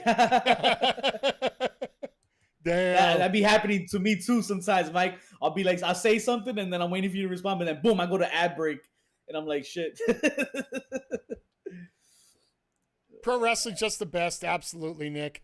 And I'm sorry. Gotta love it, Nick. Yeah. Gotta love it. Hey, Damo, sorry about that. Sometimes Twitch, you just gotta reboot once in a while. And when you don't reboot it, you just gotta boot it sometimes. So. Hey, no problem. Nice. Yeah. If you guys join the Discord, it'll tell you anytime me or any of my good buddies go live. I might be making a couple changes in there a little bit as we go along, but no, thank you. I appreciate it. Once again, I am going to be here tomorrow, so we will. I think I'm going to wrap this up here, Vic. So maybe I'll just send you on your way, and I'll wrap things up here. So yeah, I appreciate you again, and you guys have a good one. I'll see y'all tomorrow for the stream, Mike, and enjoy All In, baby. Amen, brother. All the power to Penny and to Hangman, by the way. Peace. All right. Take care, Vic. All right. We're We're going to end that. Let's bring it back up to a regular chat screen here for you guys. Oh, what a night. It's been amazing here, folks. And you know what? You guys are a big part of it. I know you haven't been able to say a whole lot tonight, but some of you, because, you know, chat sucks, but it happens. Not chatters, the chat, the whole Twitch. You know what I mean? Just the Twitch program sucks sometimes. All right, we'll go with that. But I do have I got a video I have to get edited for tomorrow morning. For those that are subscribed to our YouTube channel, I've never seen that issue ever in anyone's chat or ever heard of it. I think I need to do that, to be honest. I've had some times where it does lock up. I do have my chatters have to be verified, or they have to wait a little bit depending on, I don't know what I have it set at, but you either have to have a verified email or a phone number to be chatting, because it helps get rid of the bots quite a bit. For those that are subscribed to our YouTube channel, tomorrow morning, 10 a.m. Eastern, 8 a.m. Mountain, we're going to have the most recent edition of Extra Life Pro Wrestling here on the Backbreaker Gaming YouTube channel. Walker Pipe Guy, one of our newest associates over in Backbreaker Gaming, he raises money for the Stollery Children's Hospital here in Edmonton. Every cent that he makes off Twitch goes towards it. Part of that is pro wrestling promotion that he does through WWE 2K. Has some of us as wrestlers in there. Mike the Ref is part of the roster, and he is one half of the tag team champions right now. You can, his last PLE called Dollars and Cents, which was filmed on June 15th, will be available to check out tomorrow prior to All In. I will be checking in here probably, I'm going to guess probably around Mike's new username on Twitch, Mike the Tag Champ. I'm not going to go that far. But speaking of Walker, I will, you know what? One more time before I get real creative here, I'm going to send you guys over to Walker. He is playing Dragon Quest XI, another part of our channel here. I do believe that's what he's doing right now. Yep, he is. So let's get the music going here. Once again, everybody, thank you for being here tonight. It's always appreciated. There is no ROH Media Scrum. He's already announced that before because of the early call time tomorrow. So we got no other information from AEW or ROH to deal with until tomorrow morning, except for the drama that ultimately somebody's going to come up. All right, well, we will see you all tomorrow. Once again, thank everybody for popping in. Nick, thank you for the raid. Farm Boy Ben, thank you for the follow. For the lurkers, for the chatters, for the viewers, and the brewers. Thank you for being here once again. And always remember, be part of the solution. And we will see you all here next time on the Mike Ref Twitch channel.